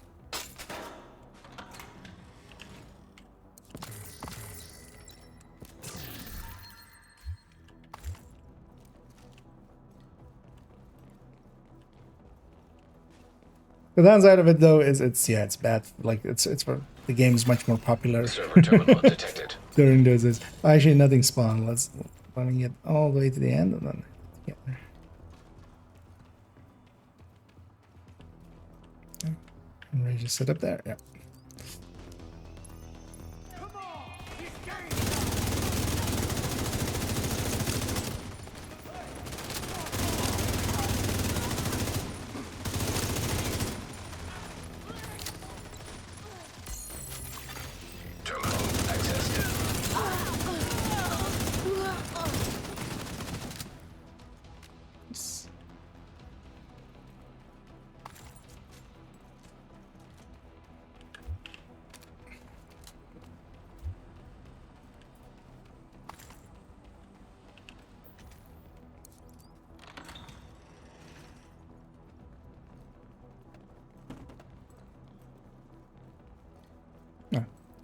And the key there. And it's always just around the corner. Go for this heavy. One of the things with pulses as well, even if blinded and stuff, you're very, especially now when it's you know, blind to black basically instead of blind to white.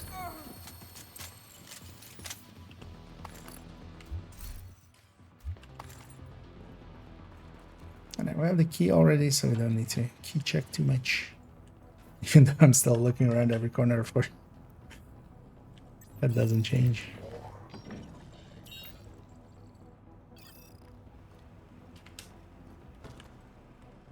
There. Objective.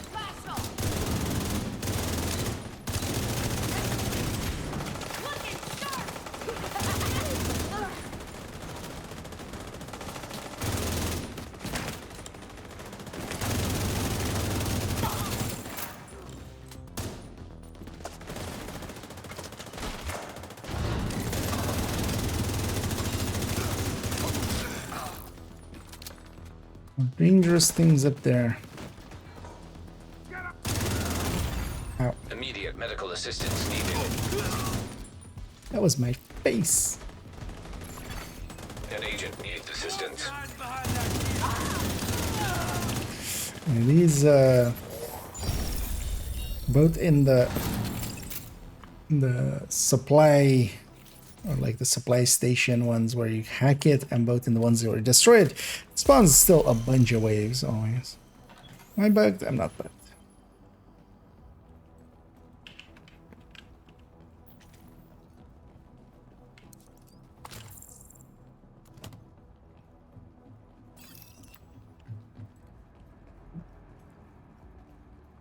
Still checking for. And there's a extra room here. And generally watch out shooting doors with unsuppressed weapons, because yeah, that does aggro. In the next room quite often. That's usually why you see me pull out my pistol and use that.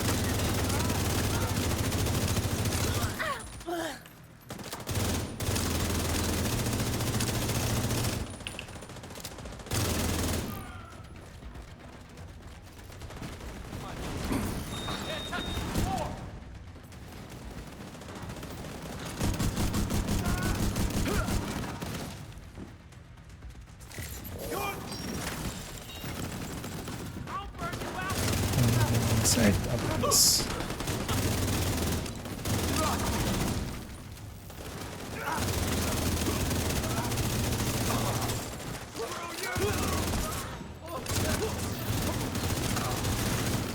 Stellite enemies are nice and nice for stacking, although yeah, they did just take longer to kill, of course.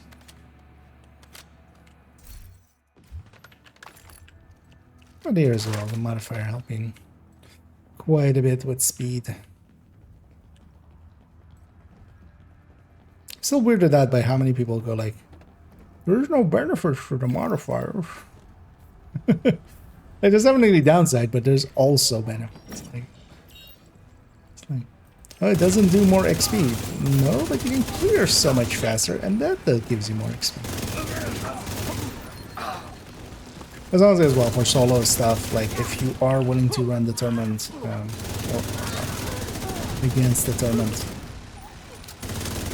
setups are so much easier with the modifier on them.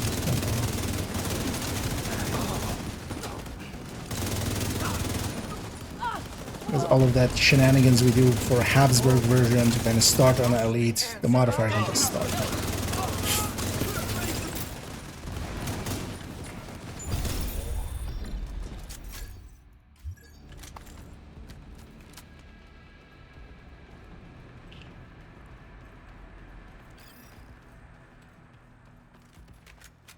Oh, we've completed our tactical challenge. We can grab a new one. Anyway, we just need 2 more floors, but we'll do all 3, right? Just get the full set in.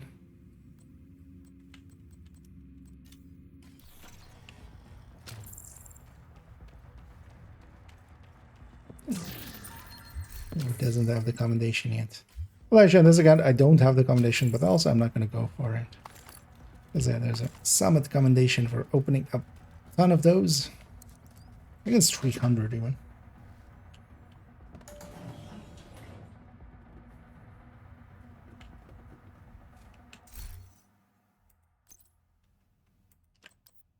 Nothing useful here. No.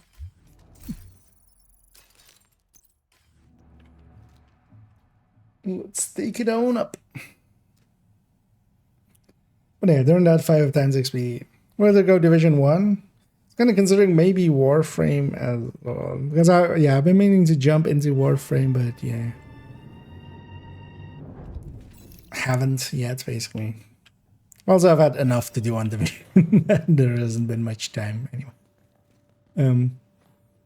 Or I was thinking there's another game that I've just been playing kind of in the background as well and stuff.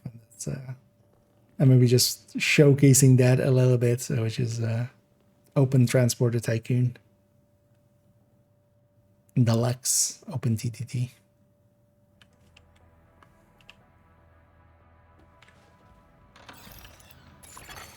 Automated turrets detected. Turrets.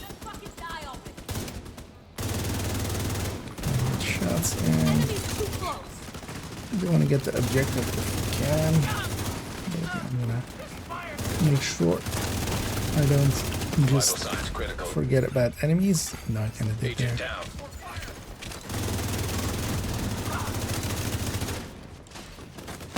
And this one, there's like a little gap here we can shoot through, although it's really tiny.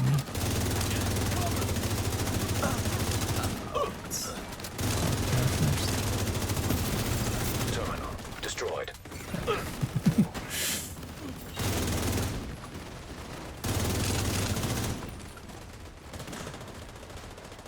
It also brings an end to the spawn, so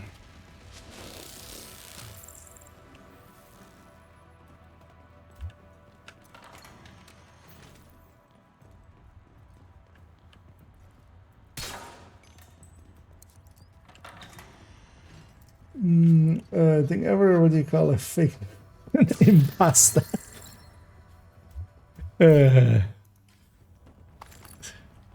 Did you just recently become a dad or something, Funky? I feel you're just you just EMP jammer detected nearby. all in on the dad jokes.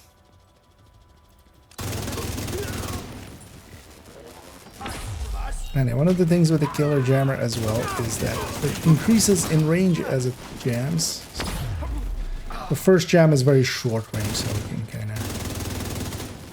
Just gonna make sure that my head isn't exposed when it goes off.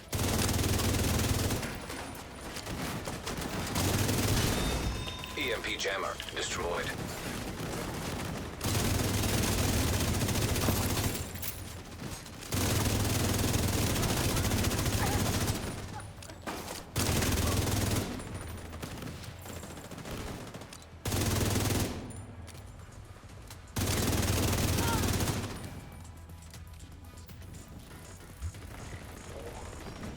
Oh, there's one.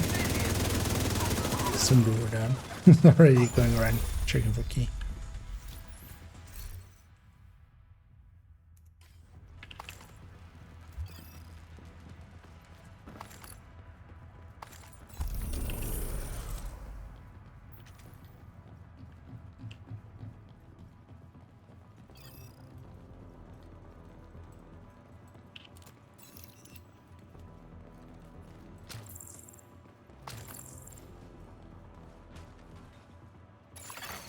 Accessing server. Field terminals detected nearby. Oh, okay. So yeah, we can start them all together.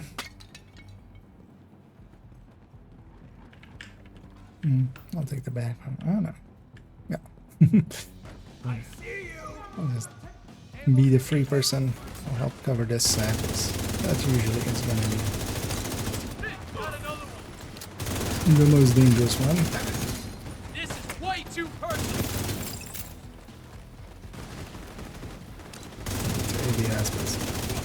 Those kind of ranges, it wouldn't be worthwhile getting any shots from Immediate you. medical assistance needed.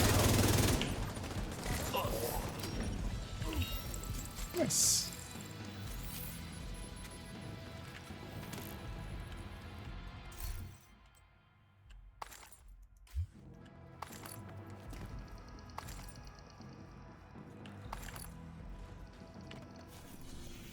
I did whatever one I had set there already.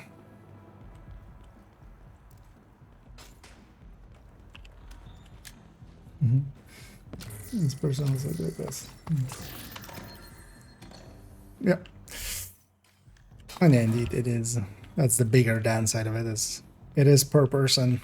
It is only the person opening the box. That's usually as well why you see us kind of hovering around it. So for instance, Nearby hostage situation detected. on main account I already have it, so I generally let other people go for it.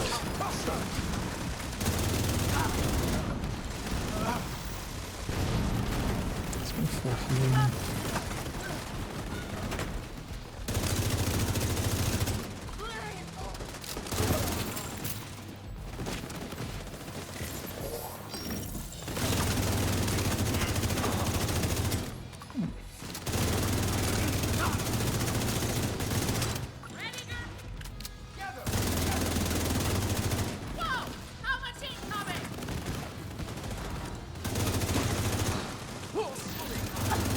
Was in that apparently.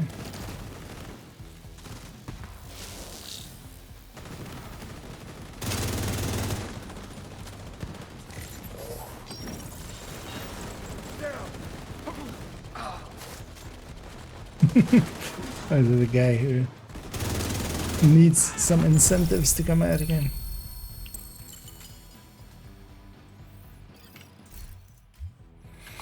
And there we got it. Did everybody get that cash? Yeah, they said Enraged did. Okay. I think actually how do I even say it? I'll go with Block. At the end. They already had theirs likely. But yeah, let's finish one more floor. So we've done a 3-floor section.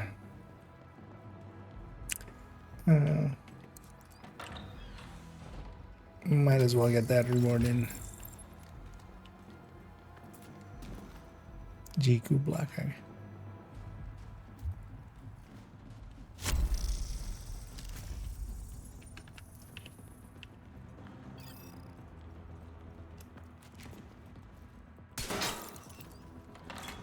That was delayed there.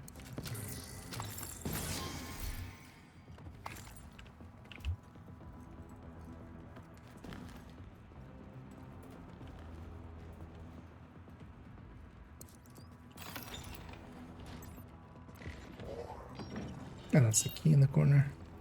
It's actually almost looked like it was just a pillar or something.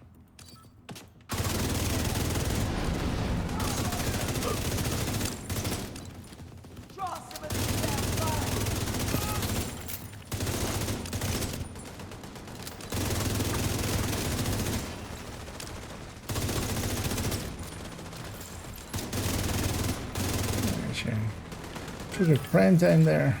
Although, yeah, not that useful. The room ended pretty quick. I think actually in the end, on just the red build, prime time is kind of just the easiest. It's just basically if you need by the teeth in mid-range, then you get by the teeth in mid-range. And as well, you have the also liability going up to mid-range, so you have kind of pretty good bonuses that way.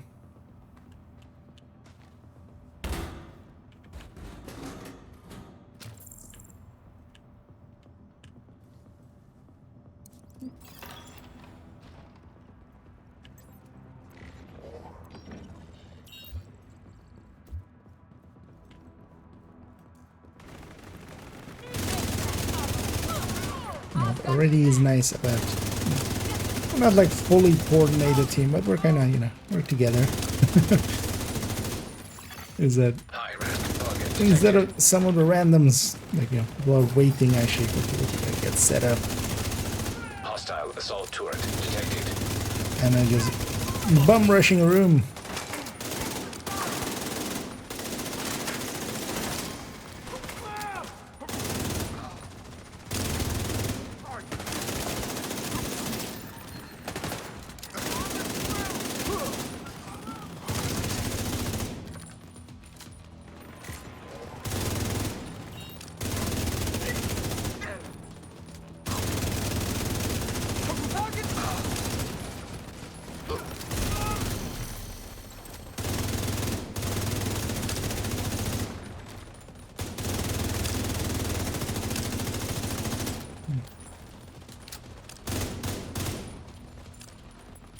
That spot is well modeled.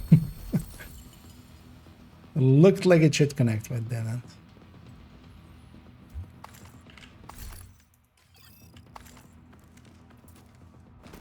And let's open this. Also, yeah, let's open up our exotic caches, and if any of them. Because we can always trade, like if there's already one that I kind of have that I don't want, trade them over. So this might be my custom. I guess nobody needs that per se, right? Because I wanted to help. One of the ways to help, I think, Wix was already. They're kind of a convert, and yeah, they're kind of looking for some of the pieces. Hey, and another obliterate chest like the one I have. Man, if this was crit chance, crit damage, I would have been sad. Yeah, we got our completions there. I'll take us back to DC. And then we got another weekly in there.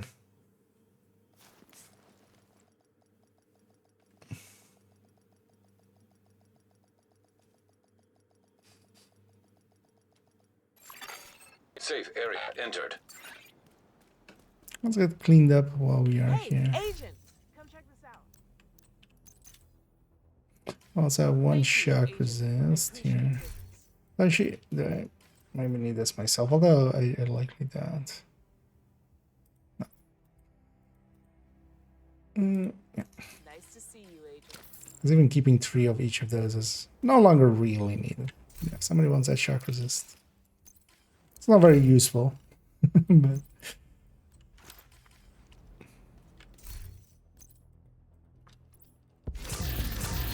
let's pop all our things and see if there's anything worth keeping or sharing.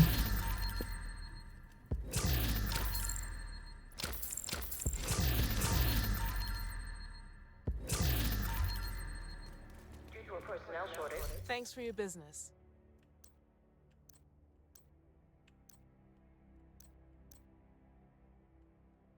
Hang on to the M16.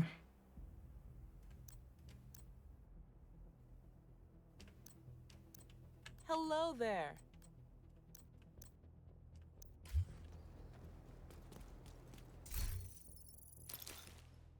So, put that in the stash. And then yeah, let's see. We have any no gear mod targeted here. Don't have any bounties, but we could get a few. Sadly not invaded, but I see. Back further if anybody needs one. Let's see, if you guys are up for it, let's maybe, although yeah, sure to, if somebody wants that one, be sure to pick it up. Because I'll reset, or I'll set directives that will make some of those disappear otherwise. I'm good on all of those. I'm gonna add this as well. Okay, so let's take 5 directives. We already had an OD, right? Yeah. Block is OD. I'll go combat medic to offset for Norwegian. Others can run what they want. And yeah, let's go maybe run around the gear mod zone here and get some. Well, that will disappear in a second. But let's wait for the timer to end. But what we can do already is maybe.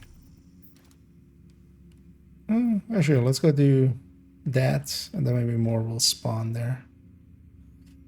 You can run from the classified there. And yeah, in the end, yesterday as well, we did all of the classifieds on this account. I haven't done them yet on this account. But yeah, it's annoying. It was just annoying that I had to do them on story for the first time clear. So I would actually love to do them on like main accounts. Character 2, 3, and 4 actually don't. I don't have it done on them.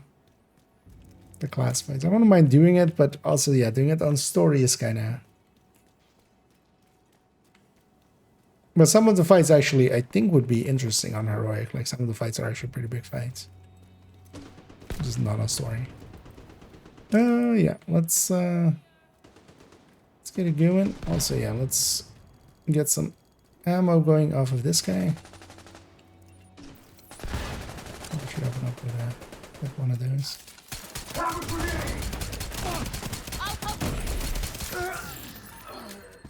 Getting a pistol kill. Some starter ammo there. And let's kill these guys along the way, and yeah, let's go do that propaganda down there. Gotta move! Take him out. Target took a hit! Nice. All right.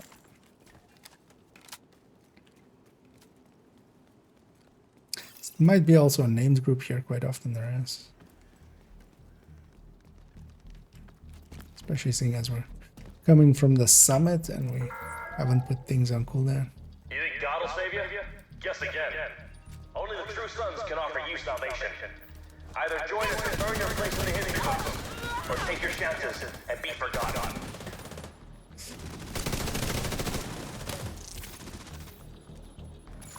Let's start Hostile control point detected. Do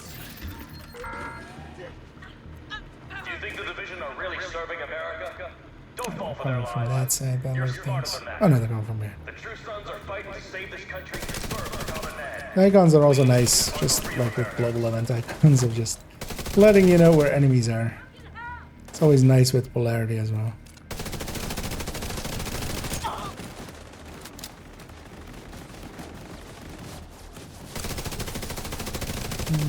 something these guys are part of this. Other side. Progress halted. Manual override required.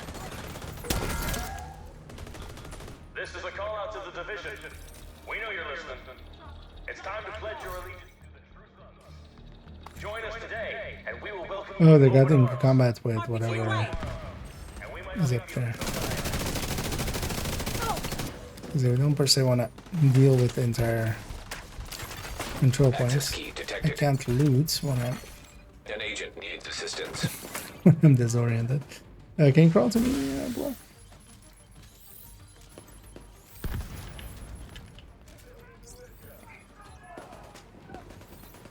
Apparently that didn't say. Well, the big downside is, yeah, disorient. But, oh, I can't climb, of course, while disoriented either. Oh wait, is it hyenas? Ah, that's why they're disoriented. I just set them on fire. See if we can sneak this in.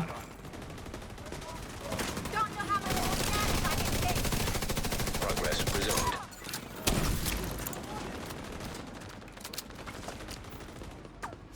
Let's maybe disengage from that control point.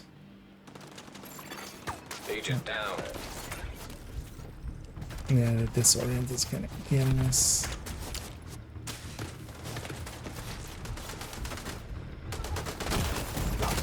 Serious trauma detected. Manual override required. We are getting ready for winter. We are harvesting the veggies and prepping them for storage. We have enough food to feed hundreds of people. And if winter is mild, we should be able to forage for mushrooms and other wild greens. Well, that zone is Alps, that's not very useful. Does anybody have any heroic bounties here? Because we could go for some of those, maybe.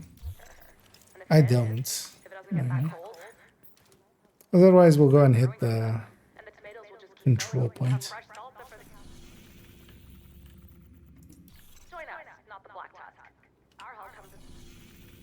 No, actually, somebody did have. Okay, let's maybe go do that one. It's also, yeah, we'll just go for a little bit longer. Because I can't make it too late tonight, as I have to get up pretty early tomorrow. Unlikely as well. We have a named group over there, which we should dispatch.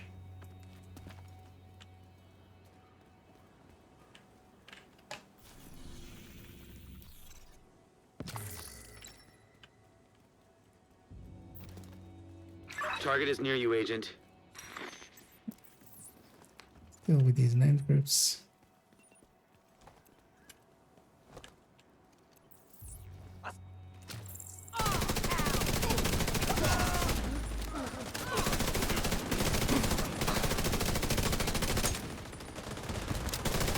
Schwartz. Lieutenant dead.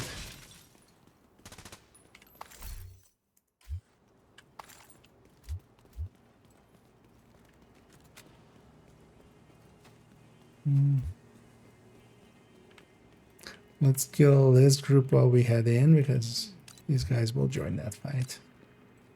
We don't. Hostile control point nearby.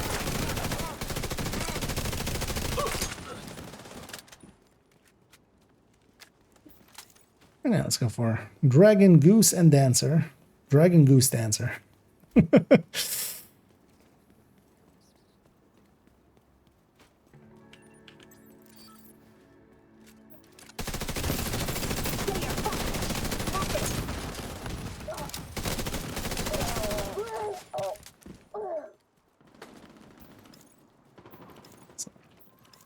It's not our issues. Yes. All the resources, and yeah, down the corridor is a. There's also a key chest down here.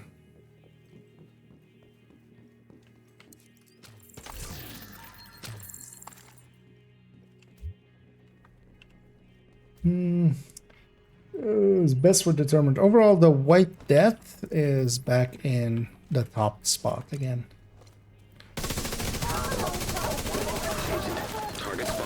but it isn't also that far ahead that, yeah, some of the magazine-based bolt-action ones, so which handle a little bit better, you could definitely go for them as well. Like, the difference isn't as big as it used to be, like, back in the day with White Death to others, or SR1 to others as well. Nice.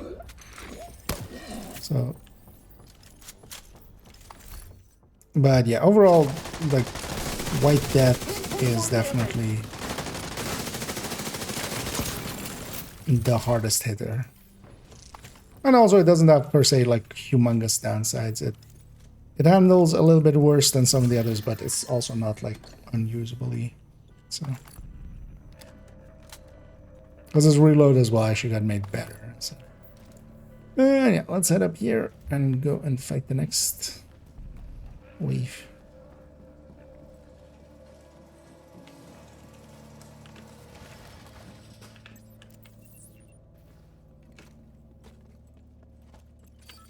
Shitload of drones ahead. Gonna rip Two medics with that one. And that goose is about to be still not cooked. Target neutralized. Good work. All the way through. Agent, target spotted.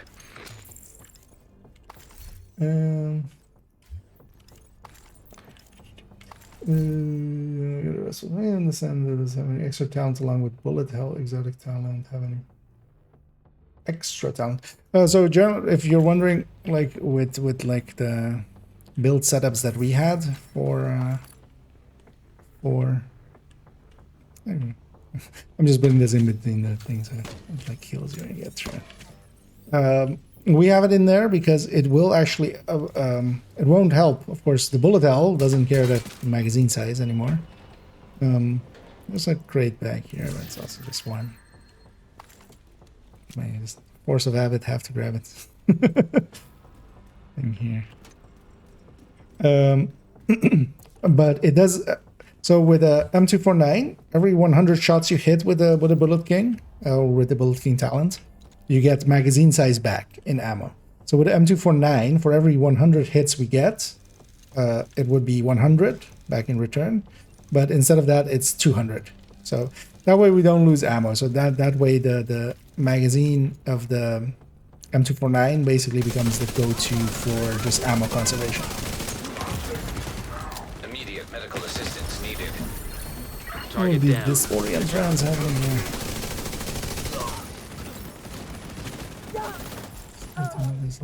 That's another one down. Good job, Agent. Oh, yeah, nice. Yeah, let's maybe go across and... Oh, actually, no, this spits out on the other side. This. Yeah, let's maybe go get the control point. We're not gonna get the... Actually, yeah, let's just head out of here. Let's just walk out of here, get the convoy, and then head up. We can just exit here, but this is on the wrong side of the building, kind of. But we can intercept that convoy this way. And then we'll go hit the control point. There's farming gear and skills, motor gives you guard roll stats. Overall, the gear mods and such is, of course, like one of the harder things because it's a singular stat. What you'll notice is that, especially items that have multiple stats, you're much more likely for one of them to bingo roll and just max out. They'll spawn here from the side of us, basically. So, I'm gonna put my head there. But yeah, that little garage way down.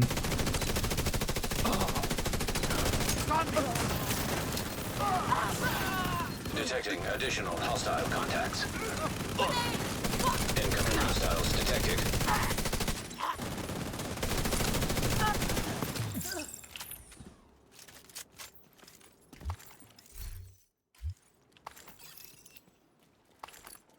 But it's also it depends because yeah, the 10 ones are not that rare. It's mostly more the 13 BFE, the armor on kill, the bunch of the other blue ones and such are pretty rare.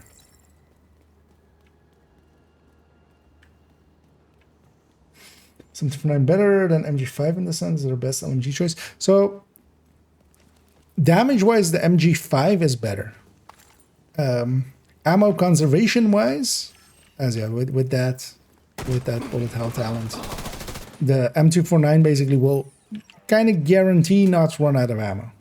Then as well, the M249 handles overall kind of, although with both of them with optimized max stat, like we have it with Envy. And on this one, make sure to not call it in, so we're not going to flare. And we have a extra, although we'll just murder them as we do with these. There's also extra people there.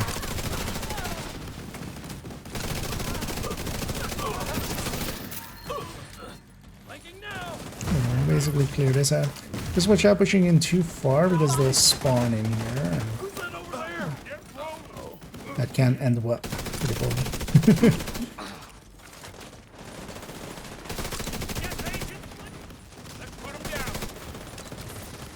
They spawn on both sides.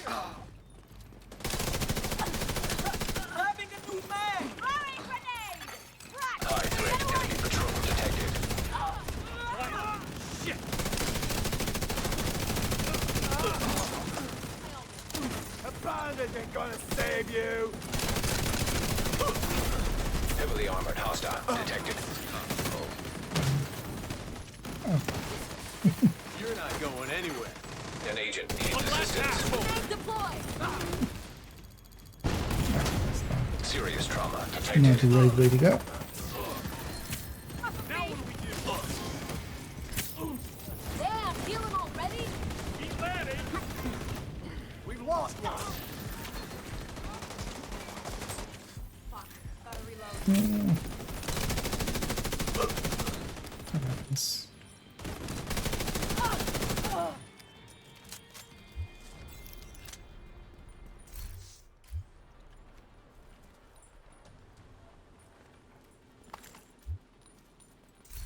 Also, the RPK with bullet hell technically is even also higher than MG5. But that, of course, yeah, it has much worse handling. That one is definitely the biggest bloom out of all of them. Oh yeah, let's go get set up because we're gonna go run forward and kind of set up to spawn camp them as they come up.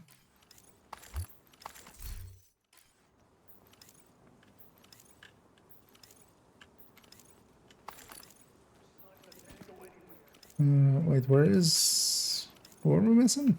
Somebody isn't here. Oh, you can fast travel to us, because yeah, you can't run all the way. You can just fast travel to us. You can fast travel to allies that are not in combat. You can also respawn on us actually if you get down there. Yeah.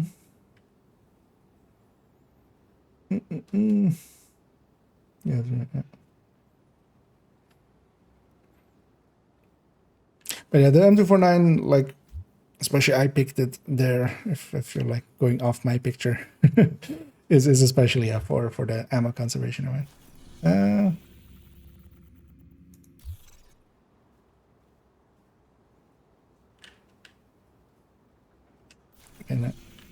Because we could jump over there and help, but also maybe better just for them to just come to us, basically. I'm not sure if they're fighting there. Looks like it.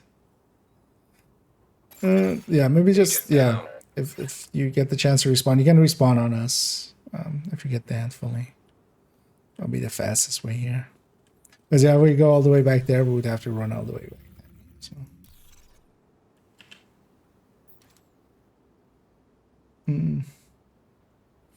It was like there, yeah, just kind of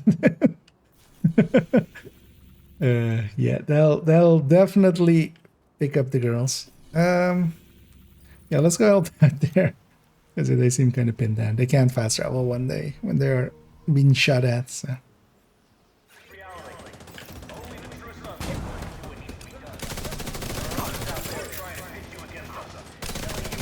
Here as well, this will likely be a big fight here because control point is heinous, likely.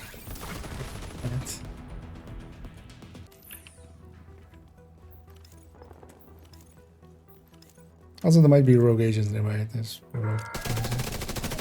Oh, these guys weren't actually part of this. Don't fall for their lies. You're smarter than that. Spawn in the way as well. Check that. We are the real Americans.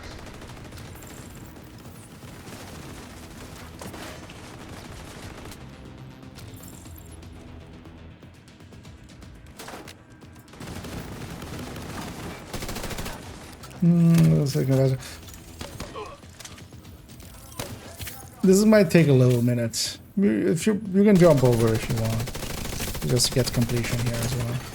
Progress halted. We're doing this one apparently. Manual override required. Access key. We can just run down there. It's not too far.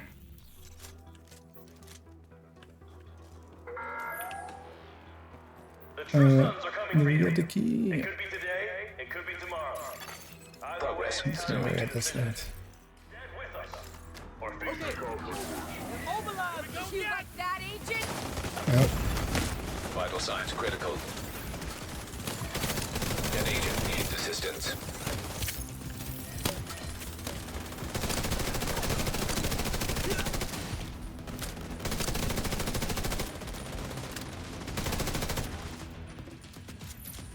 Let's Manual override required.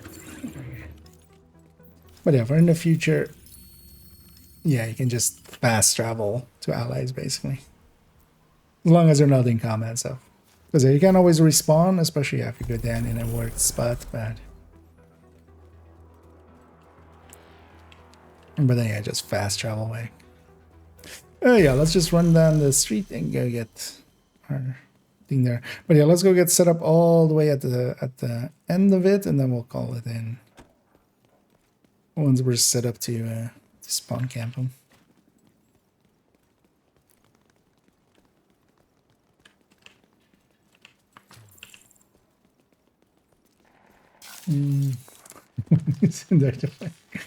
Oh yeah, it's gonna marry Nokia.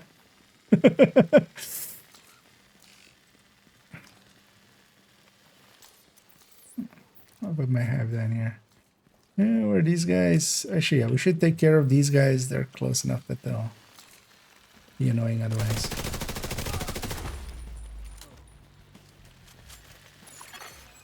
Those guys are far enough away. And for those that have never seen this, so yeah, they're gonna spawn in a second from these two sewers. I'm just gonna start it now. And we're just gonna get them Detecting additional hostile contacts as they spawn. Which is much easier and much faster than just doing it otherwise. You see how job being too close. Some of those weak points will get hit.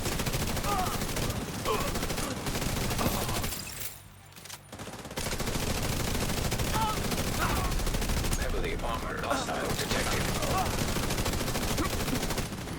There we go.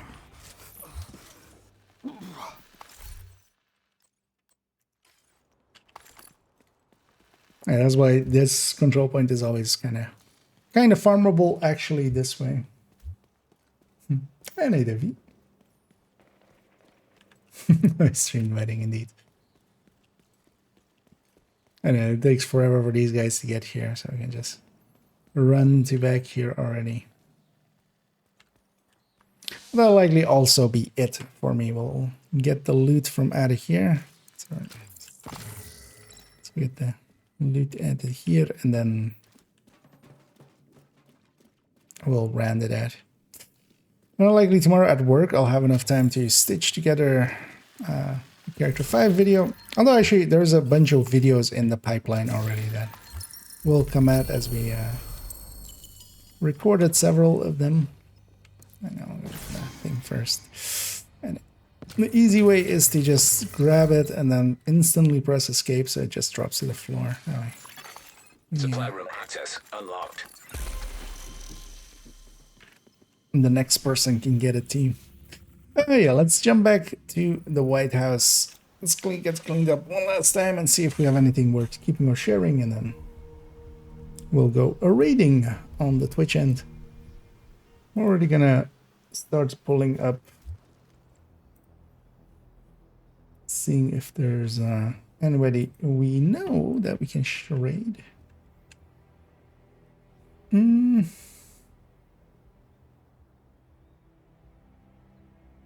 Okay, I think we'll yeah, likely go with that. Although I'll check in a second if there's maybe somebody else as well.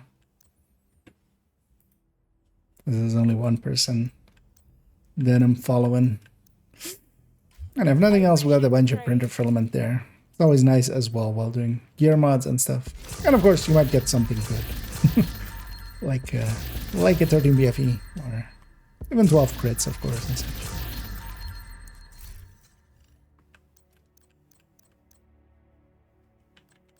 That's not usable anymore, sadly. TKBs.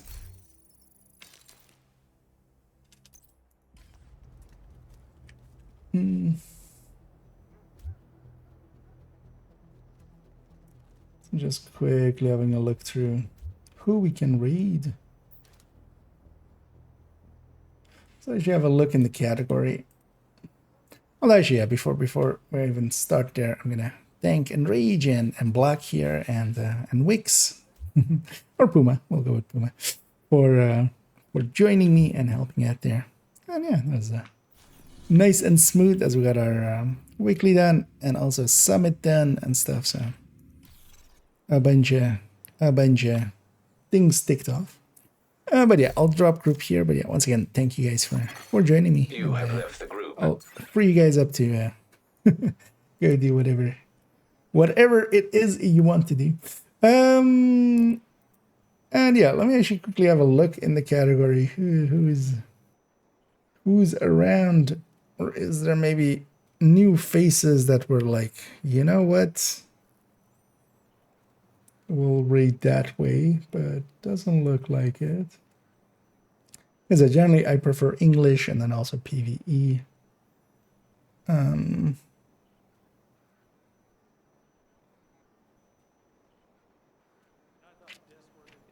I never mind taking a chance on people, because sometimes as well we find interesting, cool people that way.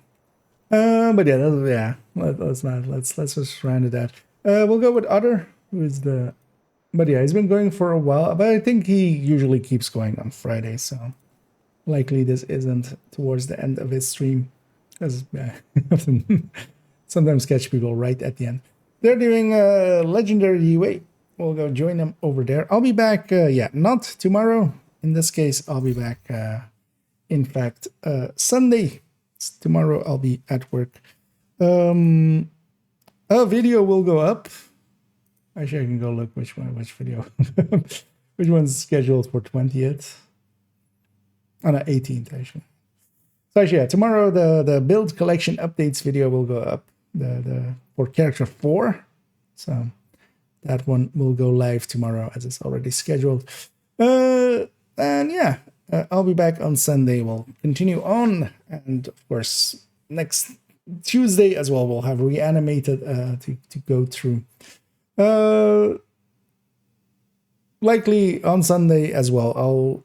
I want to do some guide writing. I've already as well found a few other things we need to add to Wrong Text. I've added them to the bottom because there's a few others with Precision Strike and Virtuoso and something else. Perfect Brazen.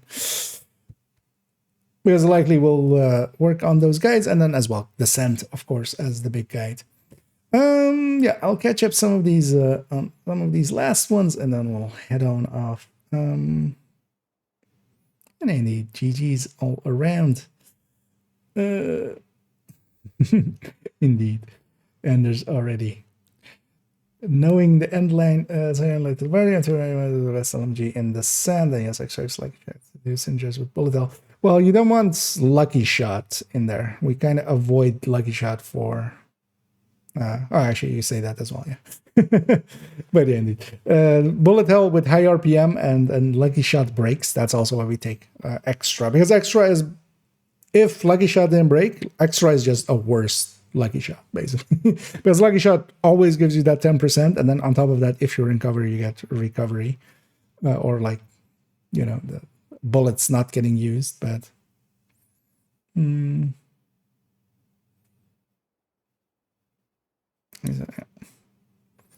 but yeah, that's the need. And yeah, M249 is over. Although yeah, MG5 and such I could see as well. I want M249 especially as well for even better ammo conservation, and it's fine enough. It's close enough to the MG5 that it's not an issue.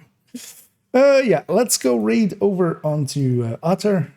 They're gonna go fight in the garage, but they seem to be in a pre-made, I think. Well, maybe not. Maybe it's just matchmaking, or maybe scaring people. And yeah, I'll be back on Sunday. We'll be doing some guide writing and such. Then likely as well Monday, we'll continue on with yeah, the build collection history kind of rambling talk thingy. It's the next video to record.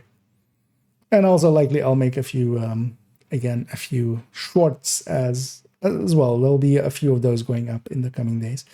But yeah, enough of my ramblings. I'm just gonna send everybody over on the Twitch end to Otter, and I'm just gonna say thank you for joining me once more. And as always, have a good night.